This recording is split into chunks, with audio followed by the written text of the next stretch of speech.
I'm Eddie Garcia. Previously on The Crossover. I opened up my fortune cookie last night, and on the front it says, here you can download a bunch of music. And then on the back, there's a QR code for Napster. Yeah, fortune cookies used to be fun, whimsical. At the end of your chicken fried rice, you're like, boop, boop, boop. Boop, boop, boop. That's exactly what I did we had last Chinese night. the other night. I don't think we ever got fortune cookies. Even worse. Mornings with Sharp and Handley. The Connor Happer Show. Unsportsmanlike conduct. 6A to 6P. 1620. The Zone. Your Omaha area forecast presented by Funplex Water Park and Rides. From the KETV Newswatch 7 Weather Center on 1620 The Zone. Mostly sunny to partly cloudy skies for your Tuesday, hot and humid with a heat advisory beginning at 1 p.m. going until 7 o'clock. Feels like temperatures up to 95 with an air temperature high today in Omaha of 98. Southeasterly winds remain light 3 to 6 miles an hour.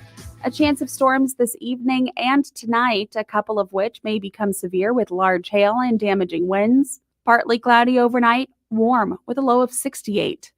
I'm meteorologist Caitlin Harvey with KETV Newswatch 7. 1620 The Zone. Traffic. From the Pyramid Roofing Time-Saving Traffic Center. Good morning. Hope your Tuesday is off to a fantastic start today. Good news if you are taking off soon for your morning commute. Roads looking good right now in the metro. No accidents, obstructions, or any slow-moving traffic that is impacting the flow of things currently. College World Series wrapping up last night. Those streets around the ballpark will be reopened by tomorrow. If anything changes, I will get those updates to you. Just stay safe and wear that seatbelt. I'm Peter Krenzer. Time-saving traffic is brought to you by Pyramid Roofing. If you've seen the white trucks with Rufus the Spotted Dog, then you know about Pyramid Roofing. Replace your siding, windows, roof, or gutters. Call Pyramid Roofing at 402-502-9300 or visit PyramidRoof.com. Never settle for less. Funplex has asked me to give you a first-hand account of the all-new for 2024 Wipeout attraction. Okay, hit it. We're starting up. Spinning a little now. Whoa, a lot. The centrifugal force is starting to stretch my face. Holy this thing's fast. Whoa, it's tilting. We have tilting. Woohoo, this is awesome. You got to try this. Get your tickets now at fun-plex.com.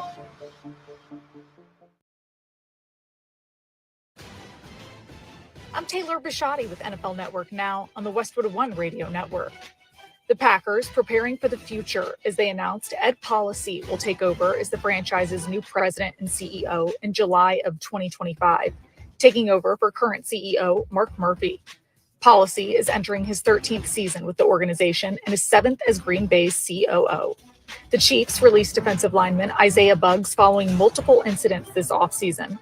Buggs is currently in jail after being arrested on domestic violence and burglary charges last week. He joined Kansas City's practice squad in January and was re-signed to a futures contract in February. And Jets running back Breece Hall says Christian McCaffrey has set the standard for all other ball carriers and that he wants to see where he stands compared to CMC. Hall ranked 4th in all-purpose yards in 2023. This has been NFL Network Now on the Westwood One Radio Network.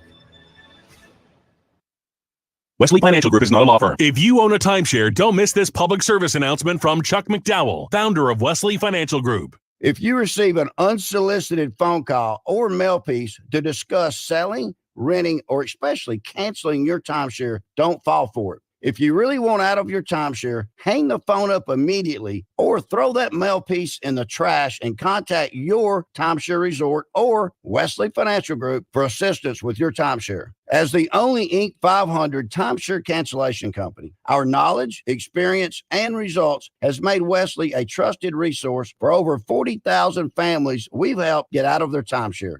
Give us a call and I'll send you our timeshare exit information kit free with the straight facts about your timeshare and all of your options for cancellation. Call for your free info kit, 800-761-0000, 800-761-0000, 800-761-0000. At Athletico Physical Therapy, our favorite patients are the impatient ones, the ones who don't want to wait 3 months to see a specialist or wait until that little pain becomes a big one, the ones who know that Atletico's therapists can help them take the recovery into their own hands. Our favorite patients are the ones who just can't and won't wait because they don't have to. So get a little impatient and start with physical therapy at Athletico. With no prescription needed in most states to get started, you'll be right back at it in no time. Schedule your free assessment at athletico.com.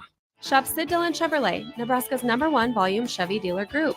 Visit us in Blair, Crete, Fremont, or Wahoo, or shop at SidDillonChevy.com. Together, let's drive. You are what drives us, Sid Dillon. Duck Defense Midwest makes your home healthier and improves the life of your HVAC system. So improve the health of your home and everyone in it. Go to cleanairradio.com for a special duct cleaning offer for Zone listeners. That's cleanairradio.com. Cracklin Kirk's huge grand opening sale is June 25th through the 27th. Let's check in with Craig from Cracklin Kirk's to see what's going on. All right, yeah, we have tons of deals going on for our huge grand opening sale. Rainbow snow cone, $9.99. Huge, beautiful fountain. We have 3-inch, 9-on-a-board racks as low as $79.99. You're not going to find that deal anywhere else. Big win. Our premium 7-inch artillery shell kit, $109.99. How about this deal? 4 assorted 500-gram cakes, $88.88. And we got some beautiful new fountains in this year, just $5.99 each.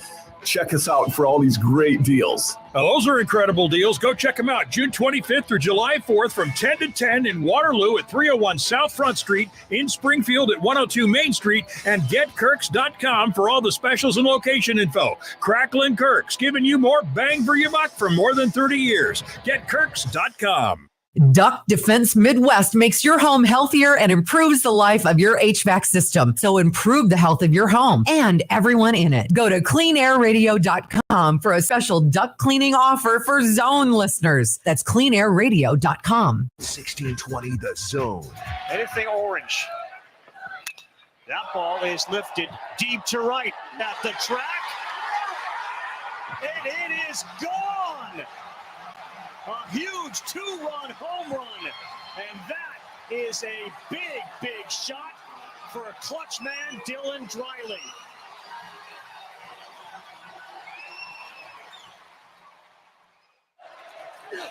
Swing and a miss. And for the first time, Rocky Top reaches the mountaintop of college baseball. They are the World Series champions.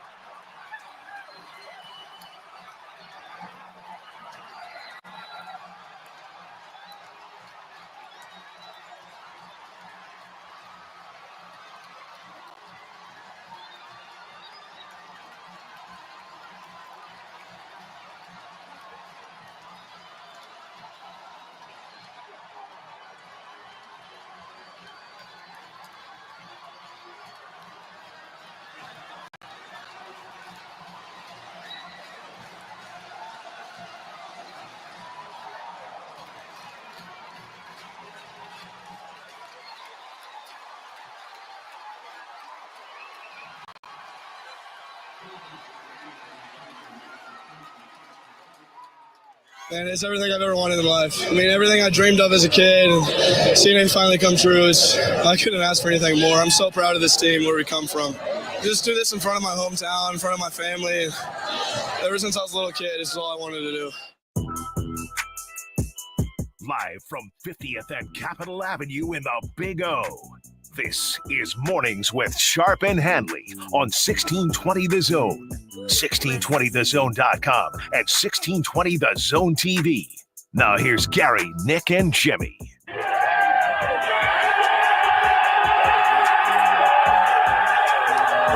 right, before we talk about Tennessee winning the national championship, let's talk about us, shall we, for a moment? Okay. Let's just give ourselves a big round of applause. The city of Omaha, 1620 The Zone, because we pulled off another College World Series. Next year it'll be year 75 in Omaha. But last night and throughout this little 10-day state fair that we have downtown, it proved that nobody else can do what we do, whether it be this radio station or the city of Omaha, with everything that goes into pulling off the College World Series. So let's just start that way. Woo! Let's start that way. Congratulations to everybody that participated. We're live. We're local. It's Mornings with Sharp and Handley. Two claps. There's Nick, Jimmy here as well. The college baseball season is over, but I just want people to realize something about last night, which by the way, I love that movie. Did you ever watch About Last Night? Rob Lowe? I did. Jim Belushi? Yes. Man, you know I was going through a rough patch when I was starting my relationship phase of my life. Yeah. And I got like real emotional watching that movie. Yeah. I've watched that movie, I bet 100 times. It's been a long time, but I then remember that was right around the era where I started getting into Brat Pack movies too. Yeah. And Rob Lowe, one of the Brat Pack members too. They did a remake, and it was like, they did? Oh, it was bad. Who was in it? Like JT? I saw it, and I'm like, yeah. But that was like About Last Night was a very emotional time for me. I think I may have teared up.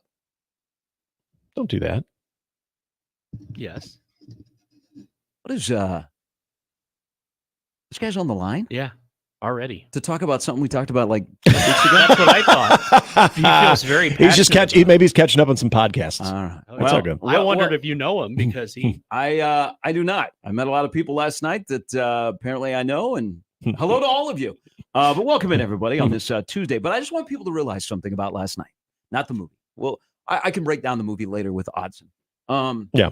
We had on a June Monday night, I mean, it was a sweat box at the downtown day trader. Corn sweats yesterday.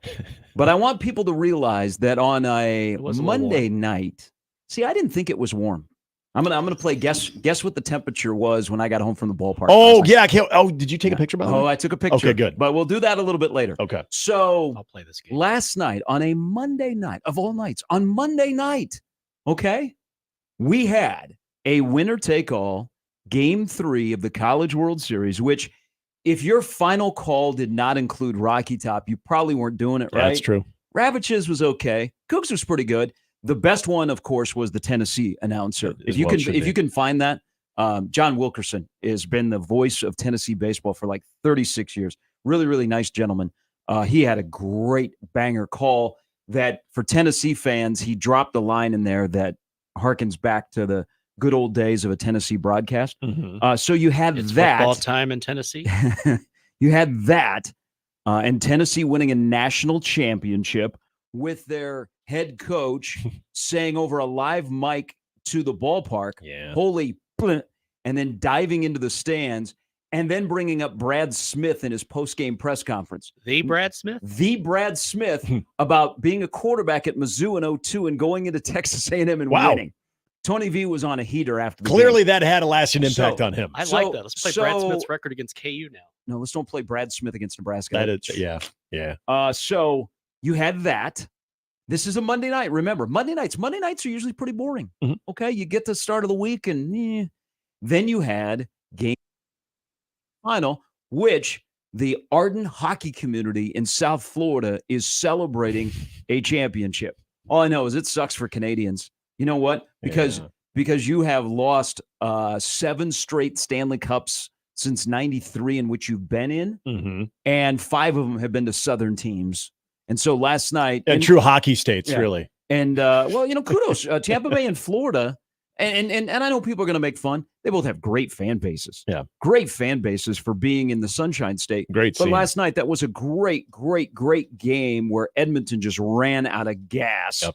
And Florida won, and it reminded you again that there is no better visual in sports than what happens after you win the Stanley Cup final and how you celebrate, whether it's amongst your teammates or with the cup. It's just an incredible visual. And the greatest handshake line in any sport. So that was a Monday night. Do people realize that's what we had on a Monday night in June? We may not get another sports viewing night like that until Labor Day. So I hope people last night embraced it and loved it and said, as you wake up this morning, okay, what's next? Yeah, and the hockey game was high drama. My gosh. Okay. I don't even know how many people even discussed this after the game at all, but there was a moment when they pull Skinner and you're thinking, okay, obviously it's desperation moment. And then Florida has a great opportunity to make it 3-1. You have one defenseman who's being shielded off, but there was one. I mean, this was, and you've called many games, so you know how that can go. There was I mean, it deflects off of, and I don't know which Oilers stick it was because there's a little bit of a crowd, but it deflects. If he's able to get that deflection to bounce his way, there's an odd man rush to end the last 30 seconds of this one. And it was that close. I'm like, oh my God, it almost developed, but then it didn't. And of course they get suffocated down in the corner, and Connor McDavid just waiting over there so that you had drama there. That was the beauty. It's one thing to have a night like that, but even with what happened in the 9th inning in the College World Series National Championship game, you're like, okay, Tennessee, we see what okay. Yeah, you're okay right now. Oh, okay. Now it's a 1-run game. Tyne runs at the plate here. What's going on here? And the way that the ball's been traveling and was been traveling all college baseball season, there was always a little bit of that doubt in your mind of, damn, are they fooling around a little bit here? And so, I mean, there was maybe not the high intense drama that you have in those final moments of a game where it's a 1-goal game and a Game 7 Stanley Cup Finals, but we had drama too. These things were entertaining. There was high anxiety for both fan bases. Like that's what you want too if you're going to get those types of scenarios. So I also think if you were calling the College World Series last night on TV or radio, and you did not include on Rocky Top in your final call, also if you were calling the Game 7 last night, if you did not use the line "Panthers are no longer endangered." I got nothing for you, because that would have been my call. If I was on ABC last night and I was playing the role of Sean McDonough, I would have said, Panthers are no longer in danger. Yeah. And probably would have been canceled by this morning by, all the, what would that, it's not the PETA people. What would be the people that come after me? It's like the opposite of PETA? Preserve Panther people? Yeah, I'm sure there's a group of them. Yeah.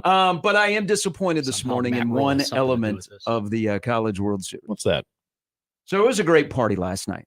I mean, that ballpark was rocking. I hope we live long enough to see LSU and Tennessee play in a championship series, because A&M and Tennessee fans, thank you. Last night was electric. That was a lot of fun, and we kind of all got to play along with the traditions and the tension convention, really having no favorite, but just watching from afar. Mm-hmm.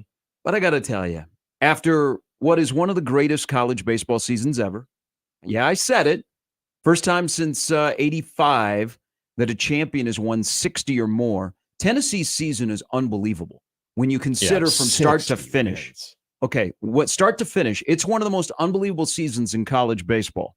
And they were a fun team to follow. Tony Vitello is living his best life. The man sprinted over and jumped into the stands. He did like a Lambo leap. But I'm disappointed this morning because talk about this. Whatever you heard, it's a lie. I didn't say any of it. This morning last year, I had so many stories of just complete debauchery. I still have that video. We'll all remember the video. Well, the video wasn't the final game. Last year on the Monday night after LSU won, the LSU players went back to the hotel. They celebrated in the lobby. They went and showered. And then they all went out. Mm-hmm. So the bars, a couple of the bars were open well past 2 last year because LSU fans wouldn't leave. And they're like, what are they going to do? Shut us down? Yeah. So, and you had a couple of people that were found passed out outside of the ballpark, sleeping on the sidewalk. I do remember hearing about that. Okay. That was last year. I got nothing today. Yeah. Tennessee fans, either you're waiting till you get back to the volunteer state. That could be. Or you're just exhausted.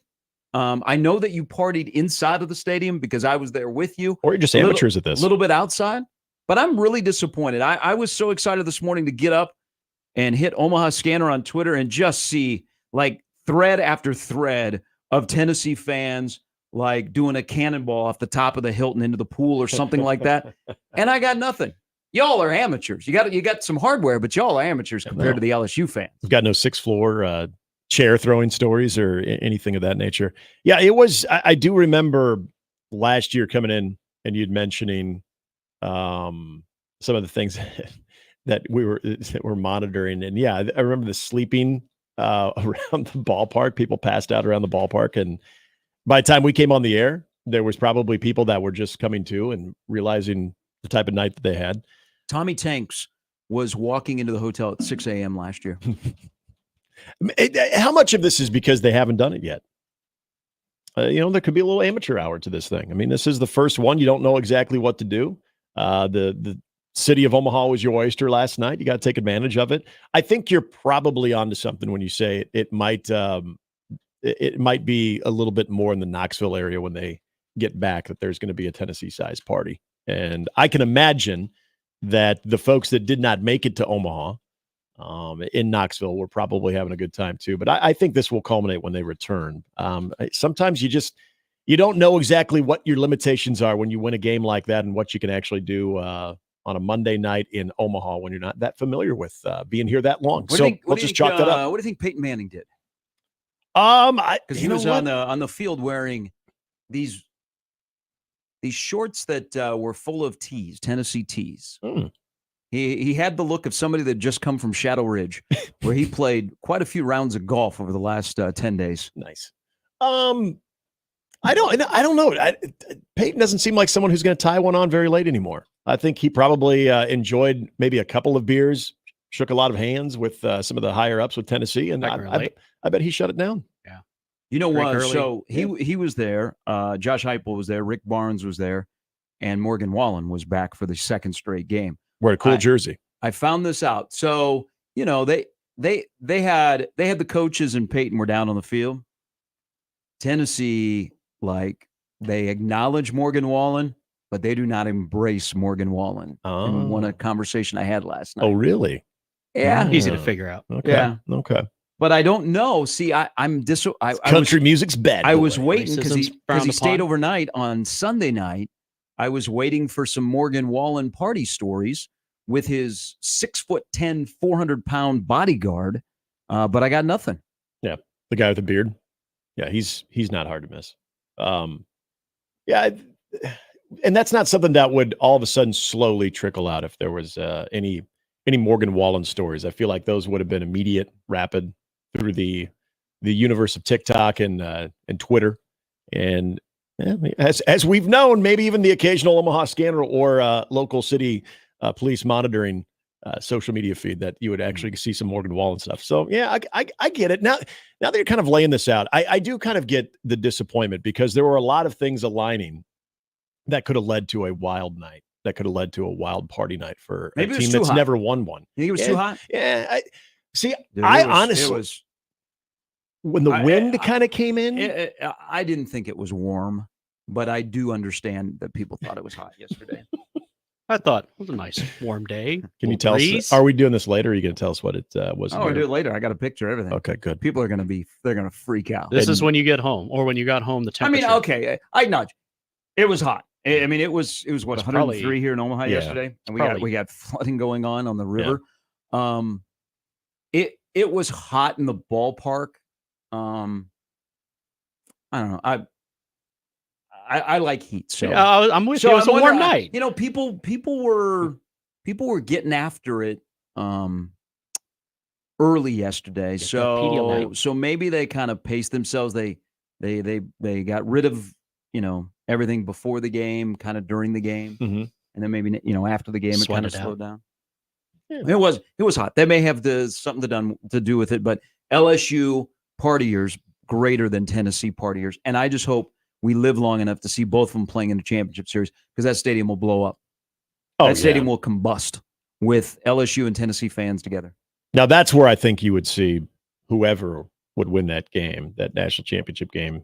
It would carry well into the early morning hours of Tuesday in Omaha, because I think at some point, if you're Tennessee, you take your cue off of what your friends in Baton Rouge. I say friends, obviously loosely, but they set the tone. LSU sets the tone. You feel like you got to outdo them. And if you're going to outdo them on the field, then you got to definitely outdo them in the party scene too. And I don't know if anybody does it better than LSU. And that's the void that we have the CWS this year too, is we were talking about this a couple of times both on and off the air of Lot D. Lot D was, that was present. We had, your Lot D was normal, busy, a little bit, but you're right. A little bit busier yesterday.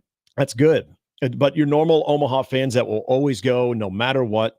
And then you get your out-of-town fans that it just kind of depends on the year, the fan base that will be present and how long they'll be present. But yeah, I wasn't I wasn't as impressed with the Friday and Saturday, the first 2 days of that tailgate scene in Lot D that you typically see. I don't know. Maybe it was because of the LSU absence, but there's even been years when LSU hasn't been there, that it's been a lot more lively and a little bit more.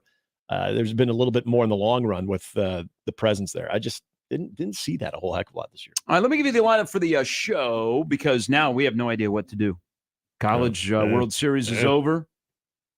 I'm about to take about 6 weeks off is what I'm about to do. The lineup brought to you by the Roofery's at John Higgins Weather Guide. Sam Mckewon's going to join us coming up at 7:30. We got lots to discuss with Sam.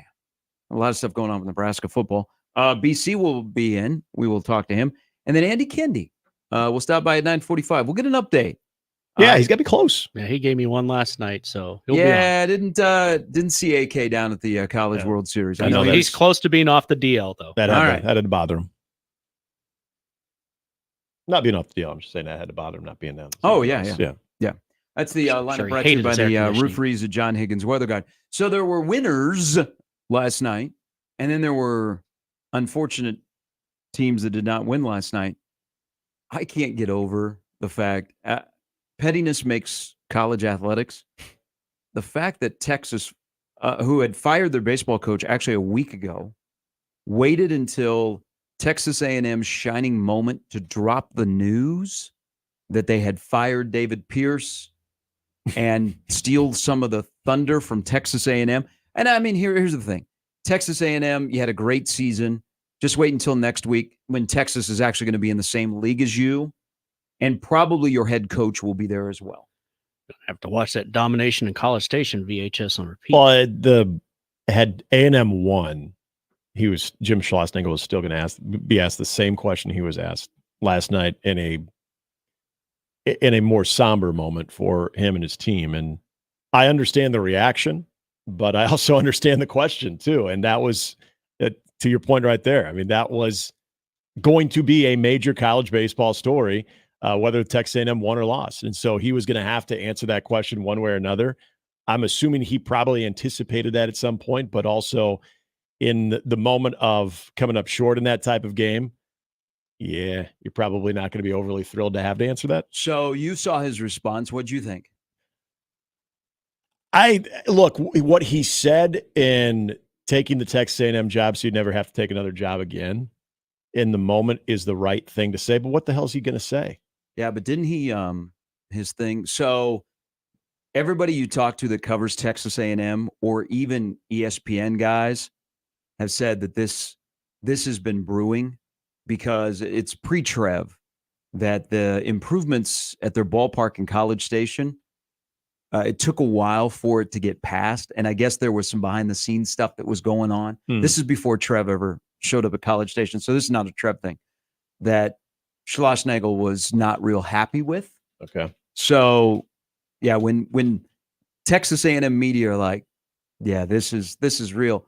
But I did find it interesting, and you have to ask the question, and I get his response in the moment. Right. It's very awkward. You're right. But you have to ask the question because it was the story yesterday. Mm-hmm. Texas stealing the spotlight is amazing. On brand.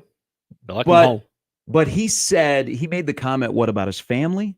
What was the comment about his family? I'm not fully remembering the part about his family.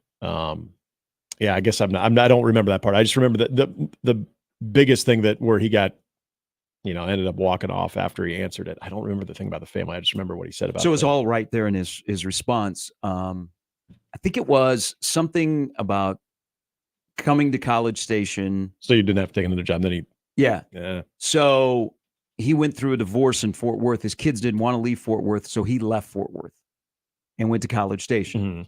Mm-hmm. I think he missed that part. So he just appeared to be a guy that is being courted. But it was very, very, very awkward, in the moment. But on brand, you're right, Jimmy, for Texas to steal the spotlight from Texas A&M on the day that they could have won a national championship. I can't. Okay. It was I left my family to be the coach at Texas A&M. That's what it was. Yeah, his family didn't want to go to College Station.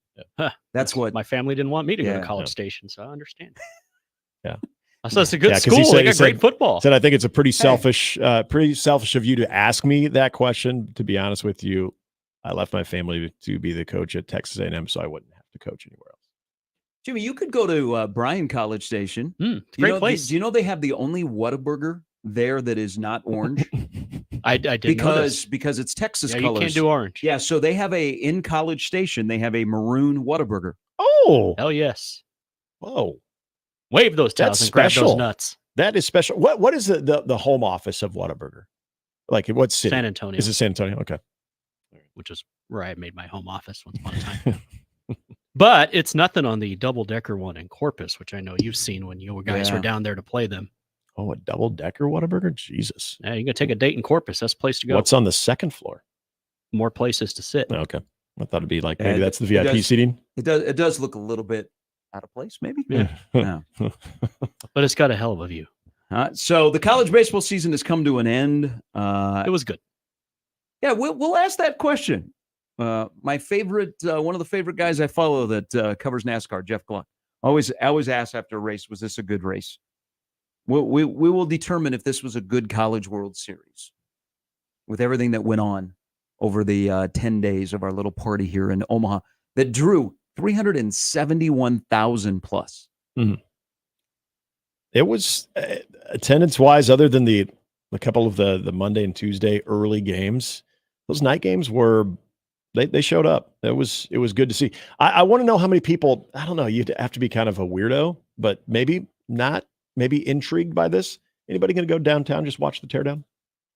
I got to watch the waters come. I don't know. Yeah. By the way, that we have one of the news stations in town. Tom Hannafin Park. Yeah, going to get hit today. I don't know you know what? Just from afar, you're like, oh. Well, I want to see him move out the Ferris wheel. Now see, that would be. Yeah. I want to see that process. Like, I'm there with. How do you transport a Ferris wheel? Yeah. Does it collapse? Does it like? Is there like a lever just goes? it deflates. This whole thing was inflated. Yeah. What is the process of that? I mean, if they have that done by lunchtime today, my God. Yeah, I got to see that. It's kind of sad. It is sad. It is sad. The carnival feel, the Ferris wheel being so much closer to the ballpark, and that thing lit up in so many stadium shots. Oh, still my heart. All of our friends are leaving. Now they have a high school showcase that starts Thursday, I think. Yeah, it's their prep and UNO, which locally they haven't really advertised it much, but they still have baseball there for the next couple of days. But in terms of the carnival outside, it's kind of. Are they going to leave it up for the high school national championship? No, I don't think so. They don't have a fan fest. It's a half street fan fest. All right, if you'd like to join the conversation, your thoughts on last night? What a great sports night, and what is ahead? Or was this a good College World Series? Even if you're not a Tennessee fan, was this a good College World Series on everything that went on from the beginning to the end, from the walk-offs to what turned into a one-run game last night? Nick and I will talk about maybe the turning point of that game last night that Tennessee ended up winning the best of three to win a national championship for the first time. You can join the conversation on the 42-degree The Source hotline, 402-951-1620. You can also email us into the Equitable Bank inbox, Gary at 1620thezone.com. Handley at 1620thezone.com. How's Doug feeling today about Creighton athletics? Gosh, he didn't talk much when we saw him downtown a few days ago. So we haven't heard from him a lot. In that ballpark, their chief rival, who they beat in multiple sports, celebrated, did a dog pile, and then the athletic program that knocked Creighton out of the NCAA tournament had a semi-dog pile last night. That knocked Creighton out of the NCAA? Oh, intended. Oh, never mind. Yeah, that's right. Now we're talking about that. Jeez. I don't think they. Because I guess on the ESPN broadcast, so KP is a Creighton basketball fan, and he mentions, they showed Rick Barnes, and he made a mention of it, and then of course Chris Burke, who is a Tennessee grad, jumped on top of that. And then I think Ravitch. Then didn't Ravitch drop in a Dalton Connect? Yeah, I do remember Dalton Connect being brought up on the broadcast. Damn. You know what, though? That's when you got a local guy, he's going to give you a little bit of a local angle, too, every now and then, whether you like it or not. And someone shared the clip with me. I saw KB was like, did it to myself. Gary at 1620thezone.com. Handley at 1620thezone. Also on the JTech Construction Zone Twitter feed at Gary Sharp 1620. At Nick Handley 1620. All right, we start the morning with Sean. Good morning, Sean. What's on your mind? Oh, Sean. Jimmy, would you like to recap what Sean wanted to talk about? Because it had nothing to do with last night's game. Heavy guys prefer the booth to the table, or something along those lines, or maybe it's the opposite. Okay. Now, if people are wondering, bigger guys prefer the table, I believe. If you're one of our out-of-town visitors that are making your way back or heading to the airport, you're wondering what? You didn't miss anything unless you were listening to maybe 3. This might have been a 3 week ago. Then you did Good conversation. on Sean for a recall. Yeah. Great segment. Catching up on some pods. It was about a I would say about a 56 44 split table to booth. Fair. And then because this was your recommendation, or the creation, maybe better way to put it, of an all booth restaurant or sports bar called Booths. Booths, not John Wilkes, just booths. But you could double as a history museum and make more money. There's another level. There's a local connection too if you want to do a different booth. Oh yeah, you could do the KBB. More wholesome. You could have the Kirsten Bernthal booth. A Let It Fly production. And then if you want to, the historical, we got the John Wilkes booth. I stopped there. I took a friend who's in town for the series to lunch there yesterday. Kirby Cannell, Chris Stapleton's son, was sitting there having lunch with his family, and Xander Seacrest, the starting pitcher, was there as well. Nice. That's what we should Tennessee do whiskey. today. You know, I still around. I immediately said, so Kirby Cannell is the Tennessee reliever that looks like what a reliever should look like if you play at Tennessee. Thank you. Yes. I said, oh yeah, I said Raleigh Fingers in the front, Rod Beck in the back. Yes, definitely Rod Beck. So to the fans, he's Volley Fingers. I think we should come up with as many things of what he could double as this morning. Kenny Powers? Yeah. Chris Stapleton's son. Yep. Maybe a Civil War general. If Leonard Skinner tribute band. Yep. Andrew Luck. If you humanized a Wookiee, he would be a Wookiee. We have a winner. Yeah. Gosh, there's a lot of ways you can go with that. But I do Bob think Shepard a introducing lot of this would Chewbacca. either go into the country music industry or the folk music industry. I think you could make a lot of comparisons there. But what a dude. What a dude. It's true though. Relievers I love have to look a certain way. And I love the Rod Beck because with the hair, and then especially when you get a little bit of the breeze and it's it's flowing a little bit. Yeah, skull. Ed writes in the Jordans. Ed writes in the Equitable Bank inbox. What are you guys talking about? Did you know they do not have air conditioning in the United Kingdom? That's their problem. That's a them problem. That is their I problem. don't live there. They I live in the great state of Nebraska. They also drink room temperature milk and beer. I'm not good with that either. Take They that. also had their ass kicked Not in the good with that. Revolutionary War. Wait till we beat you in the Olympics. Big war overreaction was lit that night. WW2 World War. Same callers. WW2 OR. If they sell it. Tell you guys, that's probably not one I'm going to sign up for.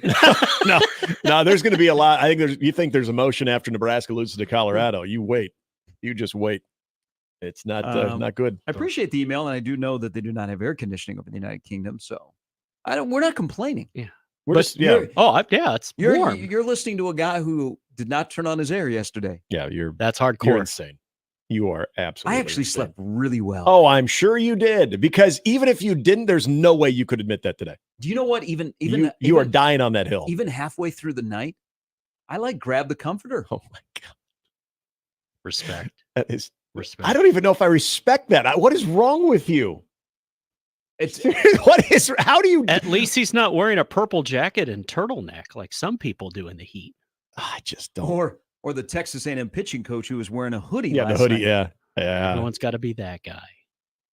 Gosh, That was a little surprising though. I thought even for sure you'd get a little AC. I don't know. You have a ceiling fan action going. Were you always like that before you moved to Florida? Were you like that? Not really. Okay.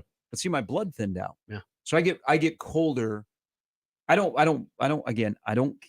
okay with the heat. Mm-hmm. It's the cold weather that really bothers me. See, I'm there with you too. And I didn't always get super cold when, in the winter like I do now. But damn, I would rather be cold than than hot.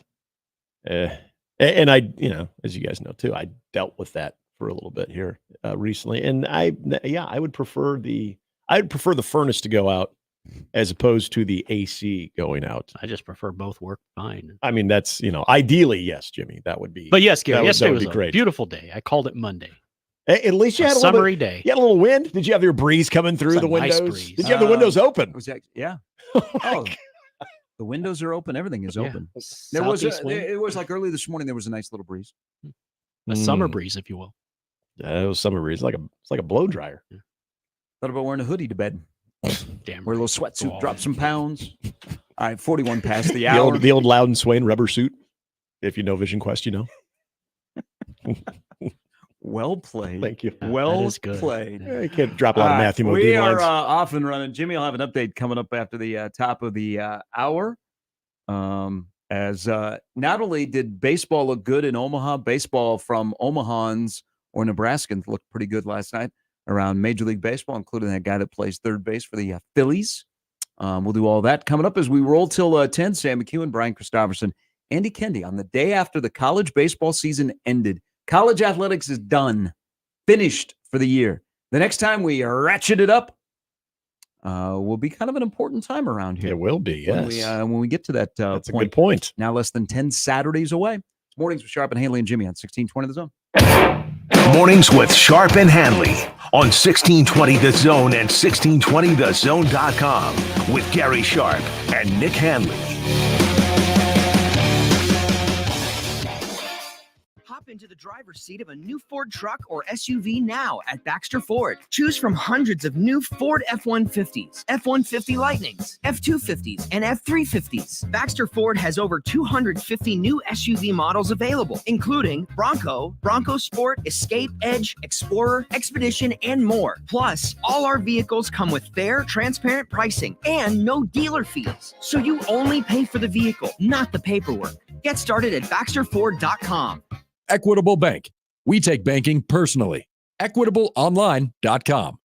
I want to learn how to cook, but I keep ordering takeout. I plan to rearrange my closet, but I stopped after picking the clothes up off the floor. Accomplishing goals is hard, but when your goal is to learn a new language, Babbel makes it easy.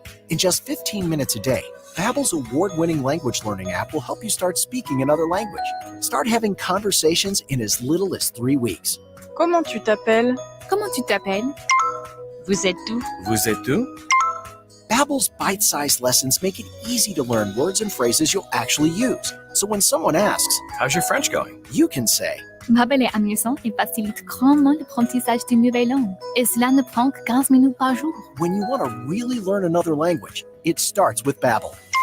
Babbel, language for life. Celebrating 10 million subscriptions sold. Now try Babbel for free at Babbel.com.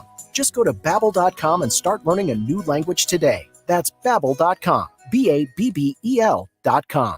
I'm Ryan Osted. Golf is great because it can be whatever you want it to be. If you want to go out and have a competitive 18 holes, you can make it that. If you want to go out and have a scramble and just have the time of your life, if you want to have a charity golf tournament to raise money for some great cause, you can make it that. It is flexible to be whatever you need it to be at that particular moment in your life. And I've needed golf to be different things at different points in my life. And I'm certainly thankful that I was able to learn the game as a kid and continue to play it now as an adult. Play better, have fun, and shop Osted's. When it comes to concrete repair, Everlevel has some serious game. Coach Greg McDermott here to coach you on why you should choose Everlevel Concrete Repair. They've got the fundamentals to fix your cracked and uneven concrete, and their products will give you the best defense against future damage. It's a fraction of the price compared to replacement, and their solutions come with a long-term transferable warranty. Working with Everlevel is a slam dunk. Call Everlevel Concrete Repair today for your free inspection. Are you the decision maker in your company? Consider this. For the first time in decades, there's a better option for a corporate card and spend management platform. Meet Ramp, the only corporate card and spend management system designed to help you spend less money so you can make more. Most corporate credit cards offer points as incentives, but those points amount to less than their worth in real cash value. Ramp's business cards offer you cash back, real money in your pocket. Plus, you control who spends what with each vendor. And Ramp software collects and verifies receipts automatically, which means you'll stop wasteful spending and close your books in hours instead of days. Businesses that use Ramp add up to 5% to their bottom line the first year. If you're a decision maker, adding Ramp could be one of the best decisions you've ever made. And now get $250 when you join Ramp for free. Just go to ramp.com/sports. Ramp.com/sports. RAMP.com/sports. Cards issued by Sutton Bank and Celtic Bank, members of FDIC. Terms and conditions apply. Ramona's Mexican Restaurant, previously located at 30th and Reddick and now at 30th and Willett in historic Florence, is still the way you remember it. Nachos, deep fried burritos, and those amazing cinnamon chips. Have a margarita or a cocktail. Open until 2 a.m. on Friday and Saturdays too. And try Ramona's Out of This World 2.5-pound massive burger with cheese, lettuce, tomatoes, and pickles. Ramona's Mexican Restaurant. Stop in today. Follow them on Facebook for specials and news about their monthly musical bingo. There's a new tomorrow on the other side of the horizon. There are promises to honor, work that needs to be done, friendships to enjoy, and people that count on each other. These are the things that tie our communities together. They always have, and they always will. Build your tomorrow with a bank you can rely on. Pinnacle Bank, the way banking should be. Member FDIC, Equal Housing Lender. And we're back. Mornings with Sharp and Handley. Here's Gary, Nick, and Jimmy on 1620 The Zone.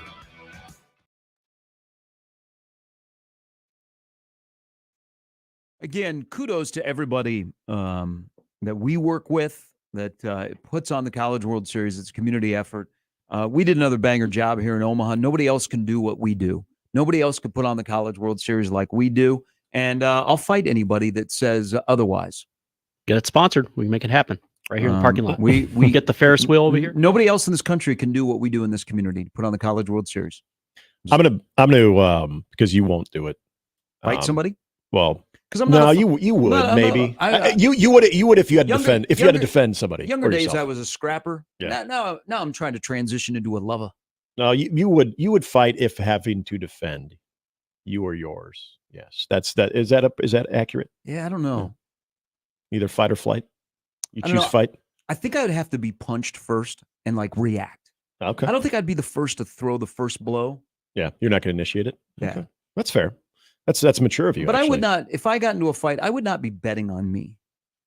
Because I like to be an arbiter. I feel like if I you like to calm the situation. Okay. Well, I feel like if you can get inside though, and you can kind of work the body, you might surprise yourself. Actually. Yeah, I've seen Raiders of the Lost Ark. There's a way to end the fight. You're giving quickly. me way too much credit. I'm a wrestler. Well, I'm not a fighter. I am going to give you and Johnny and Connor and everybody on the broadcast, Kevin, Scott Gramwell.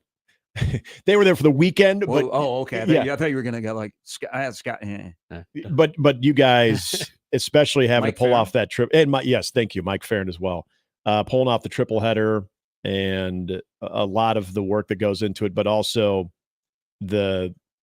just studying those teams too, because some of them you're a little more familiar with. You follow some college baseball, but just the different storylines and being able to bring that part of what I think is a big part of the College World Series. I mean, it's great baseball. You got great players. The broadcasts, though, themselves with all of the information on some of the, just the stories with each team that don't necessarily involve, a guy currently going 2 for 3 or a guy hitting for the cycle, but different family elements to each player, different connections to the city or different challenges or struggles that maybe a coaching staff or a player has had to go through. All those things, like that's not easy. And all of you guys did an awesome job. And again, that broadcast, I think, is a big part of what I think is the charm of College World Series. And I mean, this goes all the way back when 1620 The Zone finally got that. But seeing a little bit last year of just the show prep or the game prep that goes into it in the notes, and kudos to the SIDs being very cooperative, getting all that information out. But you got to process it. You got to be able to present it too. And I thought you guys, again, did an amazing job. So thank you. You're not going to throw flowers at your own feet. I'm going to do it for you. You guys were awesome. And there's a lot more people that are not on air that go into what we do. Yes. So I'm glad that we delivered for all of you. The story will be about this College World Series will be Tony Vitello. Again, what Tennessee did from start to finish is one of the best college baseball seasons of all time. And I tweeted this out last night. So Tony Vitello is a Mizzou guy. He was at Mizzou in the early 2000s. Great time. He is who he is. He's a free spirit. He lets his players be who they are. He doesn't try and box them. So he interviewed at his alma mater. He was an assistant at Arkansas, and he interviewed at his alma mater, and he thought it was a slam dunk because he was a Mizzou guy. And this story has been backed up by many, and I think Tony has even said, yeah, I made a mistake. He went in for the interview, threw his feet up on the 80s desk because he thought he had the gig. He was there to start talking about. He was overly comfortable. He was like, okay, let's get down. What are we talking about here? Yeah. And the AD was basically like, So, it was a little humbling because everybody in the business thought, man, this is his job. And he gets at the right place in Tennessee, which allows him to beat Tony Vitello. And I'm sure that they're going to find a way because, what happened at Texas yesterday? There are going to be some coaches that get a nice little raise, whether they are involved or not. So I imagine Tennessee will reward Tony Vitello. And Tennessee, they've been here 3 times the last 4 years. There's nothing that's slowing them down because they do well in the portal. This will add to the recruiting. But as you watched last night, and you kind of watch the College World Series, and you see the portal, and one of the best pitchers in the Big Ten that was at Ohio State this past year is going to Arkansas. And there was part of me that thought, man, if you had a local team playing in this stadium, whether it be Nebraska or Creighton or even Omaha, what Monday night would be like. It would be insane. But I thought about that for a millisecond. Yeah.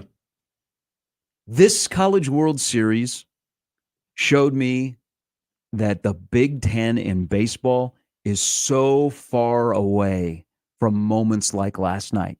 Like it seems, I know Michigan was here in 19, and there are 4 schools that are coming. There's some tradition-rich ones. There's a team that won a national championship, 11 years ago in UCLA? Yeah. Oregon's been to a couple of supers in a row. Man, this College World Series just said, in Big Ten baseball, Big East baseball, you are so far away from the pinnacle of the sport, and it seems like it's getting further and further away every single day. Yeah, I mean, I think one of the comparisons that we can make locally is when you watched a really confident, hot Nebraska baseball team, the best in the Big Ten from the tournament standpoint and one of the best all season in the Big Ten, go up against a Florida team that, they got Jack Hagelin and they got a lot of young talent. And there is a reputation that Kevin O'Sullivan has and the type of guy he recruits, but a team that barely got in, a team that had their own struggles.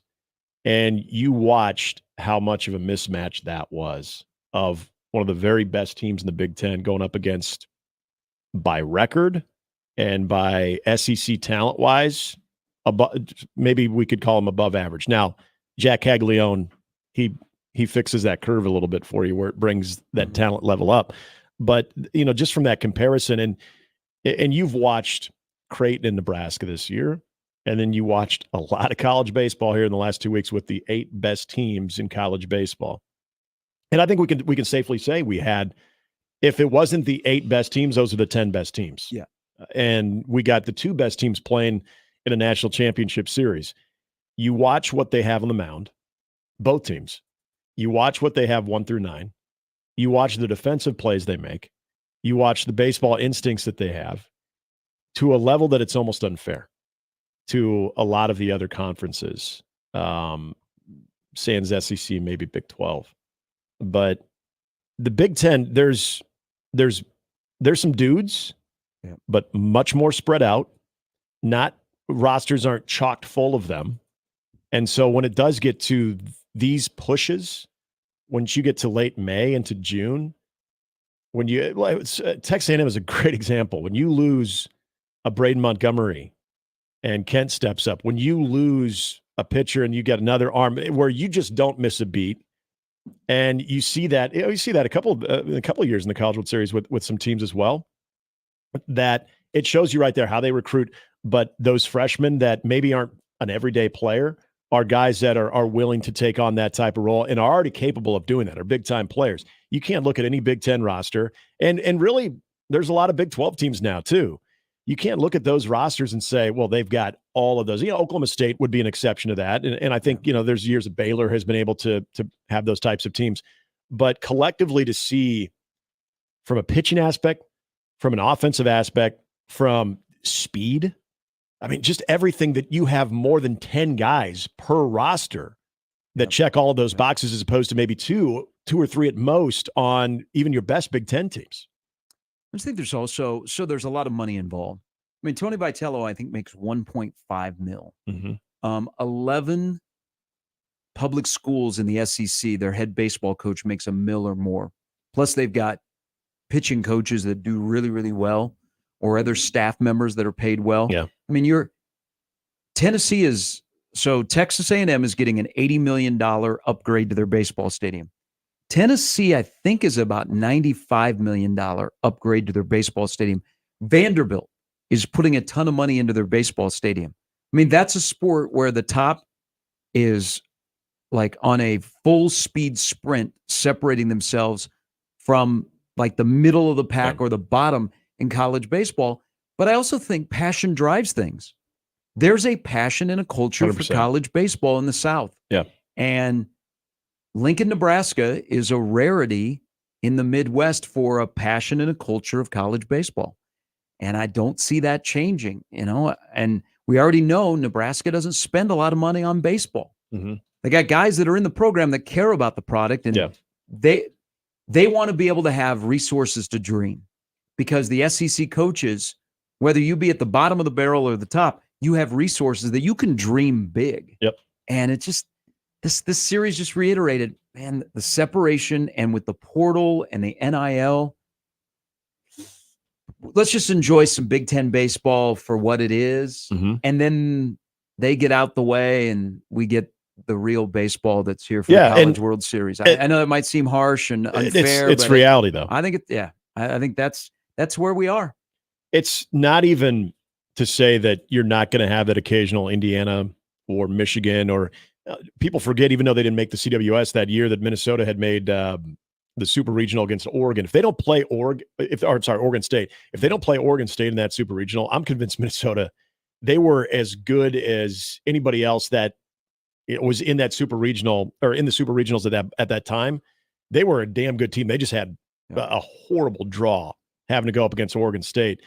So it's not to say and even Oral Roberts last year, and we know Oral Roberts, and this was a different conversation that we had about, you want to have a program where people don't even think about your conference affiliation. They just know you as a really good baseball program. I think Oral Roberts, hell, I don't know how many people knew when Oral Roberts made the College World Series last year that they were in the Summit League outside of, people like us. Good point. I think a lot of people just, I know Oral Roberts are in the postseason all the time. So you can still establish that part of it, but that's not the conversation here. The conversation is what that conference sets teams up like Texas A&M and Tennessee to do when they get to that point. How many teams are represented from the SEC and the ACC? Because you're right, because of all those things, the types of players that you get, the types of ways you can reload with the transfer portal, but the investment that goes into it. And I think it does start with, you have real passion. You have a support system that not only are fans are going to show up to midweek games and then, of course, home series, but that support, that fan support, is also going to lead to donors, is going to lead to alum that are also equally as passionate and supportive, and they can actually do something about it financially. Makes it a lot easier on those athletic departments to say, we've got this great thing, we have to keep it moving forward because everybody is trying to figure out how to catch us.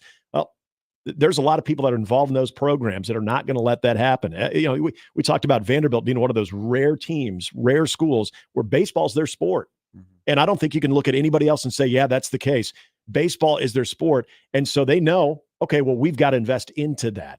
It's rare, but you can't do any of that stuff if you don't have not only the fan support, but that type of donor support too, and understanding that college baseball, you can generate revenue. You can get people pretty damn excited about it, as long as you're finding yourself here more times than not in a 10-year span. Whereas is the Big Ten, the reality is, maybe once out of every 10 years, the stars align and you can get a team that can push its way into the College World Series. But to expect that consistently, and to ever expect the Big Ten consistently to do that, you're fooling yourself, because the best players out of the Big Ten now with the transfer portal, they're going to be wooed by those teams of the SEC. Some of the best coaches, brightest coaches, are at least going to be flirted with by some of those other programs that might be looking for a change and uptick. Eric Bakich, I know it's not the SEC, but the ACC, remember how he was such an advocate for the sport and for Northern teams, and then within a year, he's at Clemson, which nobody could blame him for that. So that's the struggle that the Big Ten and other conferences that have a couple of good teams could have potential to maybe find themselves in a super regional every now and then, but you can't put that expectation on Omaha because it's just not their reality. Yeah, Nebraska and Oral Roberts can get to Monday of the College World Series.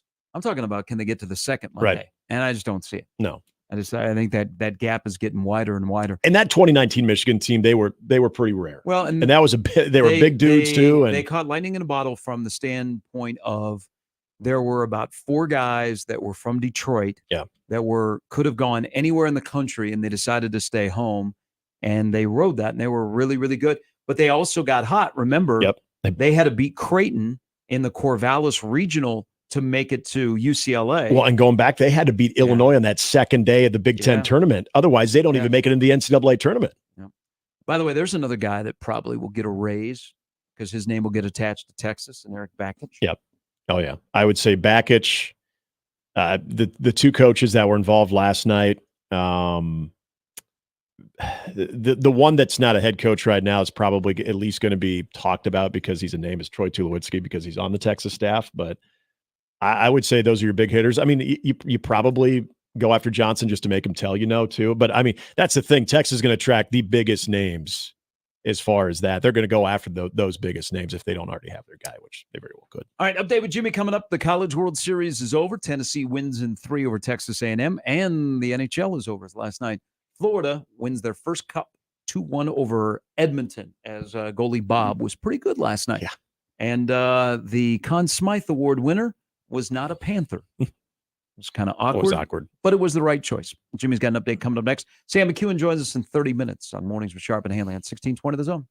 Mornings with Sharp and Handley on 1620 The Zone and 1620thezone.com. Live from the Host Coffee Studio, this is 1620 The Zone. 1620 The Zone. Traffic. From the Pyramid Roofing Time-Saving Traffic Center. Business as usual on the roads right now. Things looking clear for the most part. No accidents, obstructions, or any slow-moving traffic that's impacting things in the early hours here. The streets that are closed around Charles Schwab Field will be reopened tomorrow now that the College World Series is wrapped up, and normal traffic will resume there shortly. Remember to stay safe and wear that seatbelt. I'm Peter Krenzer. This time-saving traffic is brought to you by Saul's Jewelry and Loan. We are excited to announce the grand opening of Saul's Jewelry and Loan's new downtown location. It's a Saul's shopping experience like you've never seen. Amazing jewelry finds at our famous best-in-town prices. Tools, bikes, guitars. 22nd and Hardy, downtown Omaha, Saul's Jewelry and Loan. Were you uninvited to game night? Do you play board games with the ferocious intensity of an iron-fisted oligarch? Have friends left game night asking, how do you sleep at night? Then you should get a mattress from Mattress Firm. They can help anyone sleep.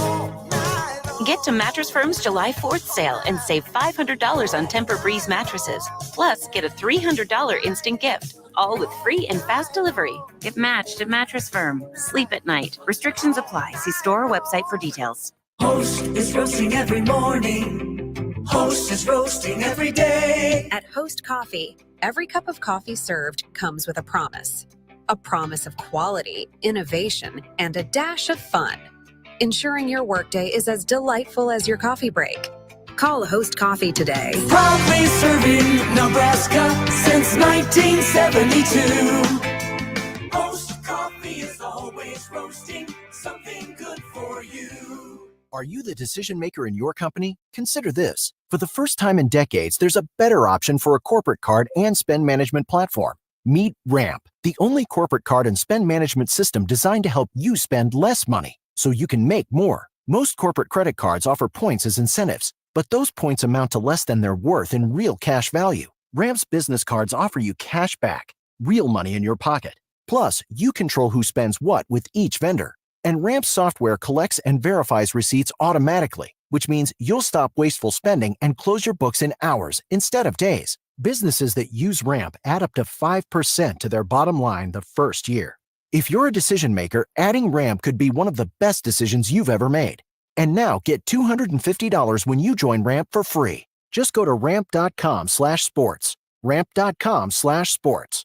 RAMP.com/sports. Cards issued by Sutton Bank and Celtic Bank, members of FDIC. Terms and conditions apply. Funplex asked an AI assistant where you find ultimate summer fun. And, Funplex. Nebraska's largest water park and rides, now with the brand new spinning, tilting Wipeout. Tasty treats, special events, private cabanas, and more. Probability of unforgettable fun, 100%. Funplex is the best choice for an all-in-one day of summer excitement. So, see you at Funplex then? I am a language model. Yeah, fair enough. Get your human tickets at fun-plex.com. Let's go! Getting quality employees to fill positions in your company is essential, but finding those people can be a major hassle, unless you use ZipRecruiter. ZipRecruiter makes finding quality people a breeze. And right now you can try it for free at ziprecruiter.com/radio. With ZipRecruiter, one click sends your job to hundreds of top job sites. But more than that, ZipRecruiter's advanced technology identifies the candidates with the skills you need, sends you a list of great matches to review, then actively invites them to apply for your job. And the results speak for themselves. 4 out of 5 employers who post on ZipRecruiter get a quality candidate within the first day. That's right, the first day. Now you can focus on your business and let ZipRecruiter do the work finding the best people for you. See for yourself. Experience the ease, efficiency, and power of ZipRecruiter for free. Just go to ziprecruiter.com/radio. That's ziprecruiter.com/radio. ziprecruiter.com/radio. Hi, this is Doug Nodgard with Equitable Bank. Great service never goes out of style. When the digital age dawned, many said computers would be able to handle many of the interactions that used to take a person. Boy, were they wrong. How many times have you called your bank and gotten a recording to press 1 or 2? Not at Equitable. Not only does Equitable answer your call in the first ring, it's answered by a human being. That's because Equitable Bank values its customers.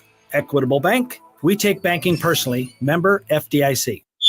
Tickets for less. Best seats, best prices, no service fees. Shop ticketsforless.com. KOZN Bellevue, Omaha, Council Bluffs. This is 1620 The Zone. Now back to mornings with Sharp and Handley on 1620 The Zone.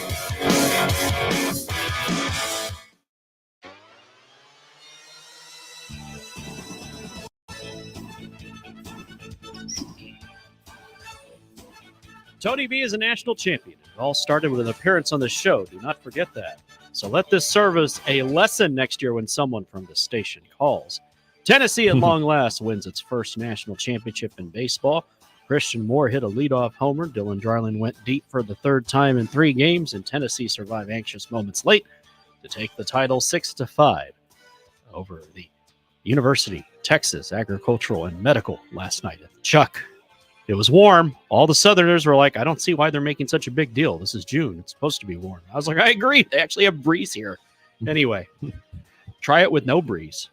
The Volunteers bounce back from every night until November. The Volunteers bounce back from a Game 1 loss to win 2 straight, become the first number 1 national seed in the NCAA tournament to win the title since Miami in 1999. The Storm Chasers begin a road series at Columbus tonight at 6:05.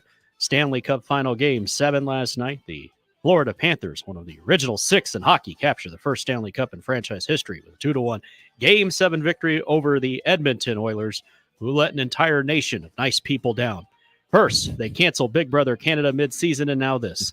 Goalie Bob makes 23 saves to close out the series and help his team avoid postseason infamy. The Panthers' win averted one of the most epic collapses in sports history and would be the butt of jokes forever. Florida had built a 3-0 series lead, but the Oilers roared back to win 3 straight. Didn't matter. Florida wins the Stanley Cup. That's all they remember, and rightfully so. The legacy of the 1942 Toronto Maple Leafs, man, they just get crapped on, remains intact. They're still the only team to rally from a 3-0 deficit to win the Cup after the Oilers came up short. Connor McDavid awkwardly wins the Conn Smythe Trophy. The locals weren't pleased. Get over it. You won the Stanley Cup. Professional baseball, the Philadelphia Phillies turned a rare triple play to snuff out a possible Tigers rally the 3rd inning Monday night, trying to channel the 1984 Tigers. Didn't work. Trailing 4-0, the Tigers had a chance to get something going. Zach McKinstry and Carson Kelly, not exactly Alan Trammell and Kirk Gibson, hit back-to-back singles not seagulls. That would be kind of cool. That would be a very rare. Yeah, Randy Johnson would be like, yeah, I'm not the bad guy anymore. Putting runners on the corners, Matt Vierling, not Lou Whitaker either, hit a broken bat liner to Aaron Nola. Hey, I've heard of him too. Toss to Bryce Harper to double Kelly off first. Catcher Garrett, don't call me Franklin Stubbs, noticing McKinstry, not Kool-Aid, had never stopped running from third. Signal to Harper to throw to third, where Alec Boehm, hey, we've heard of him, stepped on the bag to finish the triple play. It was Omaha's night in baseball last night. Hey, it was the first 4 for 5 night for triple Alec play. Boehm too. So Alec is the leading vote getter in the National League at third base. How about that? The pride of Ron Colley. I know. And that concession stand. It was the first 1-3-5 triple play in the major since the Tigers turned one against the Red Sox in July of 1929. One quick shout out. Yes, the Omaha Ron Colley football concession stand is a banger. It is. I'm going to give another shout out for people to try. All right. And maybe you might see Tim Cannon there, who is the new boys basketball coach at Council Bluffs St. Albert. Oh. The baseball concession stand at Council Bluffs St. Albert at their ball field, because in Iowa they play in their high school. Summer high school baseball and softball is a banger.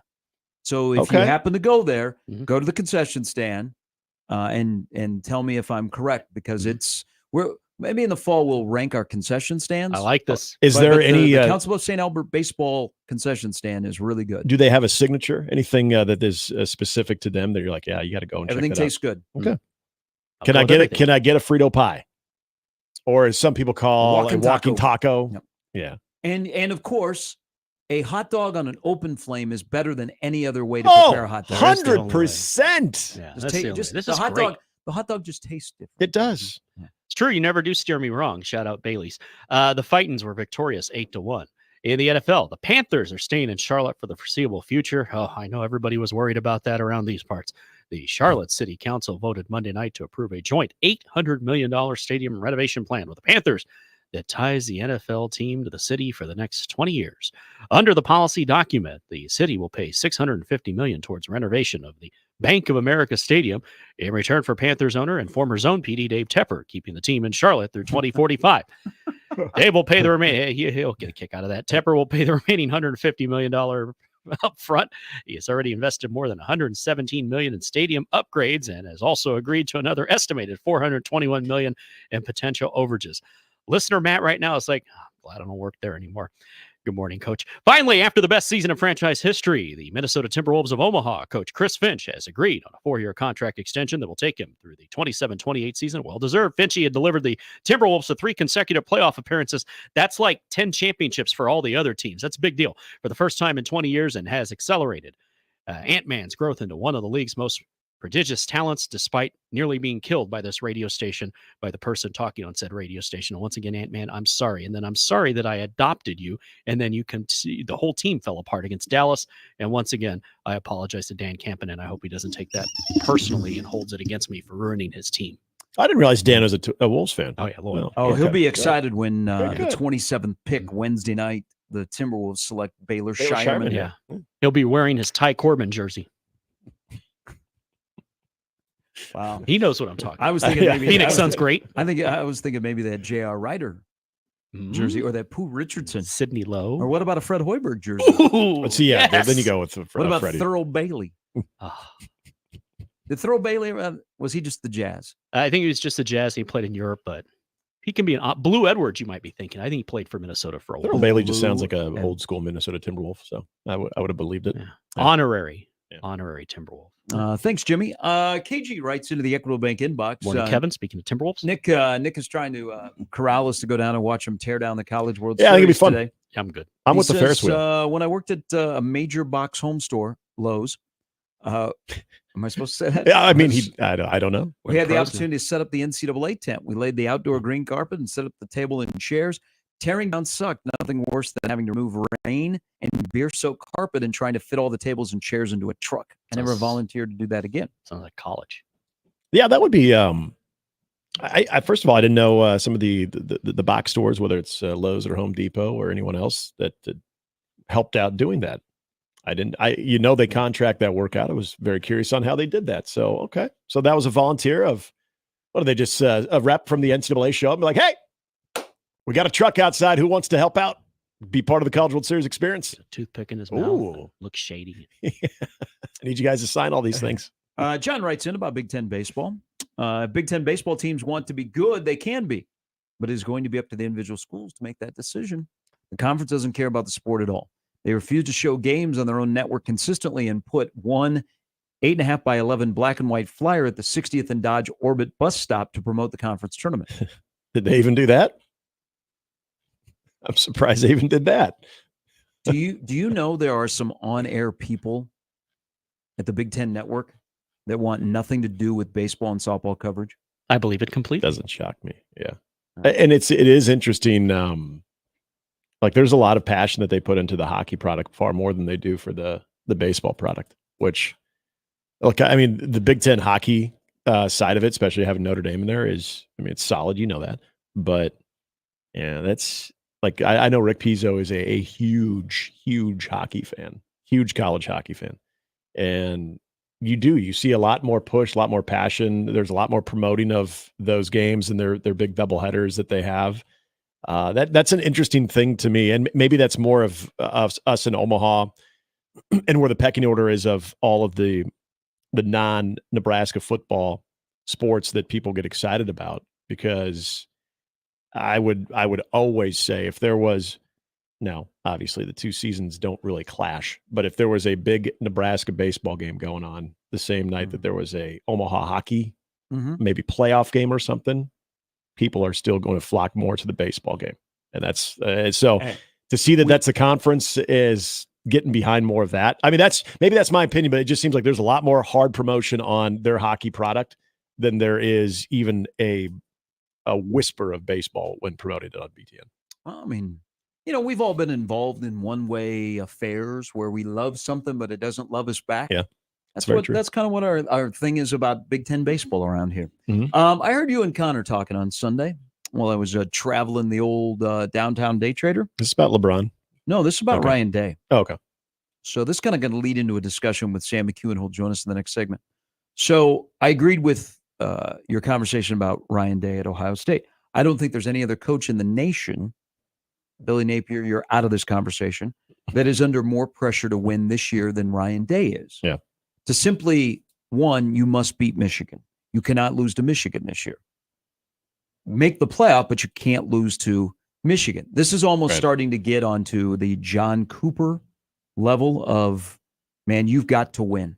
And hey, they're absolutely loaded. And he has won. So, yeah, I mean, that's the crazy thing. Anybody 56-8. Anybody else in the country would take what Ryan Day has done. And they went out and bought a nice little roster, and they recruited, and they're in a good spot. It's not like they're playing, they don't have Texas coming to the Horseshoe in the non-con, and their big game is Oregon and then Michigan. So I was thinking of coaches in the Big Ten this year under pressure to succeed. Not that they would lose their job if they were 7-5 or 6-6, but Ryan Day clearly is number one. And if they're not good this year, he doesn't have a job. I mean, they will move on from Ryan Day. But there's nobody in the country that has more pressure to win than him. Under pressure to perform is this list I made. Okay. PJ Fleck would be number 2. Yep, I agree. So it's really weird about Minnesota. So Minnesota went back-to-back 9-4, 9-4. Then they went 6-7 last year, and their offense and defense cratered. They weren't very good. And it just feels like as you look from afar and you start to read all the magazines, people are off the PJ Fleck bandwagon. Now, remember, the guy is 4-0 in bowl games. What is he, 50-34 overall, I think, is his record at Minnesota. He's been very successful against Nebraska, so I'm not going to take shots at him for his quirkiness. He wins football games, but it just seems like Minnesota is they have hit the fork. Like no divisions. There's not a lot of expectations. Yeah. They're showing up near the bottom of the 18.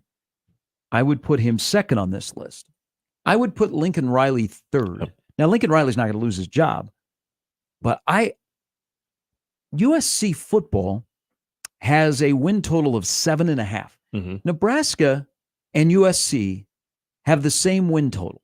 Right. Nebraska and USC have the same win total in 2024. Then I would put on this list Brett Bielema. So just like kind of the Minnesota thing with Fleck about the divisions going away. Yeah. No divisions for Illinois. Bielema hasn't won since he left Wisconsin, like a winning record. Right. We kind of like him because he's a little quirky, but they weren't very good last year. No. And especially coming off the year before where they were vying for the conference title. And I don't get a vibe. I don't get a vibe. And then the last one, because of who he's replacing and because it is Michigan, I would put Sharon Moore. Interesting. Of the 5 of, under pressure to perform. Okay. Now, Days is different because he's got to win. Yeah. The other 4, pressure to perform in 2024. I would add to that, because I'm 100% with you on PJ Fleck and Lincoln Riley. I would add to a similar level of the Lincoln Riley would be James Franklin, because, again, I don't think he's losing his job, but I think there's going to be, okay, now you're bringing in, we'll say the team out of all 4 of those teams that are coming in right now that look like they're ready to represent the Big Ten in the college football playoff along with Ohio State would be Oregon. So, but Penn State's supposed to be part of that as well. So Penn State, again, when you get to the competition that you have, can you win those big games? So it's a different feel. Again, I don't think there's any hot seat there for PJ Fleck, but for James Franklin. But don't you think he could just make the playoff and he's fine? I mean, he's won. I think so, but I know your comment about winning games that matter. Yeah, he is 21-5 last 2 years. Yep, he is, and it's almost similar to similar extent to Ryan Day of, okay, well, who are you beating? And as far as who are you beating as opposed to who you aren't beating and fail to beat. The other guy, this is I don't lose sleep over this one. It intrigues me though. What do people think about Michael Locksley? Because that's another one where I feel like they recruit pretty decent. He's been there since 2019, but they've never really had that breakthrough moment. And what are they supposed to? Exactly. That's where I'm not 100%. I mean, they've gone 7, 8, and 8. I think that's pretty good for Maryland. And they've won 3 bowl. They've gone 3 for 3. In the bowl games. I'm when it comes to what they're supposed to be now in the new Big Ten. There are teams and in this case coaches. Maybe the pressure isn't the right way to put it, but very telling seasons for certain programs. And I think Locksley in Maryland is in that boat of a very, very telling as far as who you're going to be in this Big Ten with I think the addition of 4 schools. So what do you think Maryland should be? That's the question. I think Maryland, to the record that of a 7-5 season to maybe breaking through to an 8-win season is probably right where they should be. But I remember a time when Maryland came to the Big Ten, and this was probably a more misinformed type of conversation when it came to the resources that they were going to have with the Under Armour part of it, having the facilities that they were going to put into it, and being able to recruit the East Coast as good as anybody. That Maryland at one point they wanted to prop up there right next to Penn State, but it's never worked out that way. And maybe since then, those expectations have come down now that Maryland's in the Big Ten and people have seen them. But I do remember, and this was obviously before Michael Locksley got there, that there was this idea that maybe they could rival with Penn State when it came to one of the tougher East Coast programs in the Big Ten, and it's just never really happened. I don't know about that. I mean, the last time they won a conference title was 2001. Right. So they don't have a long history of being successful. They don't. I think there was some really odd, and maybe this was coming from people that were more on the outside looking in, but I just remember people floating out there. Could they? Maybe it wasn't they should be, but it was more, could they be with it? This was where we put a lot of stock into who your, where your resources were coming from, who your donors were, and the type of investment that they were going to make, especially Under Armour was going to make into Maryland football, that was going to revolutionize that program to put them in a position of being highly more competitive than what they were. It never really happened that way. So that's why I always circle back to Maryland every once in a while and be like, everyone good in Maryland with this team? And now with a new Big Ten. I think them winning 7 or 8 games. I think you're okay. I mean, look at the division you've played in. That is true. And if we're winning 7 and 8 games in that division now, they don't have the toughest non-conference schedules. But let's say you go 3-0 in your non-con, you still got to find a way to win 5 games playing in the East Division. Yeah. It's a team and a coach that I feel like where how they've recruited, and the idea that Maryland was going to rival Penn State at one point when they got to the Big Ten has never really happened. Yeah, I remember that conversation a few times. I don't think I ever heard that. Okay.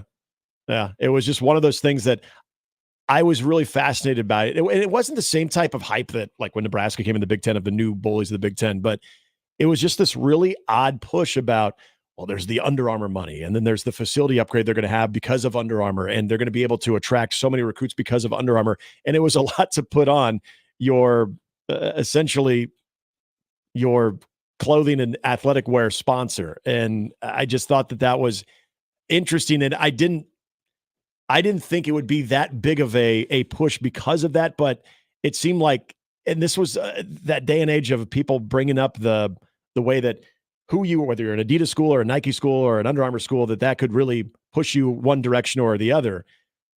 I just thought maybe I was completely missing the boat on that one because I didn't understand how that could have this dramatic effect of all of a sudden making them a juggernaut in the Big Ten or in any conference. But it was, I just remember that being a conversation that I was always fascinated about. So then it made me think, well, maybe I have a completely different view of Maryland, of the type of team that they are.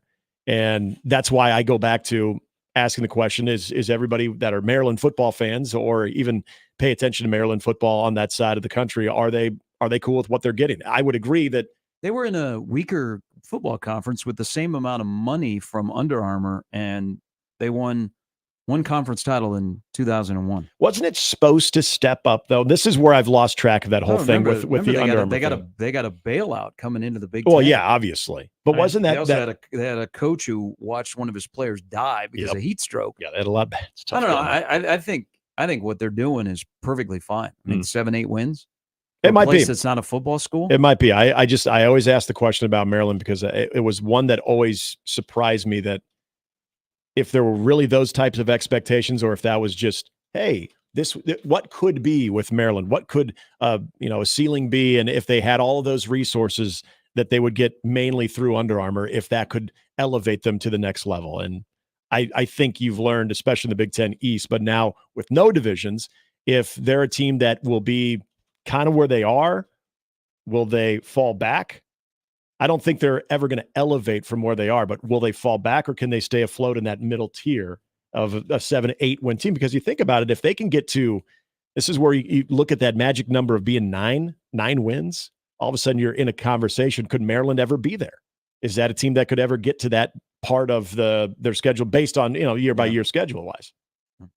All right, Sam Mckewon, the World Herald, is going to join us next. We'll continue this conversation because there is a Nebraska element to this with Matt Rule's second year, maybe more internally than externally about pressure to perform. So Sammy Mack will join us coming up in a little bit. It's Mornings with Sharp and Handley on 1620 The Zone. Hey, Lindley Clothing, what a great day, and I mean a great day to look great in something from Lindley Clothing, and a great day to stop by at 132nd and West Dodge in the Linden Market, where they're having their buy one, get one 50% off sale on suits and sports coats. It's the BOGO 50% sale. Now, this is how it works. And you're thinking, hold on, it's 100 degrees, and you're telling me about going to get a suit? Yeah, you got to plan ahead. You know what? And they don't have all, like nice casual suits, because right now, if you buy one suit or sport coat at regular price, you get a suit or sport coat of equal or lesser value at 50% off. Now, the sale is going on now, and it ends with a bang on July 3rd. Lindley Clothing, they got the top brands. They've got more sizes, more styles, and more selection because they've added well-suited. This is kind of a celebration of Lindley Clothing and well-suited with their BOGO 50% off sale. So stop by today. Great customer service. And the thing I like, I've been in there and got a sport coat, and it didn't fit so well, but they've got a tailor on site, and they will go through all the measurements, everything right there for you. They take care of you, top-notch customer service. They do it right, and they're doing it right now. The BOGO 50% sale, Lindley Clothing, 132nd and West Dodge in the Linden Market. Gary Sharp, Nick Handley, and Jimmy Chavez. Mornings with Sharp and Handley. Weekdays 6 to 10 on 1620 The Zone and 1620thezone.com. Your Omaha area forecast presented by Funplex Water Park and Rides from the KETV Newswatch 7 Weather Center on 1620 The Zone. Mostly sunny to partly cloudy skies for your Tuesday, hot and humid with a heat advisory beginning at 1 p.m. going until 7 o'clock. Feels like temperatures up to 95 with an air temperature high today in Omaha of 98. Southeasterly winds remain light 3 to 6 miles an hour. A chance of storms this evening and tonight, a couple of which may become severe with large hail and damaging winds. Partly cloudy overnight, warm with a low of 68. I'm meteorologist Caitlin Harvey with KETV Newswatch 7. 1620 The Zone Traffic. From the Pyramid Roofing Time-Saving Traffic Center. Some closure updates due to the rising levels of water in the Missouri River and potential for flooding later today. By 11 a.m. or potentially earlier, I-29 is going to close between 25th Street and I-880 on the north side of Council Bluffs, and I-680 will be closing from the Mormon Bridge in Omaha to I-29. Again, these are going to close. It's just a matter of when. As always, I will get updates to you. Just stay safe and wear that seatbelt. I'm Peter Krenzer. This time-saving traffic was brought to you by the Nebraska Lottery. Until July 30th, enter any non-winning Nebraska Lottery Wheel of Fortune scratch ticket online for a chance to win a trip to L.A., tickets to a taping of Wheel of Fortune, and at least $2,000. Wheel of Fortune top prize odds 1 in 112,000. We're excited to announce the grand opening of Saul's Jewelry and Loan's new downtown location. It's a Saul shopping experience like you've never seen in this beautiful, historic location. And of course, we brought in tons of new inventory, amazing jewelry finds at our famous best in town prices, motorcycles, tools, bikes, guitars. And as always, get a cash on the spot loan from $10,000 to $50,000. Everything you've come to expect from Saul's in our new location. 22nd and Hardy, downtown Omaha, Saul's Jewelry and Loan. I'm Dave Osted. And I'm Ryan Osted. Every golfer will get value from being custom fit. The truth is, the higher handicappers will get more value from being custom fit than the low handicappers. It's changed so much since my dad started the business in 1963. We now have hundreds of thousands of dollars in technology, and we know exactly what the spin rate is, what the launch angle is. We encourage you to bring your current clubs in now, and we can compare it. And guys walk out of the store knowing that the purchase they just made is going to give them 21 more yards off the tee box. Play better, have fun, and shop Osted's. At Athletico Physical Therapy, our favorite patients are the impatient ones. The ones who don't want to wait 3 months to see a specialist or wait until that little pain becomes a big one. The ones who know that Athletico's therapists can help them take the recovery into their own hands. Our favorite patients are the ones who just can't and won't wait because they don't have to. So get a little impatient and start with physical therapy at Athletico. With no prescription needed in most states to get started, you'll be right back at it in no time. Schedule your free assessment at athletico.com. At Cox Mobile, we know you're smart. You brush your teeth in the shower to save time, make coffee ice cubes for your cold brew, and wear goggles to cut onions. You also added Cox Mobile. So smart. Now you're running on the network with unbeatable 5G reliability and saving on your Cox internet. It's ingenious, just like you. Aw, thanks. Cox Mobile, the smart way to mobile. Cox postpaid internet required. Cox Mobile runs on the network with unbeatable 5G reliability as measured by Ookla LLC in the U.S. to H 2023. Other restrictions apply. Learn more at cox.com/mobile. Don't answer that. It's another roof gypsy ringing the doorbell. They are attempting to capitalize on the misfortune that Mother Nature has thrown your way. Make the right call to a trusted company that has faithfully served the Omaha area for over 35 years. The Rooferees at John Higgins Weather Guard. For roofing, siding, and gutter repair, make the right call to John Higgins Weather Guard. John Higgins Weather Guard, the home of the Rooferees. Make the right call. I want to learn how to cook, but I keep ordering takeout. I plan to rearrange my closet, but I stopped after picking the clothes up off the floor. Accomplishing goals is hard, but when your goal is to learn a new language, Babbel makes it easy. In just 15 minutes a day, Babbel's award-winning language learning app will help you start speaking another language. Start having conversations in as little as 3 weeks. Comment tu t'appelles? Comment tu t'appelles? Vous êtes où? Vous êtes où? Babbel's bite-sized lessons make it easy to learn words and phrases you'll actually use. So when someone asks, "How's your French going?" you can say, Babbel est amusant et facilite grandement l'apprentissage d'une nouvelle langue. Et cela ne prend que 15 minutes par jour. When you want to really learn another language, it starts with Babbel. Babbel, language for life. Celebrating 10 million subscriptions sold. Now try Babbel for free at babbel.com. Just go to babbel.com and start learning a new language today. That's babbel.com. BABBEL.com. And we're back. Mornings with Sharp and Handley. Here's Gary, Nick, and Jimmy on 1620 The Zone.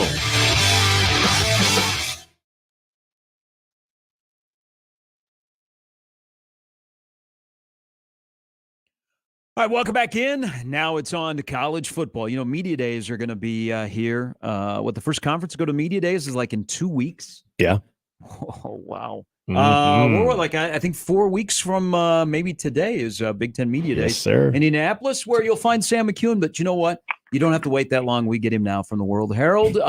Good morning. Kudos to you and the rest of the crew for the coverage of the College World Series as well. And also, I should point out, you're wonderful photographers. You guys did a great job.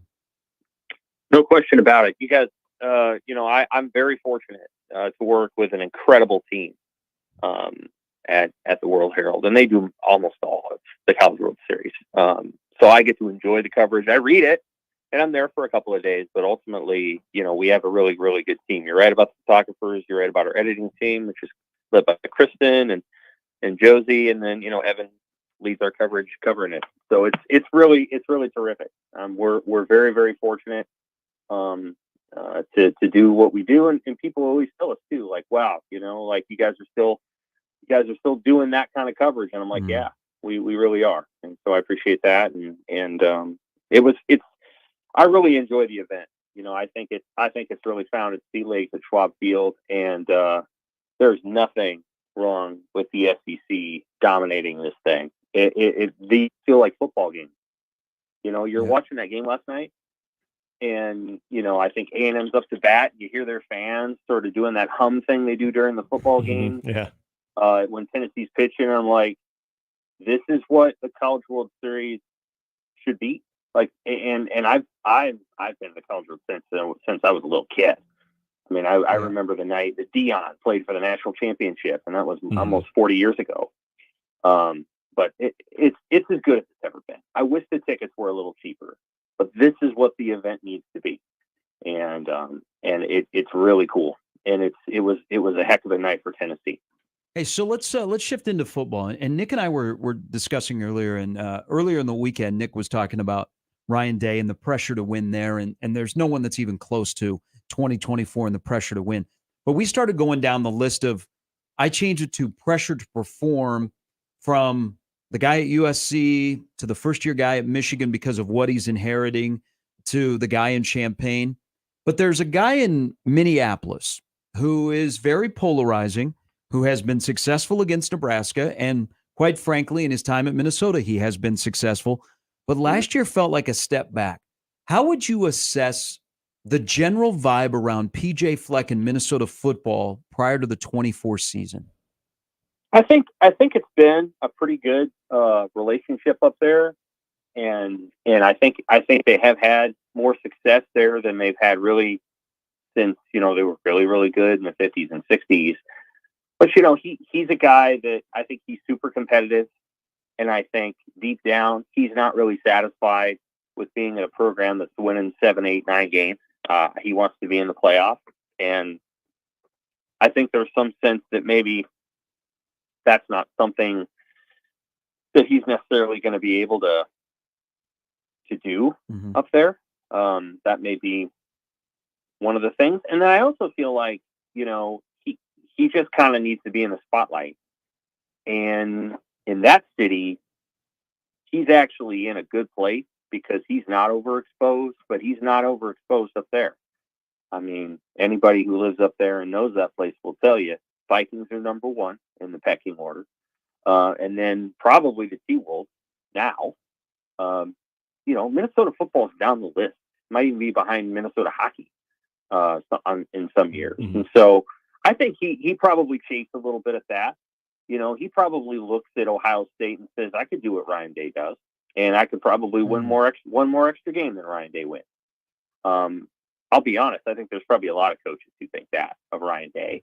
But I think he probably thinks that way. And you start thinking about ceiling, and maybe he's reached his ceiling there. And sometimes when you've reached your ceiling at a place, you start to get a little, whatever you want to call it. And so I think that's what's going on up there. I don't know that Minnesota's in a position to say, you know what, if you can't get this done, we're going to ship you out.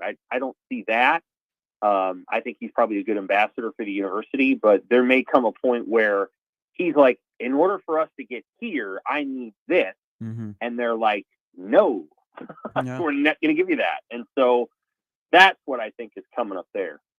Well, and Gary was asking the question about coaches that are under the most pressure, and there's probably different variables of expectation level. I'd be curious if there's a team or two, Sam, for you that comes to mind of maybe not even necessarily their coaches, but if you're trying to really insert yourself into this new Big Ten, and it might be maybe who has the most telling season of where you might be for years to come. Is Minnesota one of those teams? Because I don't think we necessarily look at the upper echelon. Maybe USC is in there too, but what about Nebraska? Yeah, I would say Nebraska's in there too. Who in your opinion has this important season that we would say maybe is the most telling of what they can be in this Big Ten? I'll give you 4 or 5 teams. So one of them is Nebraska, because they have an opportunity this season. The schedule probably allows for it. They've got incredible depth on the offensive and defensive line. And so when you're old on the line, you want to be good, and you think you probably can be. And that usually happens about every 3 or 4 years inside a program like Nebraska. So that's one of them. I think another one is Rutgers. Rutgers is the only team that avoids Michigan, Ohio State, Penn State, and Oregon. Mm-hmm. They don't play any of them. And that is an incredible advantage. And I think they would say that they have their best team, and I would say that it's very similar to Nebraska. And so Rutgers has an opportunity to, win 8-9 games this year and really take, the leap. Because if they're able to kind of get to that spot, they'll get the media coverage. They get quite a bit of coverage out there, and so Rutgers is one of those teams. I definitely think, as you kind of look at where they're going to be going forward, UCLA is a team that could really get hammered this year. Nobody really knows exactly what's going to happen. They may surprise everybody and be really good on offense with Eric Bieniemy leading the way, or they could go 3-9 or 4-8. Physically, they're going to struggle once they get in the league to hold up against some of the best teams, the most physical teams. And so if that thing gets off to a bad start at UCLA for Deshaun Foster, I don't think he'll be there long. He was a stopgap to retain players. And then once that happens, I'm not sure that where they go from there. I'm going to hold off on Wisconsin and Iowa, because I think one of the reasons that I think Wisconsin's still building, and Iowa is going to change eventually. Kirk Ferentz won't be there for another 10 years. So Iowa's going to go through this transformative change at some point. We don't know exactly when, but when it happens, it'll be so different, and that'll be the inflection point for Hawkeye football. And then, I think Penn State, this is, again, Penn State's finally gotten to untether itself from playing third fiddle to Ohio State and Michigan. They have a better team than Michigan. They don't have a better team than Ohio State, but this is probably that moment. I mean, James Franklin's had, he and Fleck are similar, I think, in some ways. And so I think this is probably going to be that moment where everybody's looking around and saying, buddy, if you can't make the playoffs with 12 teams, then maybe it's time for you to go somewhere else. Like nobody's going to say that out loud, but a sneaky huge game for that guy is the season opener at West Virginia. Hard place to play. Yeah. Pretty good team. Sneaky tough game. And then later in the schedule, they have a double rotor at USC in Wisconsin. And then the back half of the schedule is a dream. So they play Ohio State on November 2nd, then everything from there is great. So this is a program that should win 10 or 11 games this year, but man, that season opener at West Virginia, that is not a gimme, and that'll be one worth watching. Sam Mckewon of the World Herald joining us. Let's talk recruiting. We start June 1, and we know how important June is. and there is a plethora of players that roll through Lincoln. There are offers. There are official visits.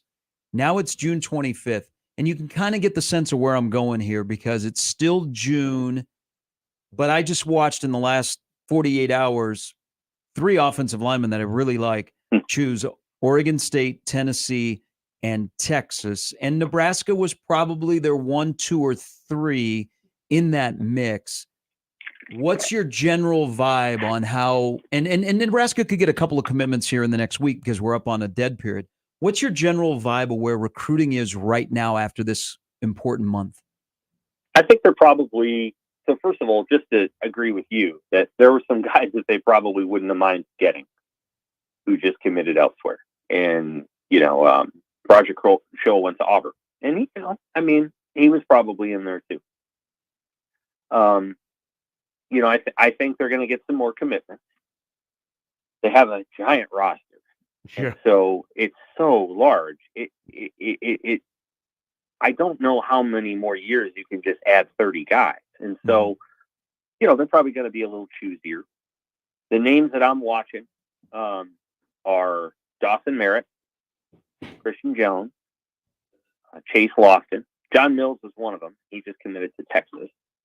I don't know where he sat on their list, but I think he's a very good player.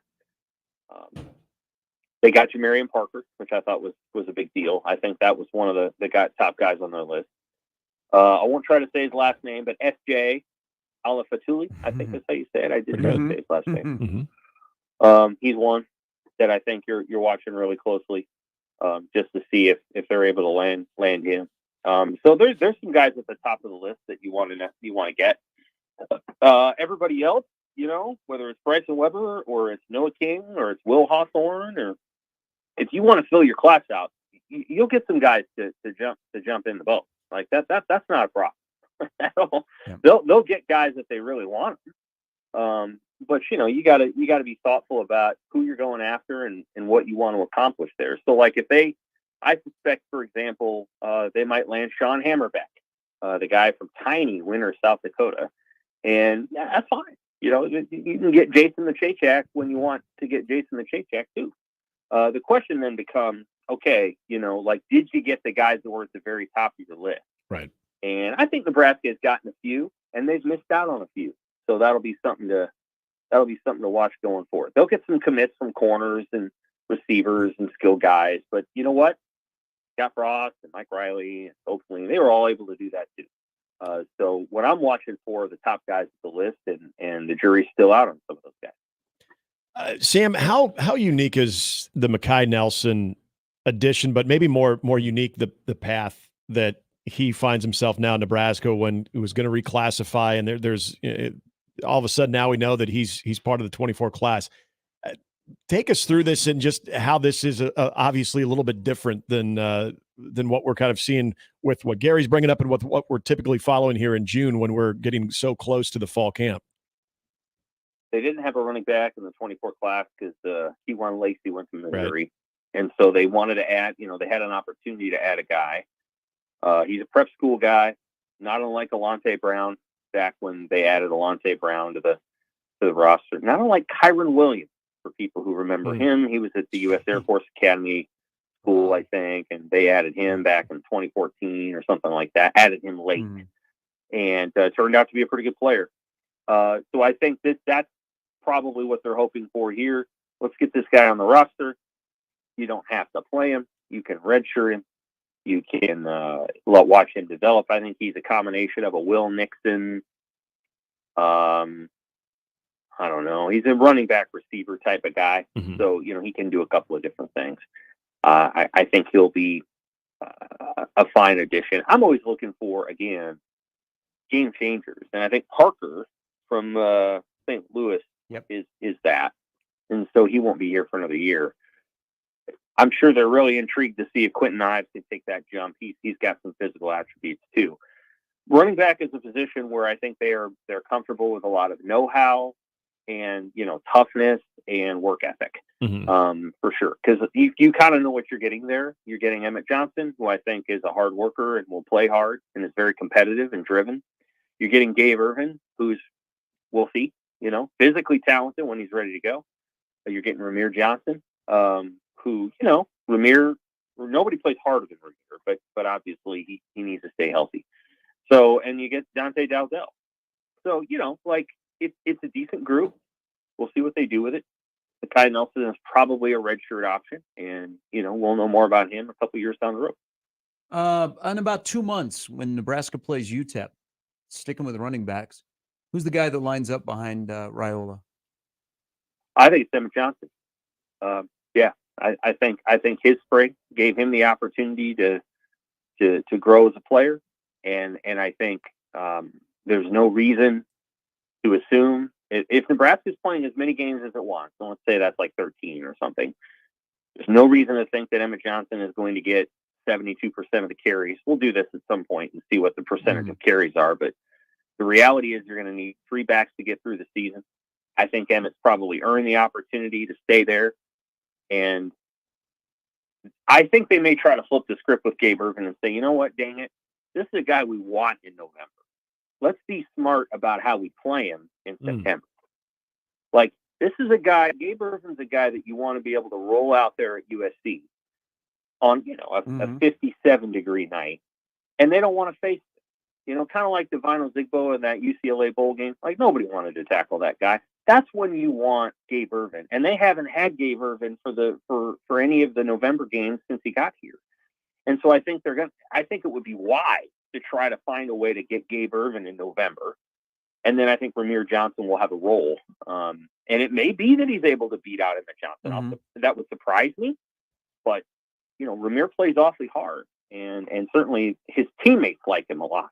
So that may happen. And then Dowdell will have a role in there somewhere. But I think Gabe Ervin in November is something everybody wants to see, but they got to get him there. Yep, I agree. Sam, I appreciate it as always. Thanks for the conversation. All right, take care. And so Sam Mckewon of the World Herald, it's kind of interesting if, our conversation on June 25th, and he brought him up right there at the end. If you would have, let's say we have a conversation in January about running backs, I don't think in your wildest dreams when Sam's going, well, we're going to put together this World Herald countdown. Dante Dowdell is going to be 45 on a list of 50. Yeah. Talk about a guy whose stock and excitement level changed because no one was talking about him during spring. And then there was about 8 days out from the spring game where it finally came out that we're struggling to learn how to play running back. And, they ask a lot of them in the pass pro. And that's why Nelson, I think Nelson is headed for a possible red shirt.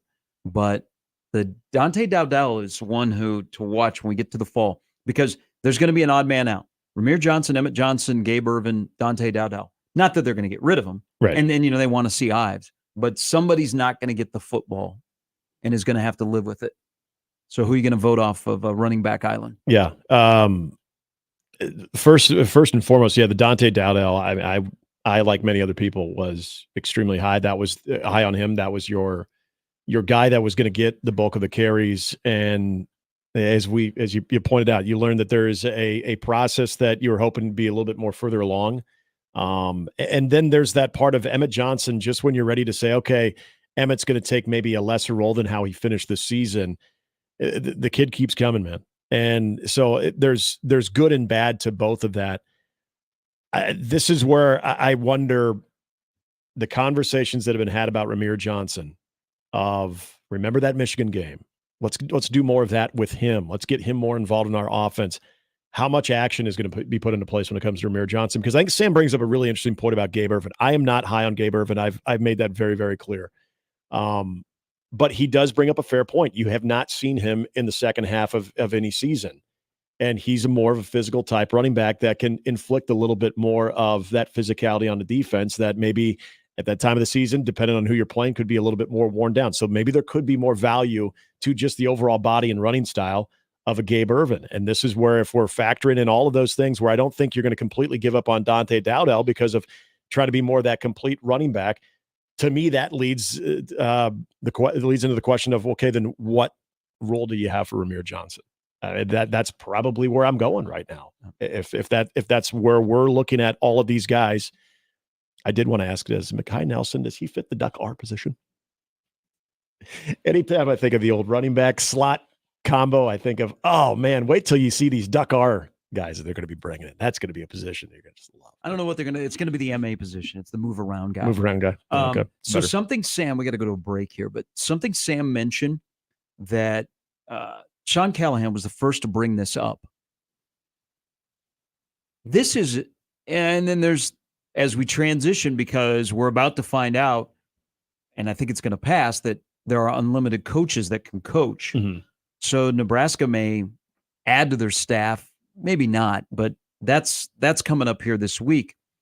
But the discussion about limited roster size in the walk-on program is starting to pick up speed. Callahan tweeted this out yesterday. Would you like to take a guess on how many true or redshirt freshmen are on Nebraska's roster? Now, I will preface this by saying Nebraska returns amongst some of the most starters in college football. But how many freshmen or true freshmen do you think are on Nebraska's current roster? 50. 80. Holy hell. There are 80 true or redshirt freshmen on Nebraska's roster. Wow. Ooh. Isn't it? But you saw a lot of those redshirt freshmen get, especially on the defensive side, get some reps in, some game reps. But man, that is such a big number. So to tie this all back into Salmon about recruiting, and remember it's June, and I mean it'd be nice to get a dude. You can't have just a class full of development guys. Yep. You got to get a dude. But there isn't a ton of room because you don't know what your roster limits are going to be moving forward. Now, not all those guys are scholarship guys. Sure, that's walk-ons and scholarship guys that make up that 80. But that is a gigantic number on a roster where you return a lot of starters. Right. So that get old, stay old. Nebraska is on a run here and this is multiple years of having a very, very young roster. Mm-hmm. I mean, you're even retaining guys.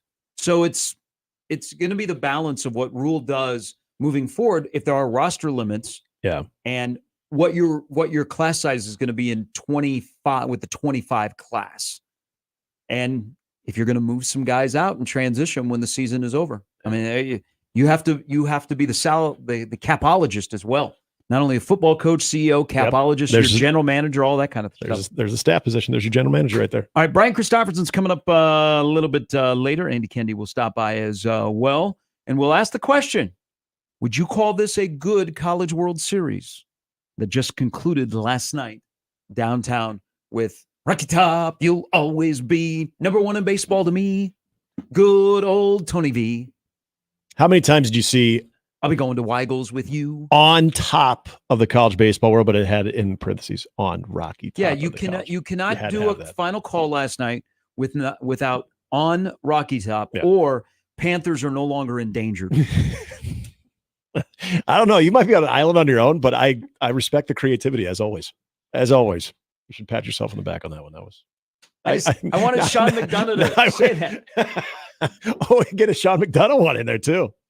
By the way, did you real quick? I know we got to get a break. His call at the end, his voice was on threads. Yeah. Like, I love Sean. Sean is great, but man, he left nothing out there. He had very little left. And I got at him a little bit earlier in the series. Oh, he was under the weather. Yeah. So I think he's probably fighting some stuff. Yeah. But maybe the best part of any call last night, if you get a chance, Paul Maurice's 6 minutes with Scott Van Pelt, great television. Mm-hmm. The emotion of winning that trophy, and especially the way that series went, it was fantastic live television last night. All right, still ahead, next 2 hours, BC, AK, JC, NHGS on 1620 The Zone. Mornings with Sharp and Handley returns in minutes on 1620 The Zone. It's golf season, and that means it's time to start betting like a pro with the world's largest sportsbook right at your fingertips. Circa Sports Iowa. It's sports betting the way it should be. The odds makers with the lowest holds and the best odds for every tournament. Plus, high betting limits, exceptional customer service, and more. Fund and bet like a pro anywhere, anytime. It's never been easier. Get ready for all the biggest golf tournaments with Circa Sports Iowa. Visit circasports.com today. If you or someone you know may have a problem with gambling, call 1-800-238-7633. Hi, I'm Nick Brumell, owner of Royalty Roofing. The recent storms wreaked havoc on our community. Our team at Royalty Roofing is here to help. We're local, skilled, licensed, and bonded. We work for you to ensure you get the funds you deserve and make sure that the work is done to your satisfaction. Don't take risks with your biggest investment, your home. We are Better Business Bureau Integrity Award winners and Best of Omaha winners. Cover your roof with Royalty. Visit us today at royaltyroofing.org. If you need bold banners to boost your business, but you're on a budget, think Staples. Because now at Staples, you can save up to $50 on your print purchase. From posters and flyers to signs and menus, Staples can print anything you need to move your business forward. And with Staples Print Perfect Guarantee, it's done right or it's printed again free. Plus, same-day service is available on hundreds of items if you order by noon. Get it printed right at Staples. And now get up to $50 off your print purchase. And 7/6, visit staples.com/print for details. You're spending $300 a month. Binge drinking is the most common form of excessive drinking, which costs the United States more than $191 billion each year. By drinking less, you will save $300 a month. If you or a loved one is looking for help, find a treatment facility near you at findtreatment.gov. For immediate support, call, text, or chat 988. Brought to you by Nebraska DHHS in partnership with SAMHSA. Hi, this is Doug Nodgard with Equitable Bank. Great service never goes out of style. When the digital age dawned, many said computers would be able to handle many of the interactions that used to take a person.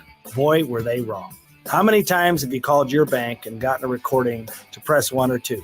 Not at Equitable. Not only does Equitable answer your call in the first ring, it's answered by a human being. That's because Equitable Bank values its customers.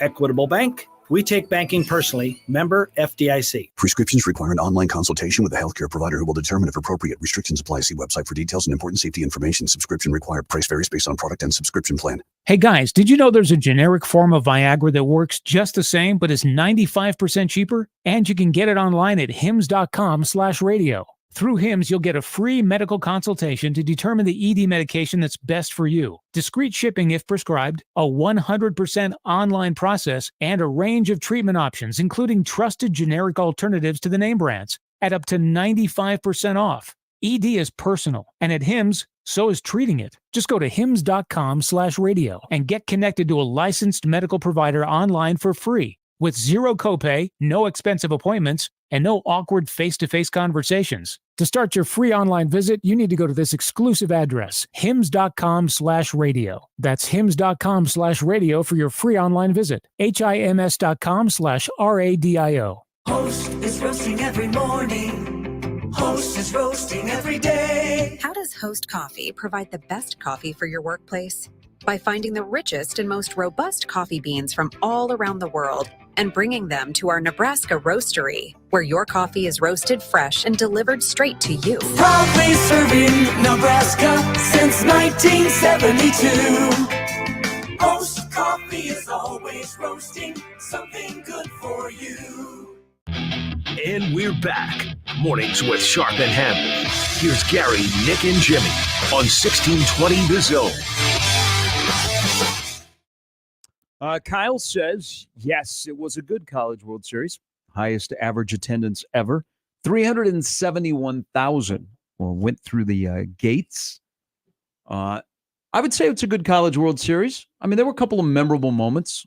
The fan bases were electric. We've got the Hunter Ensley slide. Oh, my gosh. Last night. That was amazing. And by the way, great call by the umpire. Yeah. Who had a terrible strike zone, but was right on top of that play at the plate. Yeah. And somehow Ensley was able to sidestep the tag from Appel and score. When he made contact with his foot too, just bang bang right after too. I don't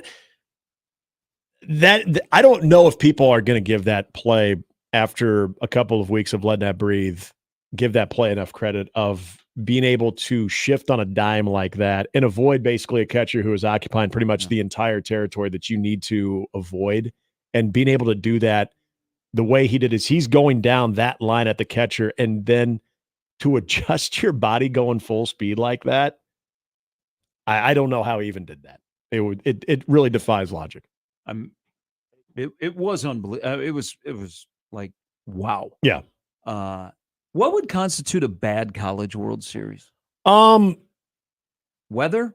Yeah, weather. I think, I guess attendance is part of it, but even if it's well attended, I don't think that necessarily constitutes as a great College World Series because people can go. They're there to watch the games. You could have a great, consistent attendance number, but have some real bad baseball. I would think lopsided games, games that tend to drag out. I'll remember this one. If you remember the TCU Oral Roberts elimination game last year, the reason it's memorable because it was the first real bad game after a run of good ones. If you have more of those games where there's sloppy play, you've got a lot of reviews, so the pace is grinding down, but also it's not clean. I thought this was an interesting number from Rob Anderson that this was the lowest amount of errors since, gosh, you go back to the 50s or 60s. So well played games, even in the games that were a little bit more lopsided, it wasn't mistake ridden. Like, to me, those are the play on the field, I think, is always going to carry the day. And I thought the play was pretty good. But see, I mean, I think the winning team and their fans also goes away. No doubt. Ways in if we determine if it's a good College World Series or not. Because look at last year. Remember the last two games of the College World Series last year were 18-4 and 24-4. Right. And we thought, man, this is great because LSU won. But this is true. This was Texas A&M and Tennessee were two of the best teams in college baseball all year, and they played 3 games. So, yes. I think with the exception of maybe Georgia. In 1990? No, I think with the exception of Georgia not being in it, I think you had the best teams in college baseball. The only regret is I think people not having a chance to see Condon play. But other than that, you had the consistently best teams in college baseball throughout the season. And if we go back to even the postseason, go back to the Super Regionals, you even had LSU making a push, which was fun. So that led into it. Maybe that created a little bit of disappointment here locally. But I think you had the best teams represented and some of the very best players in college baseball, with the exception of Charlie Condon and Braden Montgomery being injured. All right, coming up, we got a list that Dilly Dilly appears on. Yes, but he actually is not number one. But I think he should be number one. I'll make a case for that when we come back. Also, there is part of we had bad College World Series. So we got to be fair and balanced, being a Fox station. That we'll dive into. That college baseball could do a world of good if they would just make one little tweak. That's coming up next on Mornings with Sharp and Handley on 1620 The Zone. More with Gary and Nick after this on 1620 The Zone. Live from the Host Coffee Studio, this is 1620 The Zone.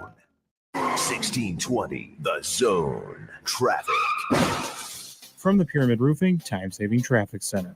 No accidents or any slow-moving traffic affecting things right now. The big thing this morning is the rising levels in the Missouri River. If these levels continue to rise, there will be affected areas. I-29 would end up closing between 25th Street and I-880 on the north side of Council Bluffs. And in Omaha, I-680 would close from the Mormon Bridge to I-29. I will keep an eye on this, and if anything develops or changes, I will get those updates to you. Just stay safe and wear that seatbelt. I'm Peter Krenzer. This time-saving traffic was brought to you by Fernando's. Mario Street Tacos or steak and chorizo queso blanco enchiladas can only be found in one place. Fernando's. Great Mexican food, awesome margaritas, and a wonderful family atmosphere. Fernando's, Omaha's favorite Mexican for more than 30 years. Fellow Nebraskans, we need your help getting signatures to finally legalize medical marijuana. We only have 3 weeks left. Get to our state's best liquor stores, wine, beer, and spirits today and sign. Support us at nmm2024.org to make donations. Let's go. This is Protection. Yep, Protection. The everyday skin protection ritual that protects your skin from mosquitoes. Pre-barbecue. Pre-playground, pre-everything, pre-every day.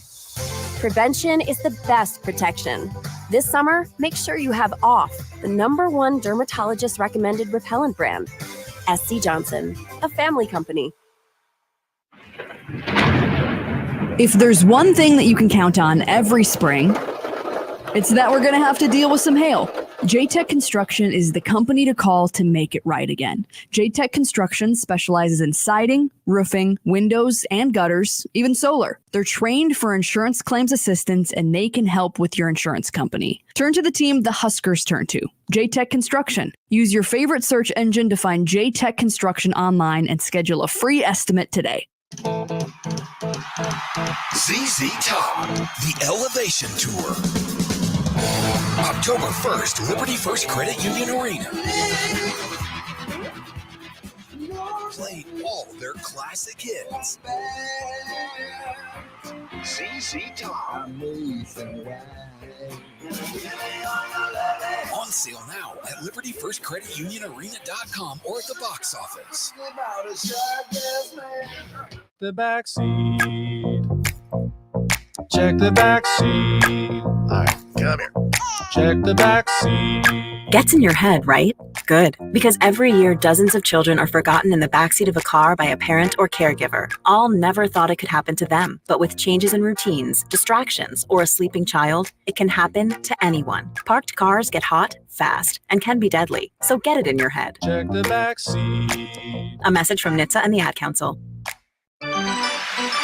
The boys of summer are back. Kansas City Royals baseball can be heard all season long on your home for Royals baseball in Omaha, 1620 The Zone and 1180 The Zone. Royals baseball is presented by J. Stenick Contracting. We have you covered. Tickets for less. Best seats, best prices, no service fees. Shop ticketsforless.com. KOZN Bellevue, Omaha, Council Bluffs. This is 1620 The Zone. And we're back. Mornings with Sharp and Handley. Here's Gary, Nick, and Jimmy on 1620 The Zone. Hey, you guys know what today is? June 25th. The day after the College World Series. That's all I know it is. Jimmy? I know what day it is. What day is it? I have to call Dad today. 25 years. Goes by in a blink. Oh, yeah, you guys are talking about different things. Today's the anniversary of the Spurs' first championship. Oh, so. Okay. All right. Is that what you're referring to, Gary? I don't think so, but to put it, I wouldn't have put it past him. I was not thinking of that, but to those who celebrate, have fun. There are. It is half Christmas. Oh, yeah. I definitely wasn't thinking about that. If you know anybody in your life Are there any sales going on? Celebrates half Christmas, today is half Christmas. Does anybody really celebrate that, though? You know anybody in your life that does that? I've learned to celebrate my half birthday. You don't have to buy anything, but if you'd like to. Well, give me the Christmas in July. There's no half Christmas sale. Like that would be the only reason I would. No, all these promotions about Christmas in July. You're wrong. It should be today. Christmas on June 25th. Yeah, that would make more sense. You should take some 1620 the balls and give them out. I think we ran out of them. Yeah. Excuse me. I think we ran out of our stress balls. Our little bouncy balls. We had some nice Chotskis to give out. The koozies, the Henry Dorley Zoo koozies, the baseball themed koozies, those were a banger. And you know what? Remember the day that we had the conversation about the foam finger? It was back. It was back. It was flourishing. They even had mini fingers. They're like little baby finger ones too. That was one of the days. That was one of the days of the series. That was a giveaway. Yeah, the mini ones. And then if you came by the Zone tent. No, it wasn't tent. The Zone booth location in the Omaha Baseball Village. There was a lot of blue ones, again, in conjunction with the Henry Dorley Zoo. And those things went fast as well. Hey, there was, with Dalton Bargo from Westside winning a national championship last night. So he gets to celebrate on the field in his hometown. That's awesome. There is a connection. I think this is a trivia question. We will give you a prize if you can correctly answer this. The last Omaha native to win a national championship in college baseball in Omaha was he won it with Cal State Fullerton. Oh, Cal State. 20 years ago. you would know this person. 20 years ago, so that'd be 04. This is all you. I remember 04, but I have different memories than you do. And lack thereof. Is there a Tesmer? Is it a Tesmer? Jeff Tesmer. Jeff Tesmer. Okay. At Cal State Fullerton Jeff from Millard Tesmer, North. in Millard North, right? 04, I only know Jeff Tedford. I was going to say, so if you went before that, because I think he won, LSU shortstop Josh Dalton. He played for Papillion, but I can't remember if he was on one of the national championship teams in because LSU won at 96. Did they three-peat at 96, 97, 98? I know they won it in 98. I'm pretty sure Dalton was on one of those teams as a shortstop. So his older brother Jed, who's Jed, got a viral moment of all time in the home Nebraska run baseball history that shatters the car in motion. Buck Belzer, the road that used to go behind left field at Buck Belzer, which is still there. That's still what is that road?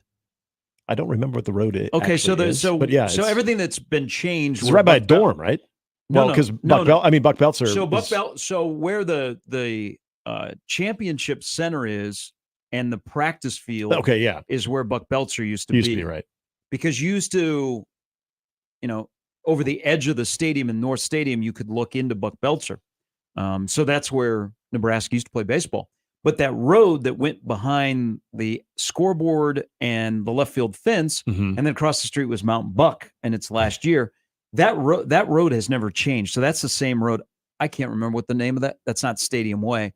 But yeah, he hit the home run over the wall. It was a Friday night game against Missouri or Baylor. Okay. Hit a home run over the wall and left, and unbelievable, just like Randy Johnson's pitch, it hit a car that was driving by right at the same time and shattered its window.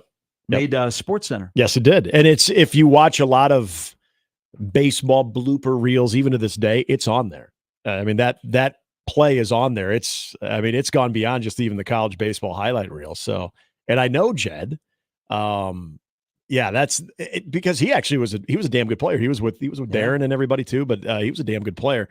But yeah, it was his Jim Thomas was just churning out bangers over Papillion La Vista. That was really the beginning of it too, right there. When he first got on a Papillion, and then they just from that point on. Like Papillion La Vista athletics in the 90s. Oh, it was amazing. And you had Gene Sir, coaching football, and it was one guy after another that was going to play major college football. John Gibson was a stud. Jeremy Schlechter was a stud. Jason Cahill, Mike Muma, who played at Kearney. Reggie Ball. Yep. Oh yeah, they had was Lance Brown on that team too? Was he also, I think, Papillion?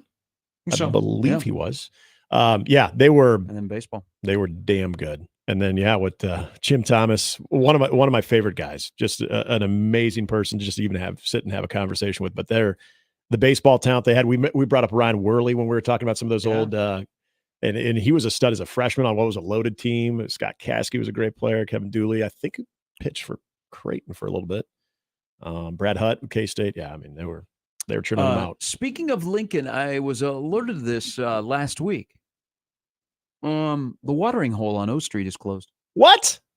Huh. For how long? Apparently it's been closed for a little bit. Yeah. Whoa. I did not know that either. I mean, that's what happened when you try and make it a nice restaurant. You should have just left it as a hole in the wall. When your feet are no longer sticking to the floor? Yeah. That's a problem. At least at that place? No.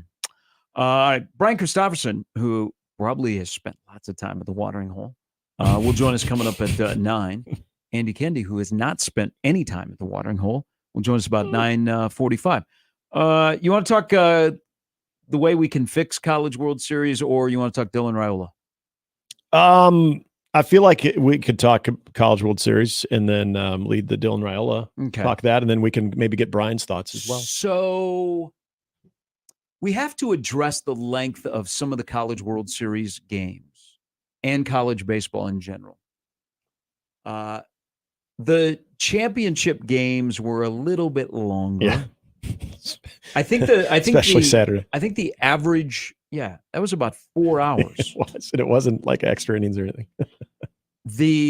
I think the average time of the College World Series this year was about 3:12, 3:15. Yeah. Something in that range. Yeah. That's still pretty long. When you are used to going out to Warner Park and you're playing at about 2:30, or Major League Baseball, you're playing about 2:45. Now, there were a couple of times where they enforced the pitch clock. But the majority, they don't. Yeah, they do not. No. They don't really enforce it. It's there for show. It's a deterrent. So I would hope the next phase, because I think college baseball is in a really good spot. Players are bigger, stronger, faster. As a matter of fact, J.J. Cooper of Baseball America was telling this story the other day. The average size of the college baseball player is 10 pounds bigger than they were like 5 years ago. Not shocking if you look at those guys. They're older and bigger. Yep.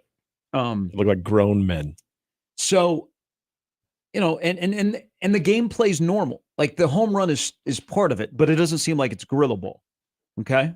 And you mentioned the great fielding in this series. So college baseball, the way it's being played, great on the field. Off the field, how you construct a roster, it's very one-sided. But the other part of now continuing this movement is they've got to enforce the pitch clock. Yeah. So what I do out at Warner Park is the official score. I sit right next to the pitch clock operator, and they are very diligent on off, reset, all that stuff. I mean, the minor league umpires keep them in check. Yeah. Like the clock is right on. I mean, you don't miss. And if you do, there's communication between the umpire and up in the press box. So, they stay on top of it. And we've seen what it's done to Major League Baseball. You don't have that in college baseball. Whoever is running the pitch clock, a little bit slow to start it. It could expire, and if they notice it or not, it's not part of the umpire. They got so many other things going on. Umpires are wired up like, they're from the Back to the Future movie.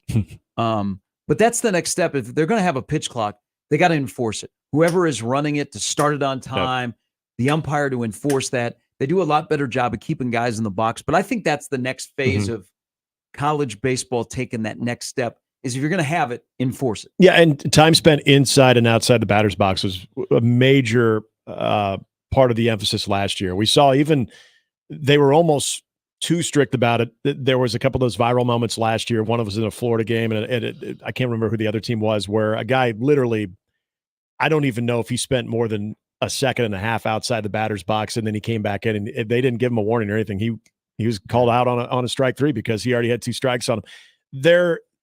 The emphasis on the pitch clock, for me, I think it's more of a deterrent. It's there.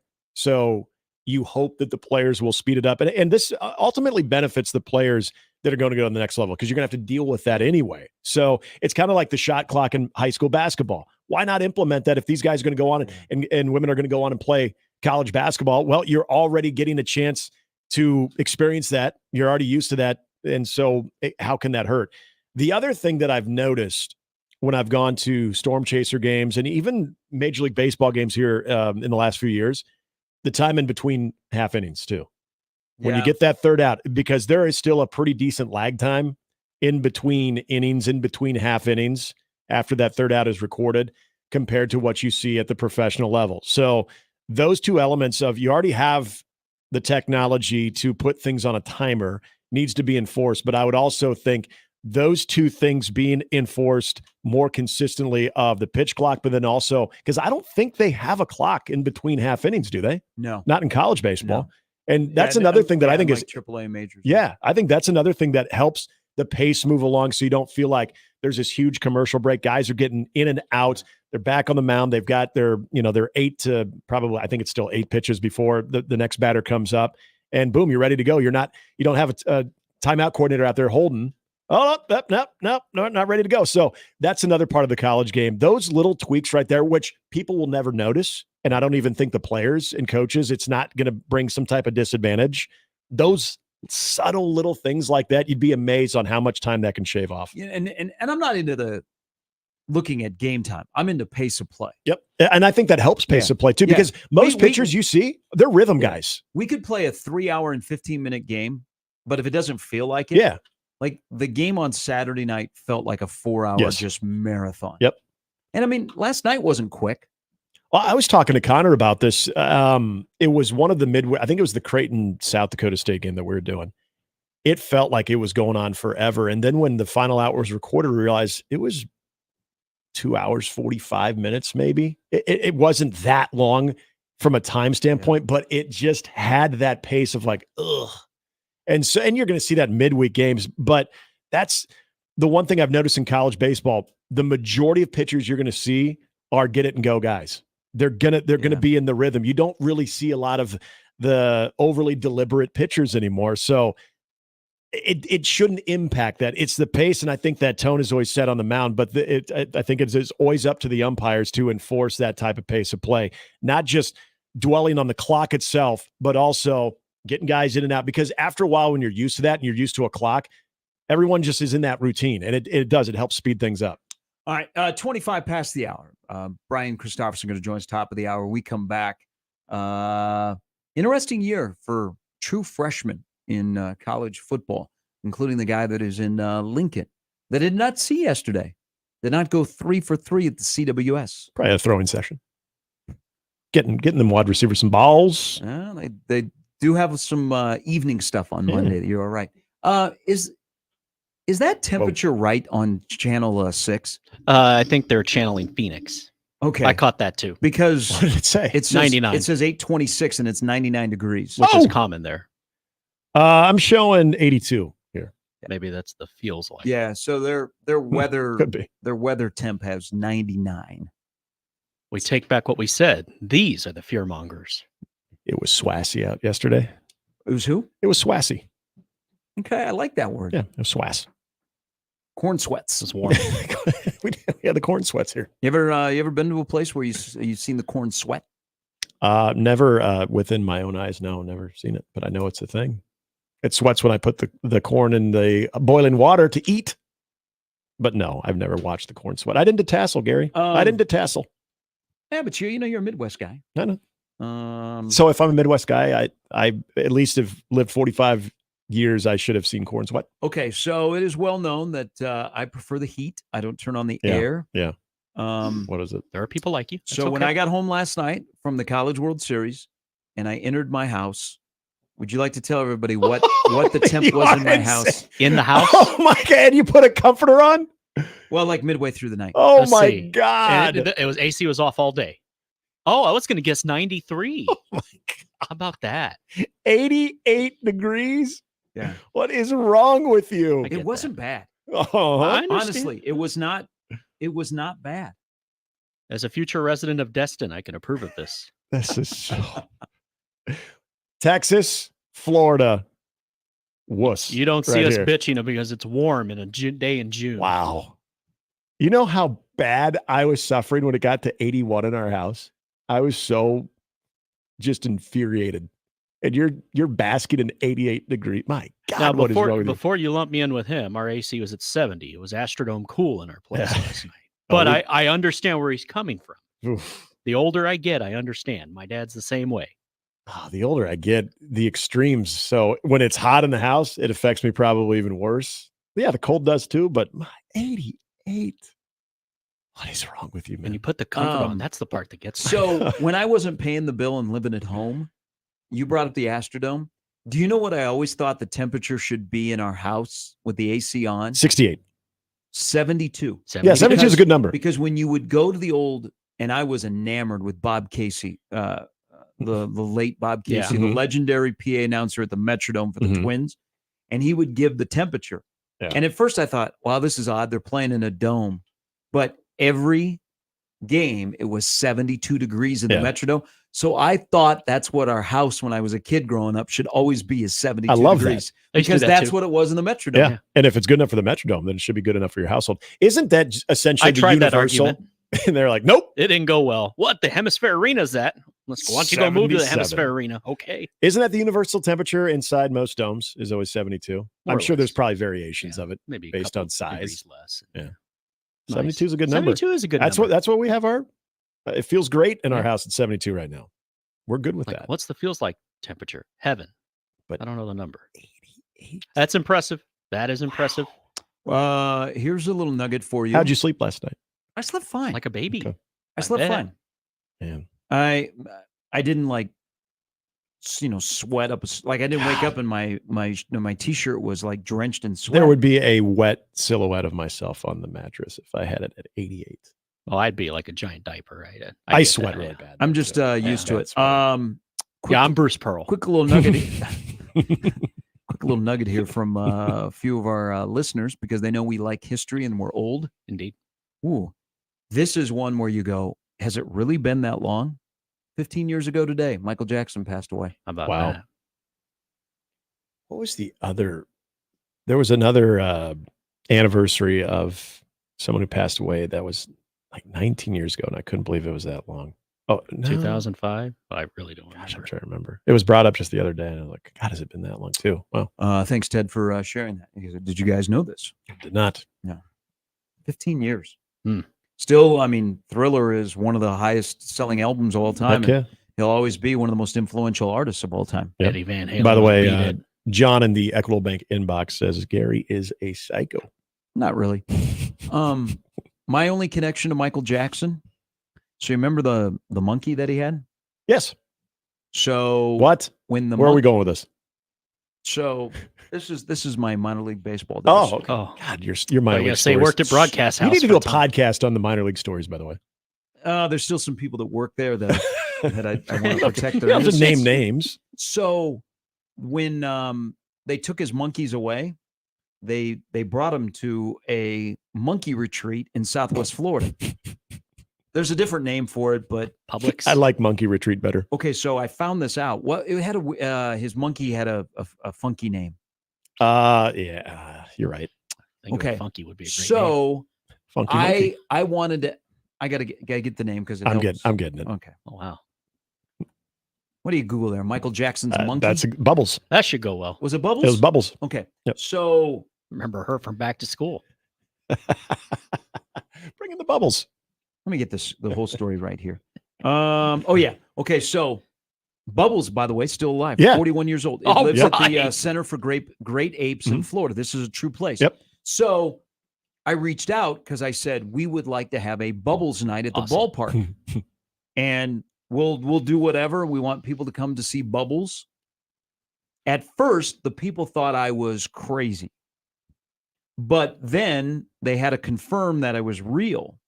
We almost got Bubbles to make an appearance at a minor league baseball game. Oh my gosh. And people could have their picture taken with Bubbles. Yeah. That'd been huge. Could you, because Yeah. they're obviously, I'd have been all about chimpanzees it. are very, very smart. Could you get him Humans to throw out a pitch? No, because like I was trying to be serious about it. I didn't want to like be my Right. normal Over the top. stupid self. Yeah. But I was like, we like we'll give the Center for Great Apes, which is located in Wauchula, Florida. Okay. We'll give you guys like you have a table and you can promote that you house apes. We almost got this to happen. Oh. I was like, this is going to be awesome. Bubbles is going to be at the ballpark. And then Does Bubbles have an agent? no. They'll do. Okay. No. Morris. No. But then somebody in my office pointed out, well, what if they scam you and they send you a chimpanzee that is not Bubbles? How are you going to know it's Bubbles? How would you know? It's a great point. Yeah. So it didn't go very far because they thought we were making fun of their sanctuary. Making fun. We're celebrating No. them. Yeah. We should maybe try and get them for the unauthorized Big Red Breakfast. All I wanted was Bubbles to come to the ballpark. And they weren't real interested in letting Bubbles out. That's their loss. That's their loss. It's everybody's loss, to be honest. So Bubbles is 41 years old. Yeah. We're the same age. I didn't know what the normal lifespan of a 7 chimpanzee is. So in dog years, he's 287. Yeah. Wait a minute. Dog is 7, right? 7. Yeah. Yeah. Okay. Yeah. Big true. dogs. Yeah, yeah, Little okay. dogs, a Okay. little different. All right. Yeah. I learned this at the vet last Okay. week. Big dogs, little dogs. All right. Reese loves that book. When I got out of bed this morning and it was 88 in my house, I did not realize we'd be bringing up Bubbles. It's the heat. The heat's getting to you. But Michael Jackson. Well, how about this? Well, now we got a crack staff. Oh, of I know researchers. the one that we were talking about. It was over the weekend. Is it? It's more than 10 years. Robin Williams. I think it was a couple days ago. Last week would have been. So Do you guys talk about it at the Village? Because I'm sure that would have brought the house down. This actually might have been This might have been back in studio on Thursday. Hey, guess who died? It was because they're doing on Sports Iconics doing their movie club, and they had to watch a really weird Robin Williams movie. And the first thing I thought was like 1 hour photo. They said Insomnia? no, but we've watched that. Insomnia too. No, it wasn't either. I'd never heard of this movie, but it was a very strange Robin Williams. Okay, so Dan says you want to go a step further. Yes, Michael Jackson passed away on this date 15 years ago. Mm-hmm. George Michael was born on June 25th. Purple Rain was released on June 25th of 1984. Oh, wow. And the Spurs won their first championship on June 25th, 1999. What a great day. Holy smokes. That's a lot. Okay. Well, thank you. Yeah, by the way, it was the 10-year anniversary of Robin Williams. It will be on August 11th. But yeah, it had been almost 10 years because they were talking about a Robin Williams movie. That's what it was. Man, and when they said that to me did not feel like it had been that long ago. Jeez, we're approaching a decade on that one. I'm glad to know Bubbles is with us. Yeah, shout out Bubbles. Is Bubbles with any celebrity, or is Bubbles just living a free life amongst fellow chimpanzees? Probably disappointed that Clint Eastwood doesn't make any of those Any Which Way But Loose movies anymore. I think Sandra Locke is dead. He could play the role of Clyde. Yeah. Always having the chimp on the shoulder or alongside. Yeah, great movie. You just don't see those anymore. Sounds totally legit at the film exec's office. Yeah. Clint Eastwood and a chimp. I'm in. I feel like nobody wants to take chances anymore in Hollywood. They got the new orangutan exhibit over at the zoo. That they do. Shout out zoo.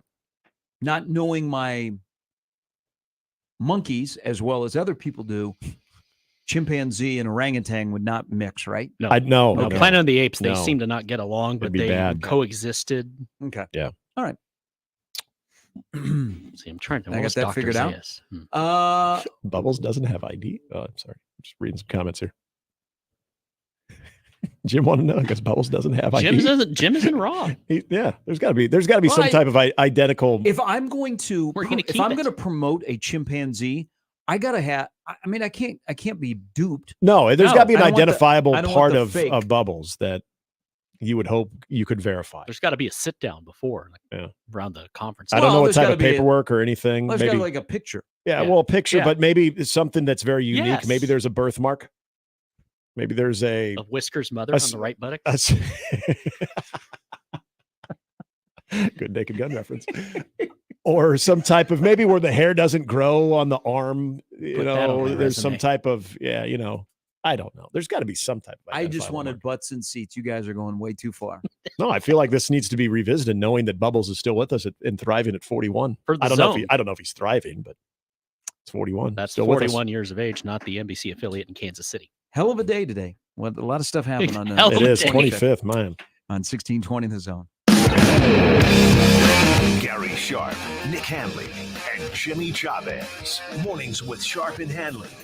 Weekdays 6 to 10. On 1620 The Zone and 1620thezone.com. Your Omaha area forecast presented by Funplex Water Park and Rides from the KETV Newswatch 7 Weather Center on 1620 The Zone. Mostly sunny to partly cloudy skies for your Tuesday, hot and humid with a heat advisory beginning at 1 p.m. going until 7 o'clock. Feels like temperatures up to 95 with an air temperature high today in Omaha of 98. Southeasterly winds remain light 3 to 6 miles an hour. A chance of storms this evening and tonight, a couple of which may become severe with large hail and damaging winds. Partly cloudy overnight, warm with a low of 68. I'm meteorologist Caitlin Harvey with KETV Newswatch 7. 1620 The Zone. Traffic. From the Pyramid Roofing Time-Saving Traffic Center. Multiple accidents causing heavy delays, one at 156th and Dodge eastbound. This has the left lane blocked and traffic backed up to 180th. Another at JFK northbound Chandler Road. This also has the left lane blocked and backed up to Cornhusker Road. And I-80 eastbound, slowing down a bit between I-680 and 84th. Please stay safe and wear that seatbelt. I'm Peter Krunzer. This time-saving traffic was brought to you by the Nebraska Lottery. Until July 30th, enter any non-winning Nebraska Lottery Wheel of Fortune scratch ticket online for a chance to win a trip to L.A., tickets to a taping of Wheel of Fortune, and at least $2,000. Wheel of Fortune top prize odds 1 in 112,000. It's going to be another sizzling hot summer. Stay cool with 35% off new Champion windows. Don't burn your money on high energy bills. Get new energy efficient windows from Champion. 35% off. Plus, get an extra $100 off every window you replace. The more you buy, the more you save. We help you choose the best design options for your home. We then build your project in our very own factory. Our install team manages your project every step of the way, and it's all backed by our lifetime guarantee. Plus, we're giving away the chance to win a $50,000 home makeover. Enter online today. Turn your house into your dream home with more livable space in a new Champion sunroom, or enhance your curb appeal with new siding. Now 35% off. Don't wait. This sale won't last long. 35% off windows, sunrooms, and siding. Plus, get an extra $100 off every window you replace. Call 877-GO-CHAMPION or visit championsavenow.com to schedule a free in-home estimate today. While discounts apply to our regular prices, select styles apply. Minimum purchase required. Cannot be combined with other advertised offers. See store or website for details.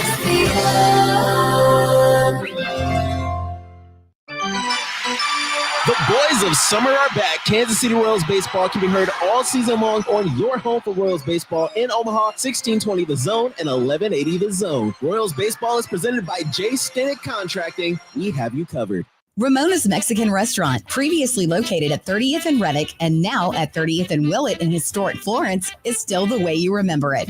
Nachos, deep fried burritos, and those amazing cinnamon chips. Have a margarita or a cocktail. Open until 2 a.m. on Friday and Saturdays too. And try Ramona's Out of This World 2.5-pound massive burger with cheese, lettuce, tomatoes, and pickles. Ramona's Mexican Restaurant. Stop in today.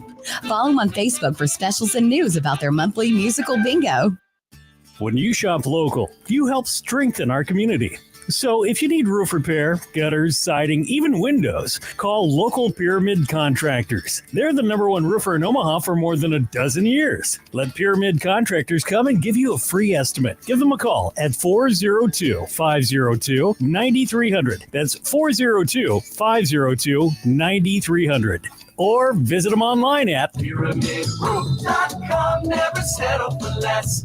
Did you know that radon is the #1 cause of lung cancer for non-smokers and that our region has some of the highest levels in the country? Radon Defense Midwest can test and fix your home. Visit radonradio.com for an exclusive offer for 1620 The Zone listeners. That's radonradio.com. Post is roasting every morning. Post is roasting every day. Post Coffee is on a mission to invigorate every workplace with a blend of bold flavors and unforgettable service, creating moments with our coffee, water, and food services that spark joy, productivity, and connection. Call Host Coffee today. Proudly serving Nebraska since 1972. Post Coffee is always roasting something good for you. Now back to mornings with Sharp and Handley on 1620 The Zone.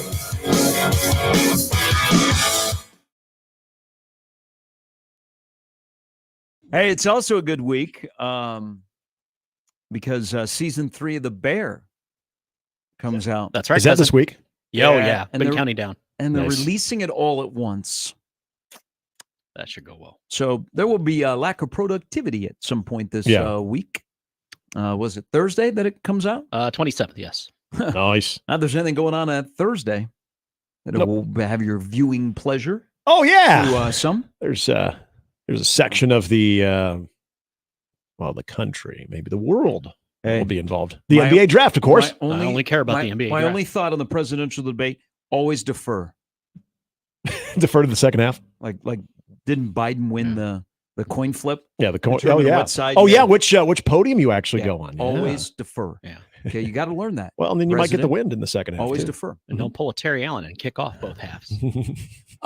Has it surprised you guys? So you're going to get a lot of Deion Sanders content this week because he sat down with Joel Klatt, and so they are releasing excerpts of their chat.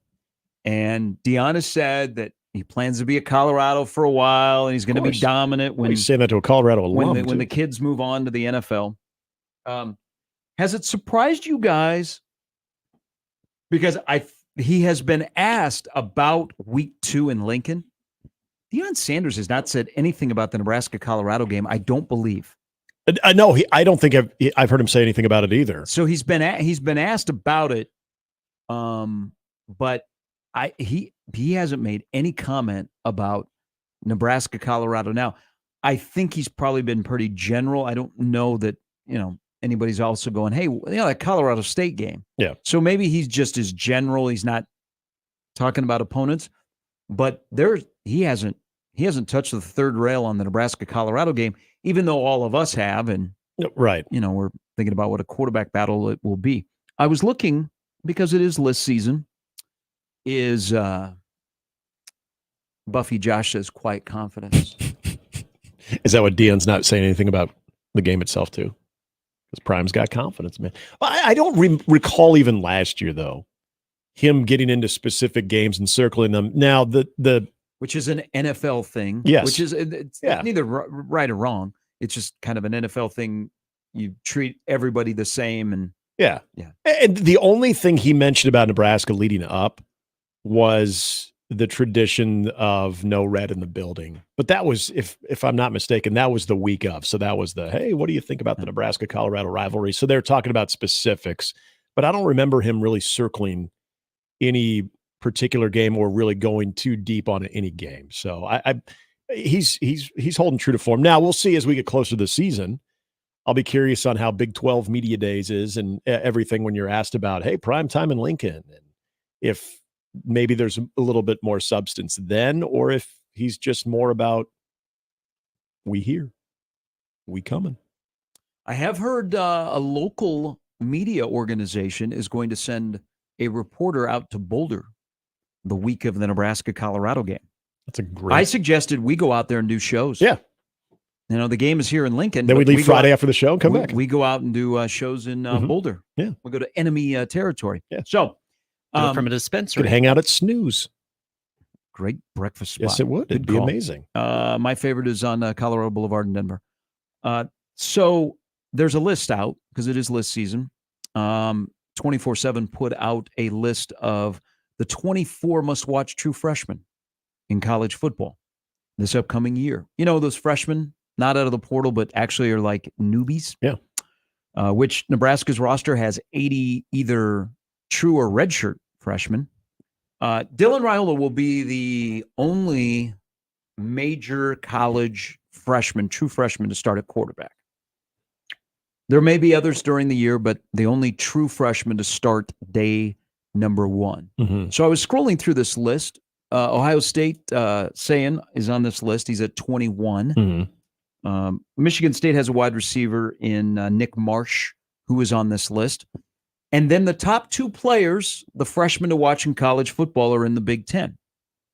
And you maybe think that this is not a big deal, but Dylan is second on this list. Number one is Jeremiah Smith at Ohio State, who is part of a incredible wide receiver room, 5-star freshman. He's going to be a dude. Mm-hmm. Okay, he's already in Columbus. He looks like a dude. He's gonna have a nice little career. But why I say that they should flip spots, and this is nothing earth-shattering, but seeing Dylan handling all the attention he gets when he's out in public because people, like, hey, who's that guy wearing? Oh, it's Raiola at the College World Series. A lot of people asking for pictures, the same as we've seen since he's been in Lincoln. Right.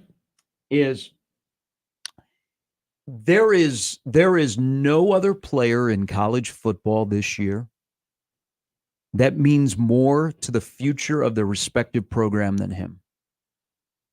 Not since Tommy Frazier. Like, Adrian Martinez was a big deal. Yeah. And, it's Frost's first guy. But couldn't you make a case that if Adrian fails, Scott won't fail, so we're going to be fine? Yes. Yeah, he'll just find the next guy. He's going to be here that long, so he'll find the next guy. Yeah. Dylan fails, what happens to Nebraska football? Mm-hmm. Hope's going to be hard to find. Yeah. It's like Nebraska, just like Tommy Frazier, where there was hope mm-hmm. and what it meant to a program and coaches. Isn't that what's going on again in 2024? No doubt.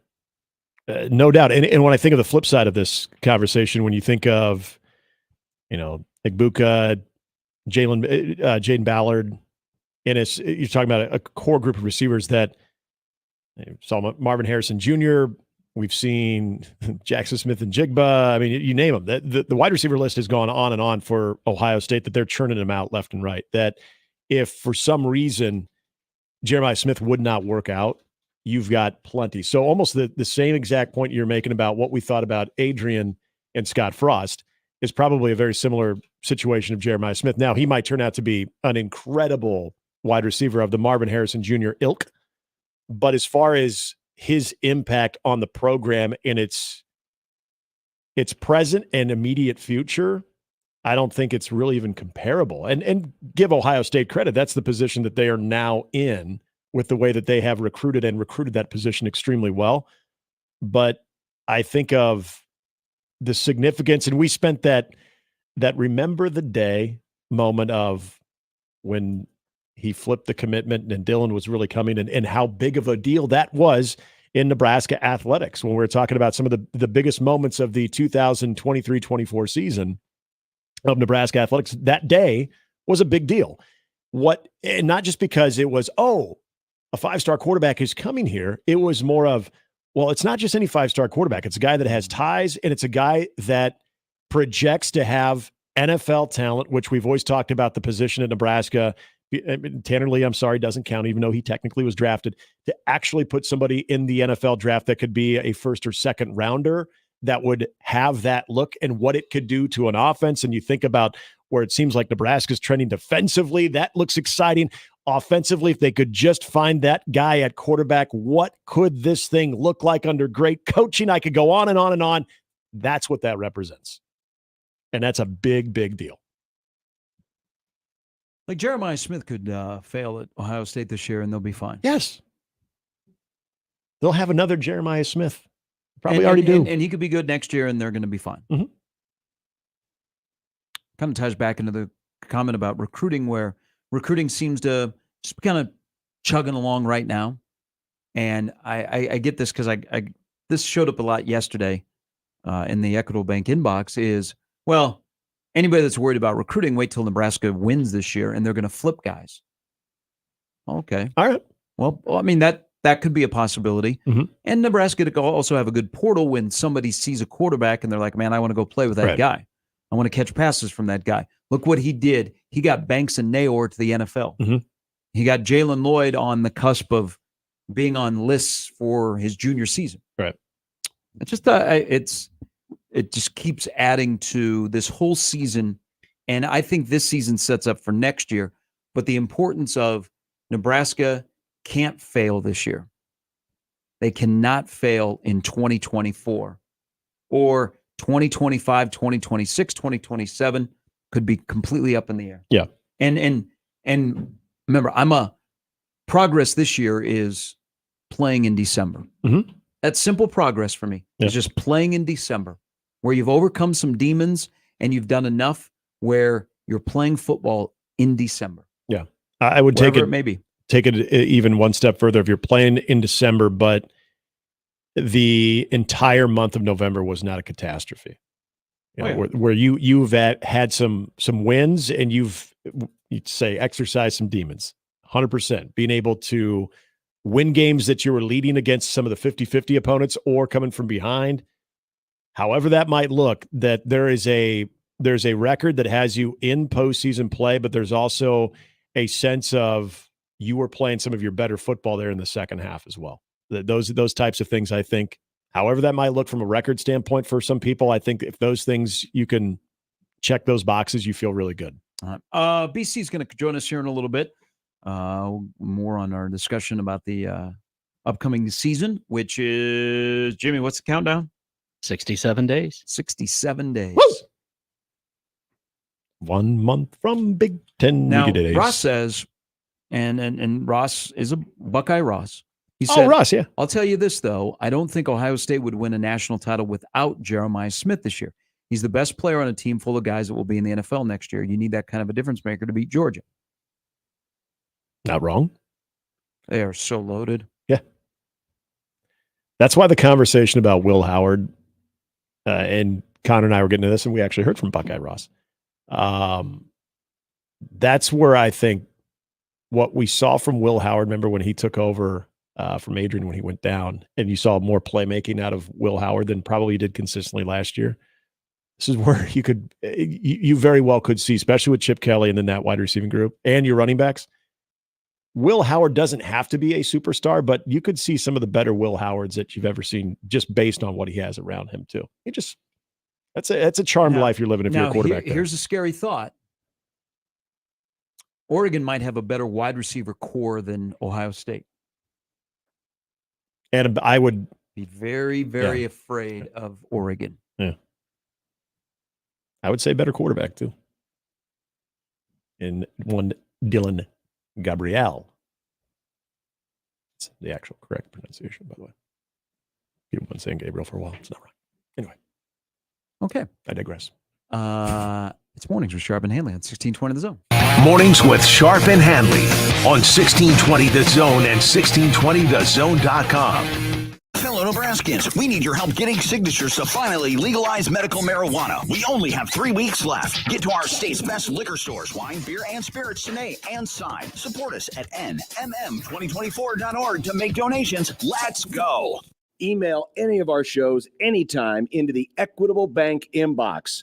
At Equitable, we take banking personally. For me, John at 1620thezone.com. The Equitable Bank inbox from 1620 The Zone. Are you the decision maker in your company? Consider this. For the first time in decades, there's a better option for a corporate card and spend management platform. Meet Ramp, the only corporate card and spend management system designed to help you spend less money so you can make more. Most corporate credit cards offer points as incentives, but those points amount to less than their worth in real cash value. Ramp's business cards offer you cash back, real money in your pocket. Plus, you control who spends what with each vendor. And Ramp's software collects and verifies receipts automatically, which means you'll stop wasteful spending and close your books in hours instead of days. Businesses that use Ramp add up to 5% to their bottom line the first year.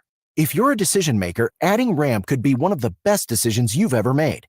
And now get $250 when you join Ramp for free. Just go to ramp.com/sports. Ramp.com/sports.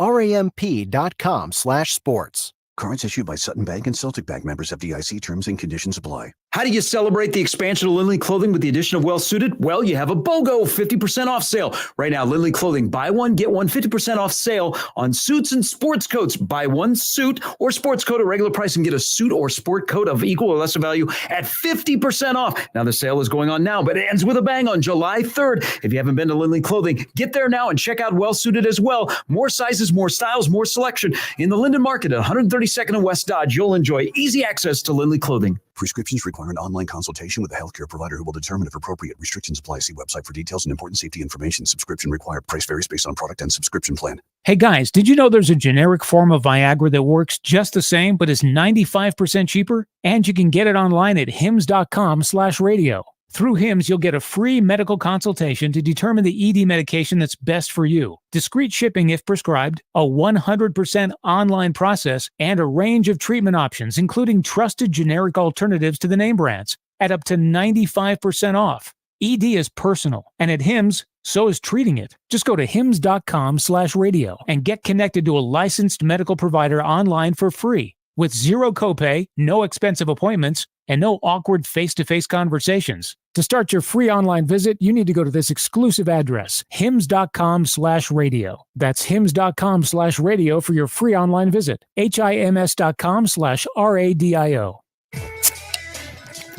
A Nebraska craft beers and ciders important to you? Whether you just love Nebraska brewed beers and ciders or you're a full-fledged craft brewery, there are benefits to membership for anyone with the Nebraska Craft Brewers Guild. Their sole mission is to foster and help grow the Nebraska-centric brewing community. Become a member today at nebraska.beer and help advance the craft beer and cider industry in the state of Nebraska. Find out more about the Nebraska Craft Brewers Guild at nebraska.beer. ZZ Top, the Elevation Tour. October 1st, Liberty First Credit Union Arena. Playing all their classic hits. ZZ Top. On sale now at libertyfirstcreditunionarena.com or at the box office. Car repair is car repair. Most places you go can change your oil or fix your brakes. The difference is the experience you'll get at Omaha Car Care. We're part of the community. We were born here. and we believe that our relationship with you should be built to last. We're going to consult you, not sell you. We're going to give you a free loaner car. We're going to treat you like a valued friend that we want to continue to see in the years to come. I'm Rick Betker, owner of Omaha Car Care, and we'll be along for the ride. And we're back. Mornings with Sharp and Handley. Here's Gary, Nick, and Jimmy on 1620 The Zone. All right, quickly to wrap up this hour, I saw something yesterday that I think I have. I'm going to make a reservation. Did you see Northwestern's renderings of their new stadium? It looks nice. We need to stop this. Yeah, I know. Nice. I know that teams take over their stadium, but Northwestern football has been better than Nebraska football in the last couple of years. Yeah, they finished. They got a beautiful practice facility. They're going to play by the lake until the new Ryan Field is done. Mm-hmm. The renderings look awesome. Yeah, they do. It's going to be about 35,000 seat stadium. It looks more like a soccer stadium. It does. In Europe than a American football stadium. Ironically, looks a lot like when Nebraska and Northwestern played in Ireland. Yeah, but it looks really more exciting than soccer, but yeah. It looks really, really cool. Nebraska doesn't play there until 27. It's going to open in 26. I'm there. The old Ryan Field was like there was nothing, and it was just, I don't know. This looks awesome. Yeah, this looks like a great place. Like with 35,000, perfect size for Northwestern. Well, and have you seen McLean Stadium in Waco? Yeah, you know how they have that top that's kind of reminds me of that with Northwestern, but it is also it's very soccer like, where it's not a dome, but they have a little bit of that sound cover, if you will, that borders the top. Both very similar like to McLean. Scandals, yeah. Thank you, Jimmy. That's probably why they put that up there, so you can't really see what's going on. Now, it means no in Waco. Now, around here, what we propose, it would be about a $600 million project. Mm-hmm. As a guy told me last week, there's money and then there's Texas A&M money. Oh, I wonder who told you that? The stadium in Evanston is being made possible by a $480 million donation. Yeah, that helps. From the family that the stadium is named after. $480 million donation. And we struggle to raise a few mil. There's money in the Northwestern alum base. That is most certain. Telling you, man, we need to find oil in this state. We need to get some pump jacks going. Yep. Get rid of them wind turbines. We need pump jacks. Yep. We got a stadium to rebuild. You know what's kind of interesting with this whole? We got some players to buy. This whole I need some Northwestern offensive stadium tackles. So that's still considered Cook County in the Chicago, the greater Chicago area. Cook County Hospital. They have much better chance of. Well, they will. They're going to pull this thing off. They have a much better success opportunity of pulling this off than what the Bears in their new stadium, because of the Cook County, the tax that they want to impart on them, and that is not going over well at all. Also win. So yeah. So hey, good luck. Northwestern's going to get a new stadium, and Chicago will still be like, when do we play? 35,000 seats. How many? Just we're 3 years out. Because what is Ryan Field? What was it at? 40, 49. Okay, that was like 50. I think they had scaled it down to about 42. Okay. And on a good Nebraska trip there would be at least 15 to 20,000. Oh yeah. How many people will be able to get tickets in 27? Because I'm there. I got to see the stadium. Take the show there. It'll definitely be more on demand now too for Northwestern. I mean, people are going to want to see you throw a new thing like that out at your fan base. They're going to want to be a part of that. So it's going to be a tougher ticket. Some people tell you that they prefer bigger. Actually, we're enjoying the smaller. Mm-hmm. Less is more. Yeah. Less is more with certain football programs, and you have a chance to sort of section other fan bases out that travel well. Coming up next is Brian Christopherson of Husker 24/7, who has spent many a Saturday traveling on the L to Evanston to watch Northwestern and Nebraska. Good road trips. And he'll join us next on 1620 The Zone. Mornings with Sharp and Handley on 1620 The Zone and 1620thezone.com with Gary Sharp and Nick Handley. Live from the Host Coffee Studio, this is 1620 The Zone. 1620, The Zone. Traffic. From the Pyramid Roofing Time-Saving Traffic Center. The only major delays coming from those two earlier accidents, 156th and Dodge eastbound on that left inside lane, causing stop-and-go traffic back to 192nd, and the JFK northbound crash at Chandler Road, causing stop-and-go traffic with the left lane blocked back to Highway 370. No other heavy traffic showing up, so it should be relatively smooth sailing elsewhere. Just remember to stay safe and wear that seatbelt, and have a great rest of your Tuesday. I'm Peter Krenzer. This time-saving traffic is brought to you by Lanahaw Nurseries. Lanahaw Nurseries is celebrating 50 years of being your homegrown headquarters. Thank you, Omaha. In honor of our anniversary, enjoy 25% off bald and burlap trees with free planting. Some exclusions apply. Rooted in quality, unmatched value. Lanahaw Nurseries, 192nd and Center. How powerful is Cox Fiber? Powerful enough to let your band members in Vegas, Phoenix, and Omaha jam like you're all in the same garage. Introducing Cox Fiber, from the company with the fastest download speeds 9 years in a row. It's internet built for tomorrow, today. Cox, always building better. Limited availability in select areas. Speeds vary and are not guaranteed. Cox terms and other restrictions may apply. Analysis by Ookla Speed Test Intelligence in Las Vegas, Omaha, Phoenix. Fixed median download speeds Q2 2016 to Q1 2024. Email us on the Equitable inbox with whatever is on your mind. The Zone inbox is brought to you by Equitable Bank. We take banking personally. You can hit me up, agree, disagree, tell me your thoughts on life at Handley at 1620thezone.com. We want to hear from you on the Equitable Bank Zone inbox. This is Pre-Tection. Yep, Pre-Tection. The everyday skin protection ritual that protects your skin from mosquitoes. Pre-barbecue. Pre-playground. Pre-everything. Pre-every day. Prevention is the best protection. This summer, make sure you have OFF, the #1 dermatologist recommended repellent brand. SC Johnson, a family company. Getting quality employees to fill positions in your company is essential, but finding those people can be a major hassle, unless you use ZipRecruiter. ZipRecruiter makes finding quality people a breeze. And right now you can try it for free at ZipRecruiter.com/radio. With ZipRecruiter, one click sends your job to hundreds of top job sites.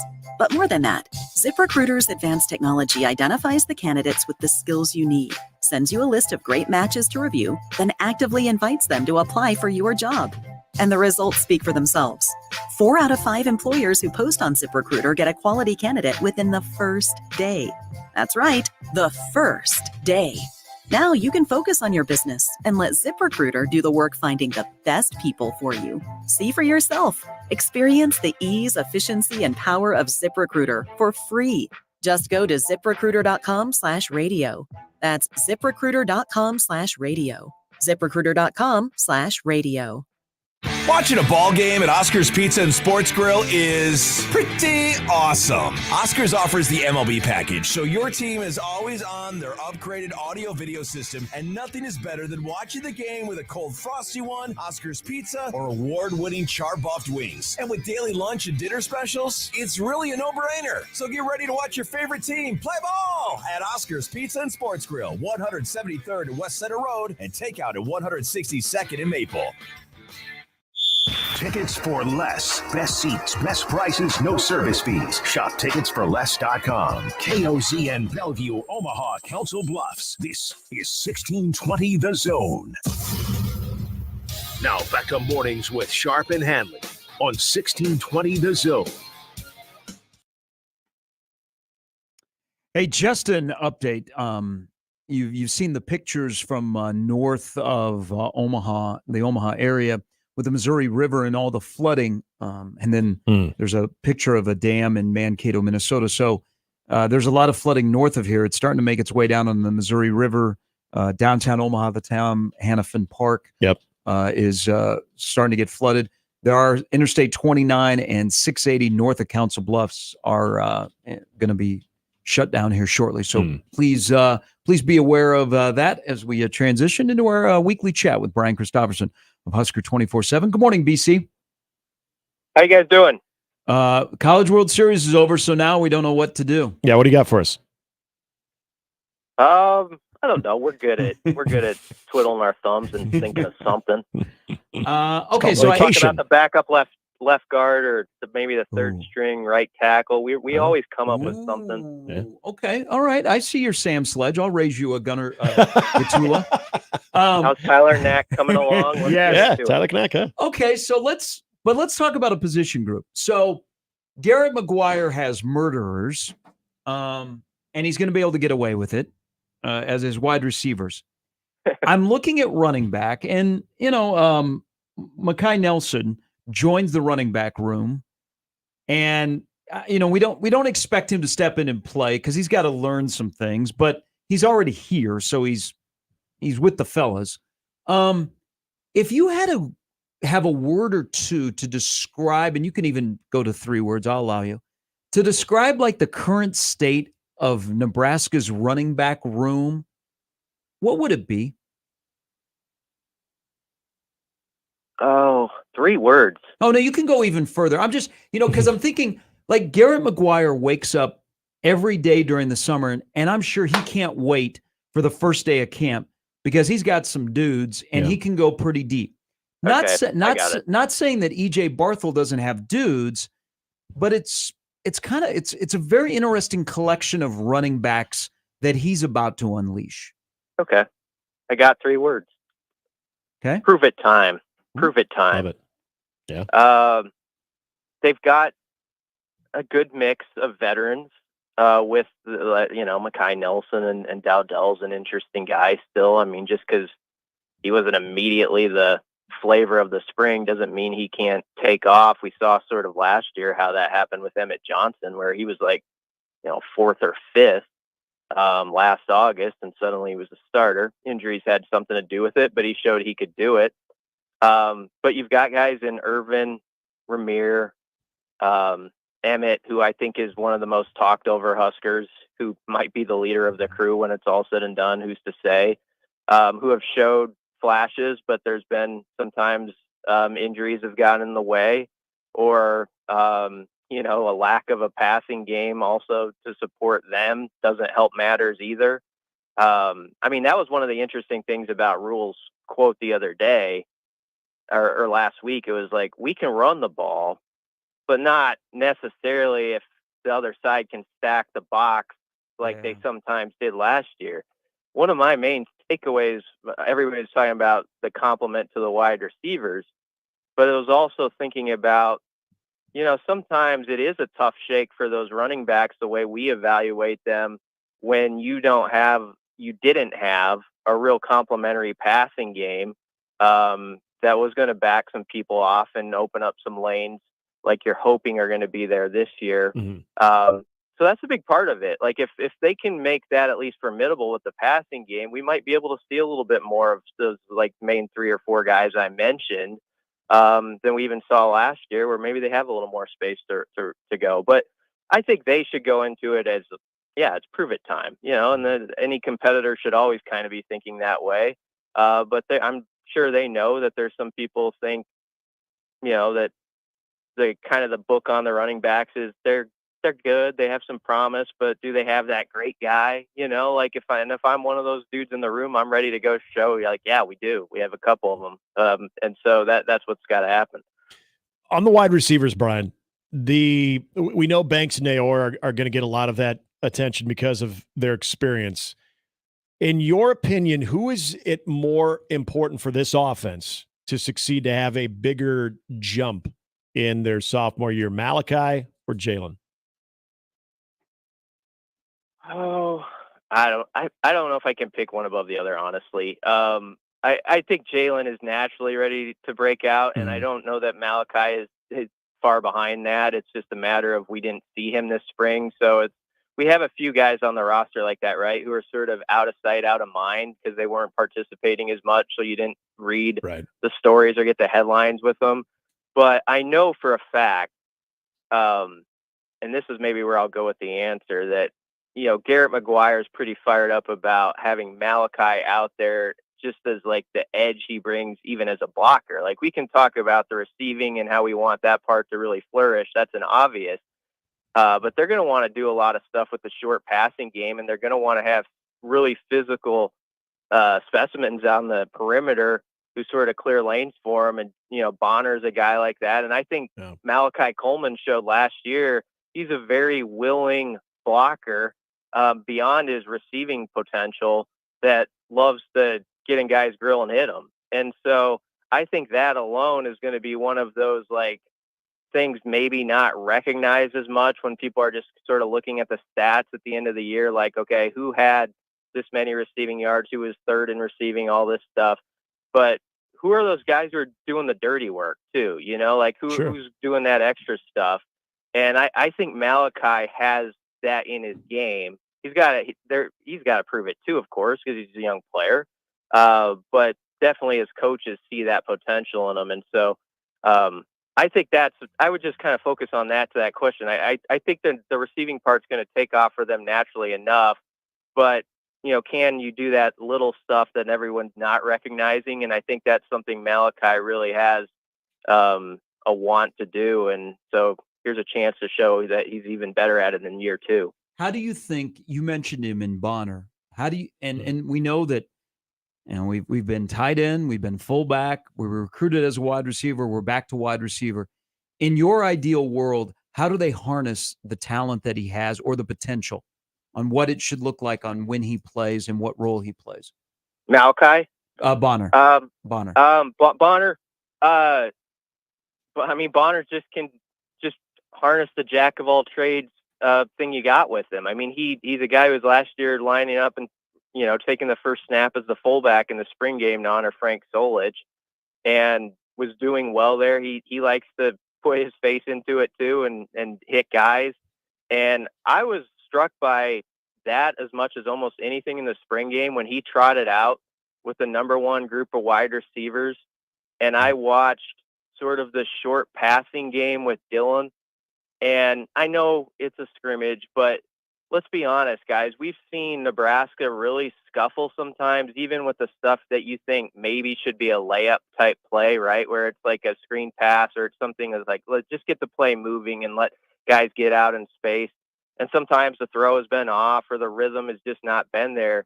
The thing that was encouraging in that particular scrimmage was there was a rhythm to some of the short stuff that you could take for granted. It looked simple, but it hasn't been simple for Nebraska. Yeah. So then if you can get a quarterback who can put it to guys on the short stuff in rhythm, and then you have dudes like Bonner on the outside who are basically giving you like a fullback type option, outside the hashes, right? Where he can clear space sort of like he was going to do last year at a different position.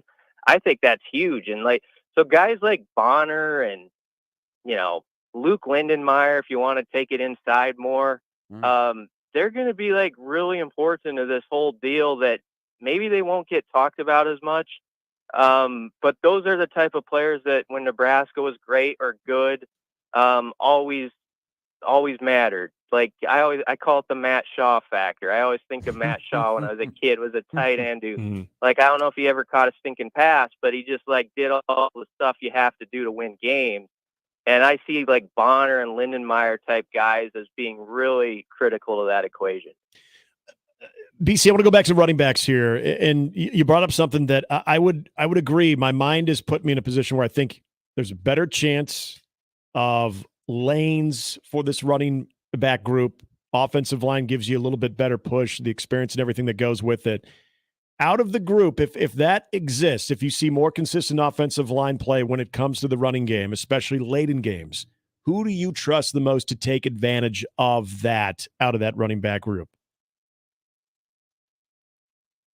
I don't know yet. I think that goes with the prove it thing. I mean, it's sort of like Gabe Ervin. You have to say this about him, and he's back and healthy. Rule said last week, 2 different staffs have pointed to him as their starting running back basically heading into a season. Rule staff last year and Frost staff was it 21, I guess, when the Oklahoma injury happened.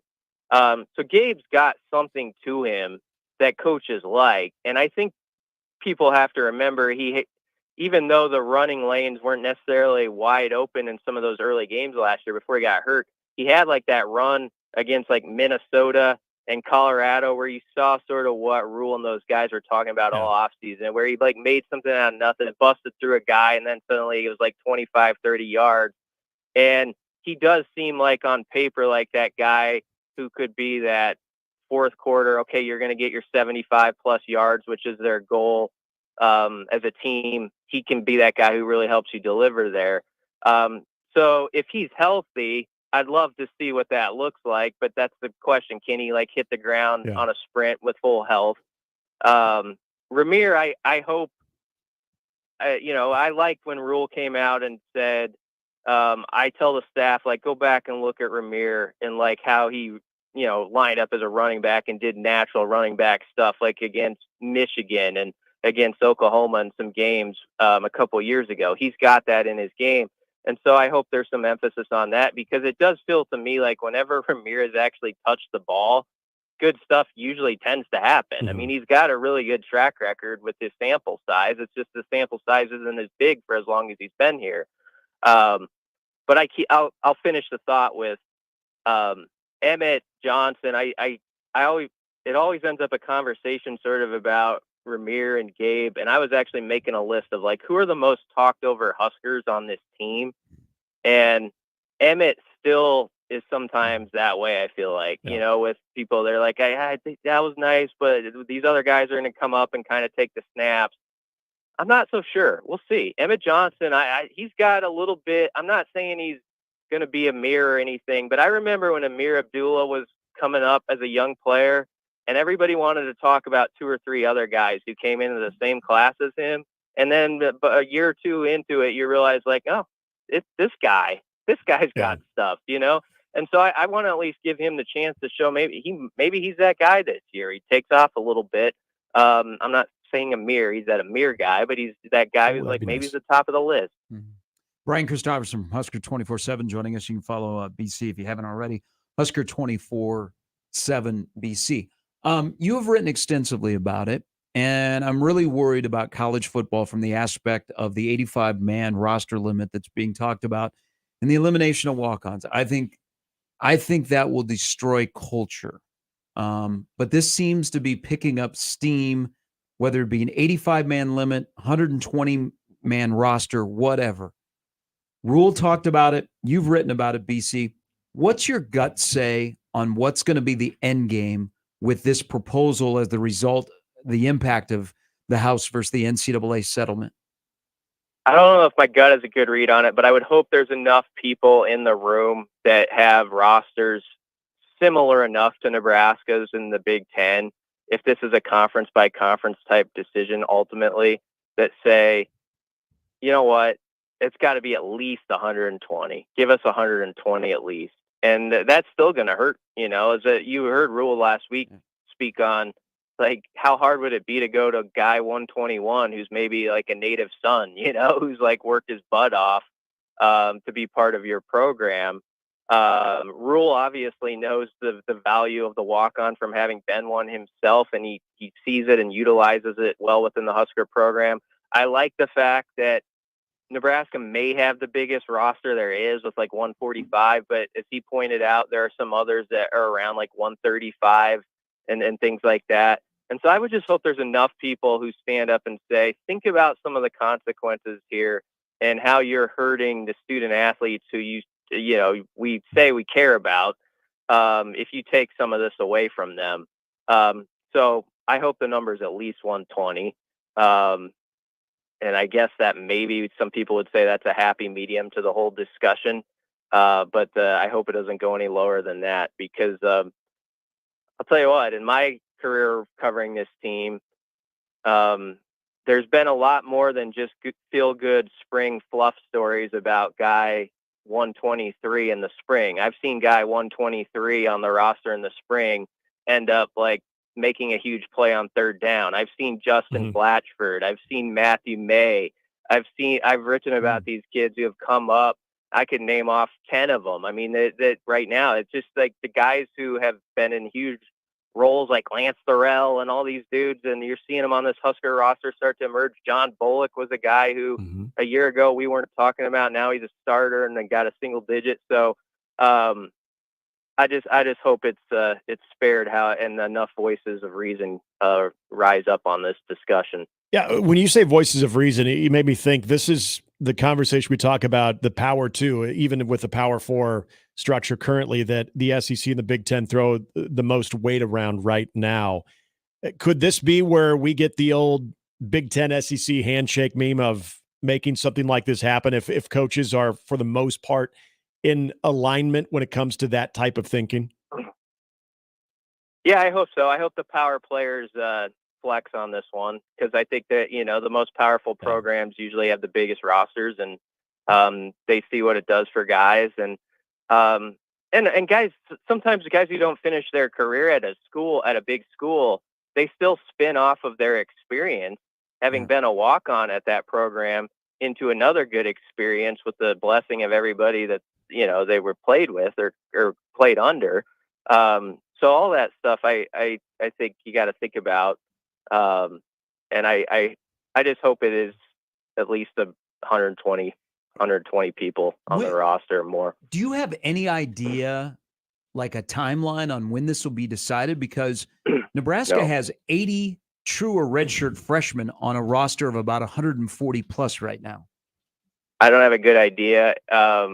It was the thing I like about the Matt Rule press conferences is, like, he comes out and says, like, last Thursday or whenever it was, nobody knows yet. Like, I mean, because he's in on the meeting. So, like, sometimes you'll see this headline here on Yahoo or wherever, and it's like, maybe there is something brewing. But it was like, as of 5 days ago, at least the head coach and the athletic director of Nebraska were saying it's still like the beach ball is still in the air on this one, like as far as what they do. So that's where I guess it is. But yeah, I'm watching it closely. I don't have any inside info on what's going to happen, of course, but I'm just a fan of those rosters being a certain size. It doesn't have to be 160 guys, but I think we can find a place in the middle at least. I agree. BC, as always, I appreciate the time. Thank you, sir. Yep. Thanks, guys. And so Brian Christopherson from Husker 24/7. Well, you limit it to 85. Goodbye specialist scholarships. Yep. I guess a positive would be those scout teams. That'd be a hellacious battle. Yeah. Because that would be scholarship guys on your scout team. And you'd have to have two-way players, right? You'd have to have a handful of two-way players if you're going to limit it to 85. 85, yeah, you're right. I mean, you would have some guys that would, I don't want to say they would actually platoon, but would have the ability, from a defensive back to possibly being a guy that can help you out either on special teams or even as a skill position player. I mean, you made me think of this in that last question of, do we know the timing of this? Because as all the workouts are taking place here in the summer and guys are getting ready for various roles and understanding, what the fall looks like, and you have a head coach who, I take Matt Rule for his word that he really has no clue when this is coming down. If this thing comes down, is that, hey, okay, we're putting this in effect in the 2025 season, but how you've already started to look ahead to your future rosters, how that does impact the guys that you currently have, but also how it impacts the way you go about recruiting too. I mean, it's not like you recruit for the current class and then you just take a break and then you start looking at the 25 and 26 class when you get into that recruiting cycle. Like, I mean, you're always looking ahead for those rosters. So if this thing is going to happen, I think at some point, if you're a head coach, you just want to know when this is going to happen and what it's going to look like, so you can plan accordingly. Because there's going to be a lot of tough conversations you have to have. Yeah, eliminating walk-ons will absolutely destroy culture. I agree. I mean, in a world of the NIL right now, plus the portal, where players are only on campus for 1 to 2 years, your walk-ons are a huge part of continuing a culture across periods of time. Mm-hmm. I mean, I just it's an incredible sport. I love it to death, but man, college football is systematically being destroyed from the roots. Mm-hmm. And if 85 is the number, that's going to be rough. Yeah. It's going to be rough for a lot of people. I hope there are more Lane Kiffins and Kirby Smarts and Matt Rules that are standing up, that are talking about how important the walk-ons are. All right, 9:29. Andy Kendi going to join us before we close up shop at 10. He's around the corner on 1620 The Zone. More with Gary and Nick after this on 1620 The Zone. The Connor Happer Show. I received a text that I had to look into during the break. Did you hear about the pandas coming back to America? China made America give all the zoo pandas back. Now China's giving some back, and we're just accepting them. Like China doesn't have cameras. Like that they are bugged. Pandas are bugged. Do you think the pandas that China is giving us back are bugged? Do you think they're listening to us with the pandas? The Connor Happer Show. Weekdays from 10 to 2 on 1620 The Zone. Your Omaha area forecast presented by Funplex Water Park and Rides from the KETV Newswatch 7 Weather Center on 1620 The Zone. Mostly sunny to partly cloudy skies for your Tuesday, hot and humid with a heat advisory beginning at 1 p.m. going until 7 o'clock. Feels like temperatures up to 95 with an air temperature high today in Omaha of 98. Southeasterly winds remain light, 6 miles an hour. A chance of storms this evening and tonight, a couple of which may become severe with large hail and damaging winds. Partly cloudy overnight, warm with a low of 68. I'm meteorologist Caitlin Harvey with KETV Newswatch 7. Roofing, siding, and gutters. Make the right call with the rooferees at John Higgins Weather Guard. Many people go back to the dealership out of habit or because they think the dealer is the only one who knows how to fix their car. At Omaha Car Care, we offer a better option. We have ASE certified technicians, the technology to service any vehicle, and free loaner cars. The dealer will sell you a package of services. We'll provide the service you want for your car as your trusted partner. I'm Rick Betker, owner of Omaha Car Care, and we'll be along for the ride. Were you uninvited to game night? Do you play board games with the ferocious intensity of an iron-fisted oligarch? Have friends left game night asking, how do you sleep at night? Then you should get a mattress from Mattress Firm. They can help anyone sleep. Get to Mattress Firm's July 4th sale and save $500 on Tempur-Breeze mattresses. Plus, get a $300 instant gift, all with free and fast delivery. Get matched at Mattress Firm. Sleep at night. Restrictions apply. See store or website for details. That's the sound of steak searing in its juices on your new pellet grill. You heard that right. The Weber Searwood Pellet Grill can smoke low and slow at 180 degrees all the way to a high heat sear at 600. With the Weber Searwood, you can cook on the direct flame over the full grate sear zone. You'll hear the gasp of amazement from friends and family when you serve the food. Cooking with the Weber Searwood Pellet Grill just sounds delicious and tastes even better. She posted about us just now. Celebrities can't get enough of Biana's bespoke skincare line. She has 147 million followers. How do we monetize? She needs a social media associate to help her with the hype. We should repost this. Do we need a hashtag? Indeed can help her hire great people fast. I need Indeed. Indeed you do. You can schedule and conduct virtual interviews all from your employer dashboard. Visit Indeed.com/credit and get $75 towards your first sponsored job. Terms and conditions apply. Hi, this is Doug Nodgard with Equitable Bank. Great service never goes out of style. When the digital age dawned, many said computers would be able to handle many of the interactions that used to take a person. Boy, were they wrong. How many times have you called your bank and gotten a recording to press 1 or 2? Not at Equitable. Not only does Equitable answer your call in the first ring, it's answered by a human being. That's because Equitable Bank values its customers. Equitable Bank, we take banking personally. Member FDIC.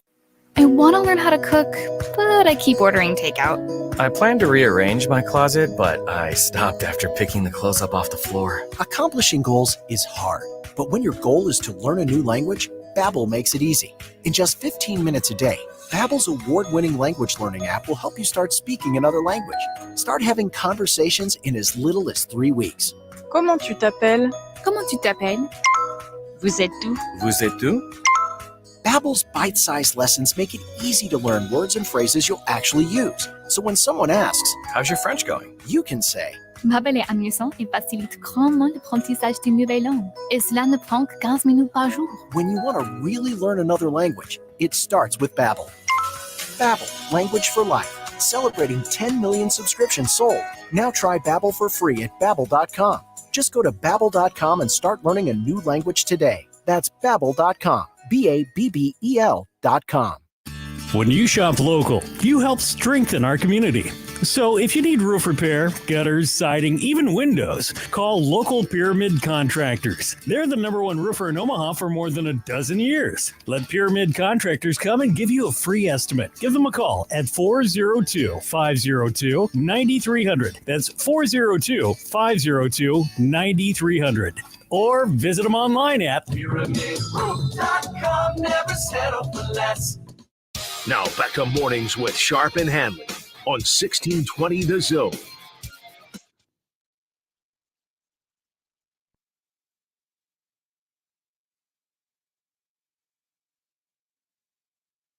Does this pertain to what we were talking Yes. about? Okay. I So knew we, you'd pick so that. we have some news. It's not the Wonder Years. It's not Kevin and Winnie. Last week on the Nextdoor app, there was somebody that had found a tortoise. The tortoise has been reunited with its owner here in Omaha. Natasha, the wandering Russian tortoise, is home. Sandy Yeaman is the owner. They went all over Omaha looking for this tortoise. It had escaped near 172nd and Pacific. Found it at Village Point. They were worried because the tortoise was maybe making a beeline for West Center Road, where on a busy street, life cycle. Yep. Like, wow, it's the reverse pothole. But the tortoise was found. It was knocking on the back door of Spare Time Bowling. No, shut up. Really? Yes. This is great. I'm reading the story right now. Wanted to get a couple lanes in. It's gonna roll. It actually got a job at Old Navy Village Point. They believe that the reason they found the tortoise so quickly is because people started to act like, what would the tortoise do and where would it go? So that's how we thought about trying to find it. They thought like a tortoise. The turtle kept yelling, Market 7, Donnie. All tortoises go to a bowling alley.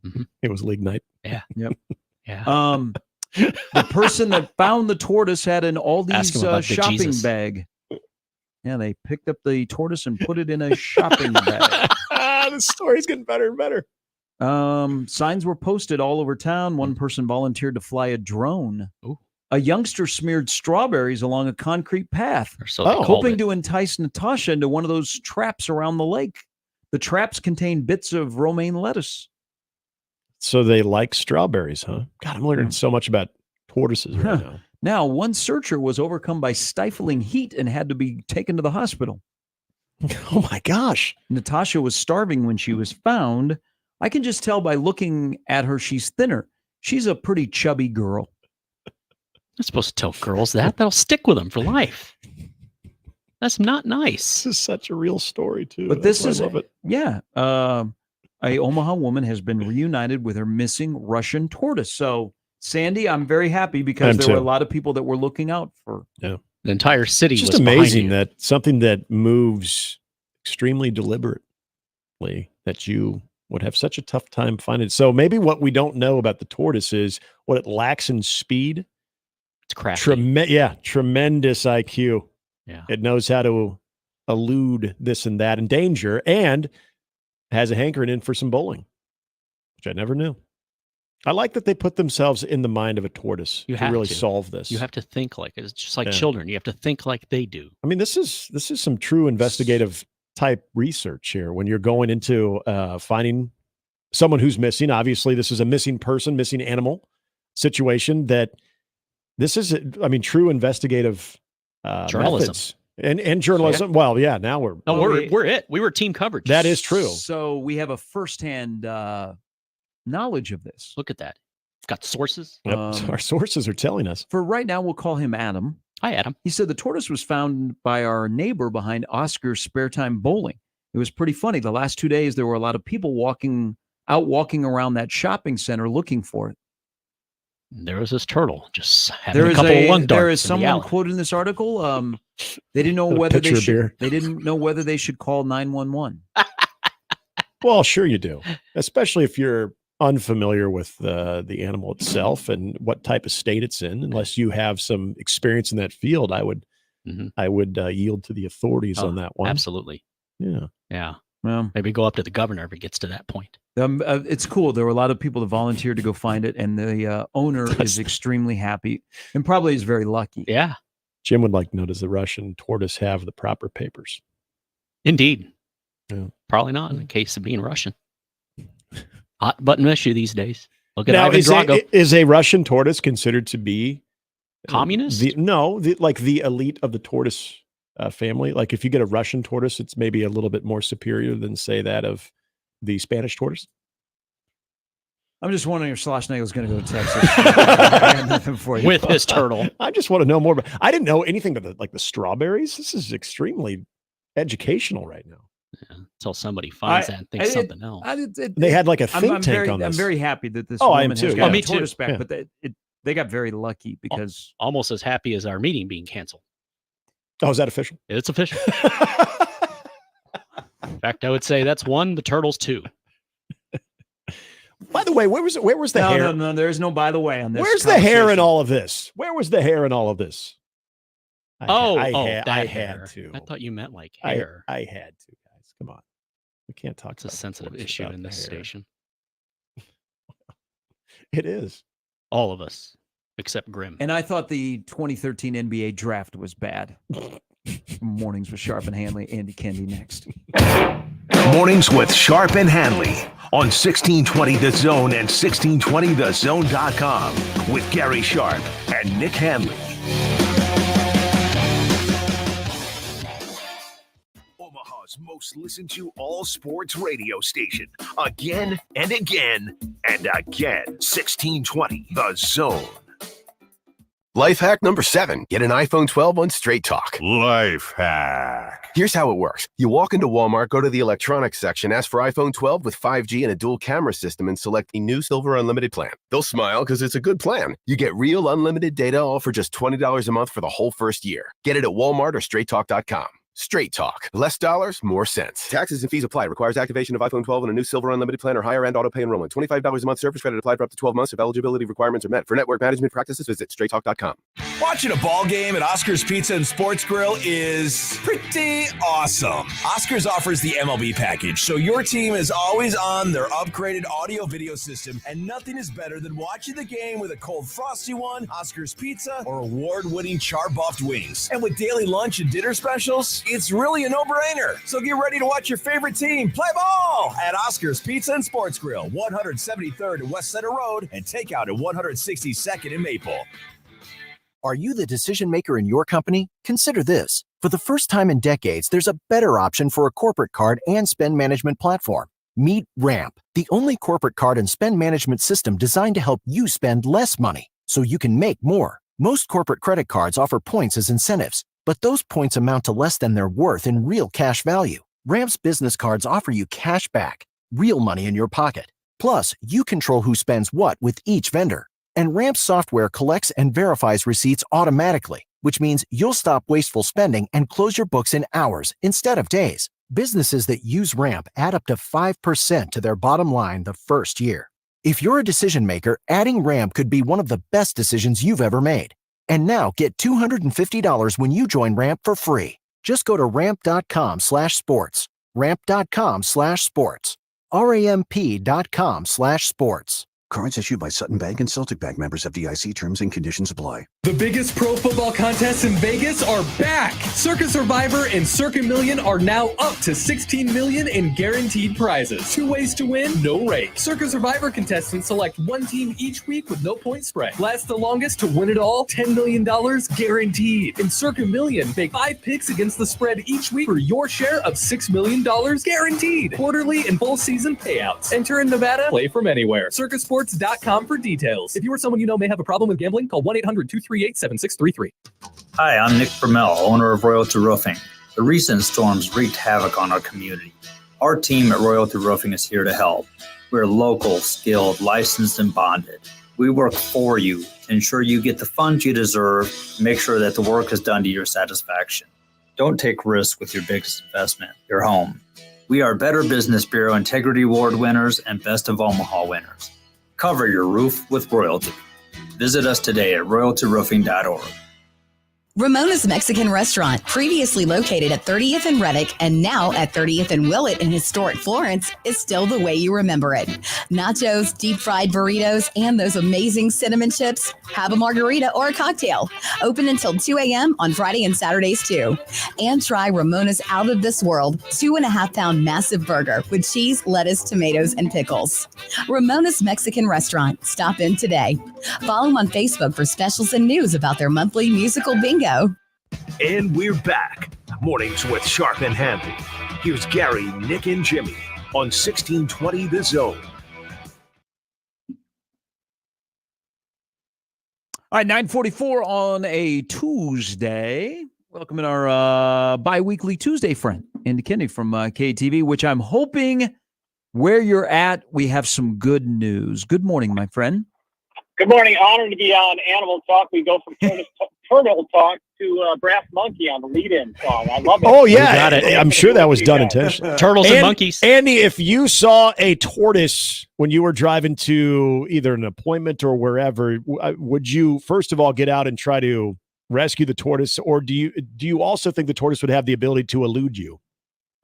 Well, dexterity is always an issue with turtles. And I will say that you would think that an animal that that moves that deliberately, you would have a tough time losing it, but that's what it takes. If it was me, I'd pull over, ask for his passport. If it's Russian, hey, we're getting a lot of that. Absolutely, to be here, right? I mean, let's check the papers and make sure that we're all above board here. So I'm just glad it had a happy ending. I'm just glad. Here's something to chew on, boys. Okay. For what Gary said, yeah, just leaving Methodist, just got the latest MRI. We'll get the results tomorrow. So hopefully we can get back to business, because I'll tell you, first couple weeks struggled. Now I'm starting to feel a little bit more like myself, and I know I'm feeling like myself because I'm getting a little cranky, and it's time to get back to business, right? And here's something to chew on. 4 weeks from tomorrow, we're wrapping up, or 4 weeks from tomorrow, Nebraska speaks at Big Ten Media Days. 4 weeks from tomorrow. How about that? Yep. It's coming. It's coming. Yeah. It's coming. Who do you think they'll take, by the way? I was thinking that this morning, thinking that this possibly would come up. You got to believe Nash Hutmaker would be a perfect representative. He's got you think about what kind of veteran guys have great stories. Is there a better story than Nash? I don't think they're going to bring a quarterback. No. We saw how that worked out last year. Maybe a Thomas Sidoni would be a candidate. I think those two guys would be, 1 and 2. You're thinking about leaders and you think maybe a Ben Scott or a Bryce Benhart, perhaps too. Yeah, somebody who's been around the program, a good representative of Nebraska football. I think those are all fine candidates. I just think that the Nash thing. Ty Robinson's another guy that obviously is very well spoken, and you want guys who represent the program accordingly, and guys who are leaders. And I just think the Nash story. There's just very few guys who've been able to pull off what he did last year and play at a high level on the football field. And then, by the way, he also wrestled and did pretty darn well for a guy who hasn't wrestled in a few years. And that's an easy story. And he's a cover boy. Yeah, he's on a couple of magazines. What about Tommy Hill? Yeah, he can speak to NIL and the polar bear commercials that he's done. That's got some recognition outside the footprint. Nick brought up, and I agree with him. I think Tommy Hill probably will be one of the guys selected. Absolutely. Yep. Great choice. Yeah. Great choice. Tommy Hill is a great choice because he's a guy with a great story. Anybody does any digging on him, he's a guy who came in so highly touted and then kind of disappeared for a little bit. Didn't know if he was going to stick around. Not only did he stick around, he's going to be one of the stalwarts on that defense. So I think he's a perfect choice to go to represent Nebraska in Indianapolis. With what you obviously couldn't be there in person, but the CWS, we've asked the question today. Do you consider it a good College World Series? How everything played out both on the field and the overall attendance? I don't know. Andy, leads you to believe that it was a pretty successful one. Did you have a different perspective on that? No, I thought it was. In fact, I was actually able to go to a couple games as a fan. So that was interesting. A different perspective, got to leave when I wanted and the whole bit. the thing that the danger, trending, and we've seen this trend in the last couple of years, is that it's so darn expensive to get in, and it's the prices on the secondary market have just exploded. It just prices out a lot of the average fans, which is unfortunate. But you can't argue with what type of product they put on the field and the high quality of baseball, which has just gotten better just because of the development. The fewer rounds of the MLB draft, there's more incentive for guys to stay in college. I think the game is better because of it. And, and quite honestly, well, the best team won. So, we can retire the 25-year storyline of the number one seed having not won but continue with the storyline that the SEC, owns college baseball. And that's the way it's been. And I think that's the way it will continue in the near future. Hey, what was the general reaction to ABC/KTV hosting Game 2 of the series on Sunday? I thought it was positive. I haven't seen the ratings. Have you seen I looked for them yesterday. I couldn't find them. But from all signs, it was a positive development. This is part of that deal, that wide sweeping deal with the NCAA that the women's basketball got locked into. That ESPN, ABC will broadcast more live sporting events, not just in women's basketball, but also in other sports. And this is college baseball. I think it was awesome that it's back on traditional television. And I think you're going to see more of that in the future, because obviously you guys know where television is going these days. The only thing that rates to get to any numbers at all is sports, live sports. And that's why you saw so many.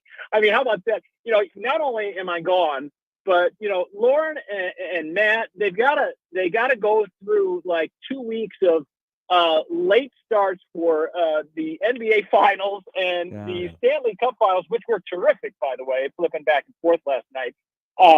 But I mean, how about that? The NBA Finals, which is always obviously on ABC, but now that we got the Stanley Cup back, that's another layer to all this. But that's really where we're going with television, is live sports as much as possible, and I think that's just going to continue. And we'll see probably some more games on ABC as we move forward, and more softball too, because that gets a nice little rating, and it's obviously a sport that has a very wide viewership and a dynamic viewership too. It's very diverse, that audience.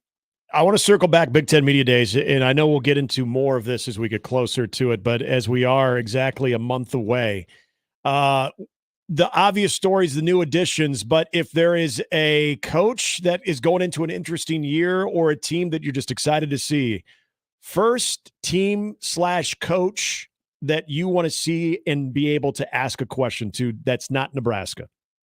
Ooh, that's a great question. Well, obviously the new guys you want to see. Lincoln Riley's probably the guy that would stand out. Or and Oregon goes on the last day, so Nebraska goes on day 2, which is July 24th. Normally they split up Iowa and Nebraska. This year they're on the same day. So listen, Iowa, Michigan State, Nebraska, Penn State, UCLA, and USC are all on day 2. So I would say USC would be one. I'm interested to see what the tenor is around PJ Fleck, because from all reports, reading in between the tea leaves in the offseason, that he had kind of a wandering eye for other programs. So I'll be interested to see how he, rights the ship, so to speak. And Minnesota goes on day 3. But it's just an interesting lineup dynamic where they put the new guys on days 2 and 3. It's a 3-day event now, which obviously you're going to have to do with so many teams.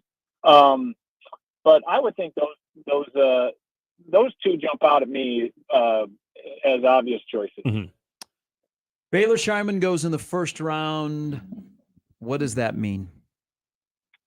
That too is on KTV, if I'm not mistaken. I am the PR guy for Channel 7. Yes, our friends at KTV.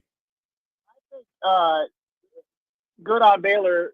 Should he get selected in the first round, and from all reports that I'm reading, his stock soared after the combine. I think nationally people are seeing what we saw around here for a couple of years, that he is a genuine talent. I know that there's questions about his defense and his age being 24. You're like, God forbid you're 24. And you're like, oh, that would be a question mark. I don't know. You take a guy because the guy can help you immediately, and that's Baylor Shireman.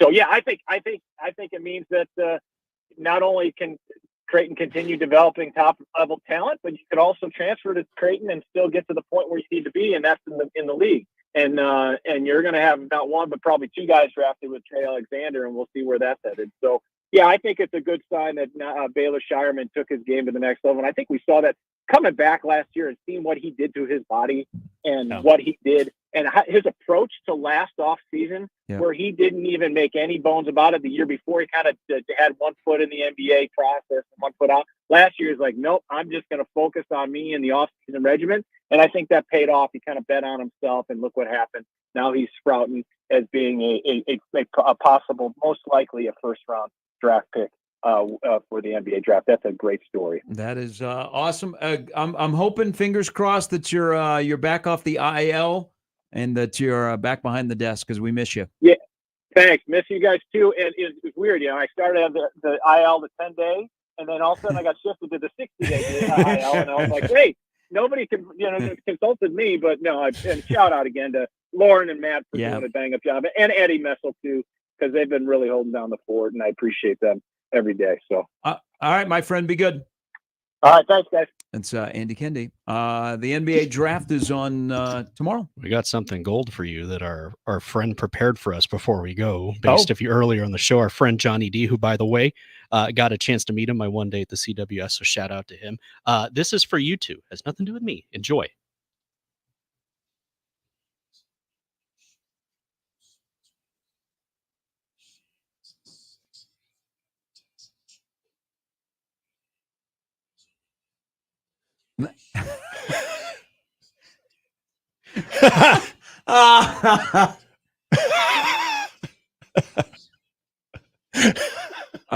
That's nice.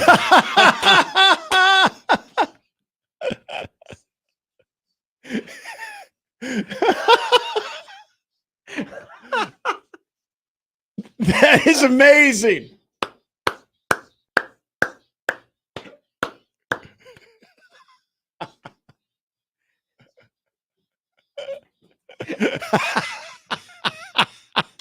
If I didn't play that, I should be fired immediately. Okay, that is awesome. So now it brings back memories, because that song is a song that I listened to after a breakup. Oh. Yeah, because that's it's not the John Waite song. So there's a song at the end of that movie that is really sad. That is awesome. That was really, really good. Yeah, I checked my email and saw that, and glad I did. That is some super talent there. That was good, and a quick turnaround there too.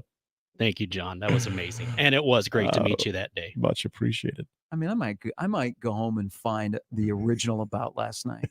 I've actually never seen it, but heard it referenced many times. So one of the few movies I've not seen. Thank you. Who was that again that sent us that? Our friend John Desjardins. Oh, John, yes. Yeah. Johnny D. John is D. Mr. Audio in this town. So thank you very much. Who was the Demi Moore in that one again? I was just thinking of certain other Demi Moore movies. That was great. You're doing what? Oh, yeah. We're at 20. Right. And I'm just... Now I want to watch it again. Now we've been a part of the trailer. That was great. Yeah. Okay. Good show, everybody. Good College World Series. And thanks to everybody that stopped by Omaha Baseball Village or listened to all of our content. We had a lot of fun doing it for all of you, and everybody here inside of this building contributed to it. And you know what? It'll be here before you know it. Damn right it will. All right. Tomorrow we're a closer day to football and the NBA draft, which could see Baylor Shireman go in the first round ahead of Bronny James. Ooh, whoa. We'll discuss tomorrow. Yeah. Crossover's coming up next on 1620 The Zone. Live from the Host Coffee Studio, this is 1620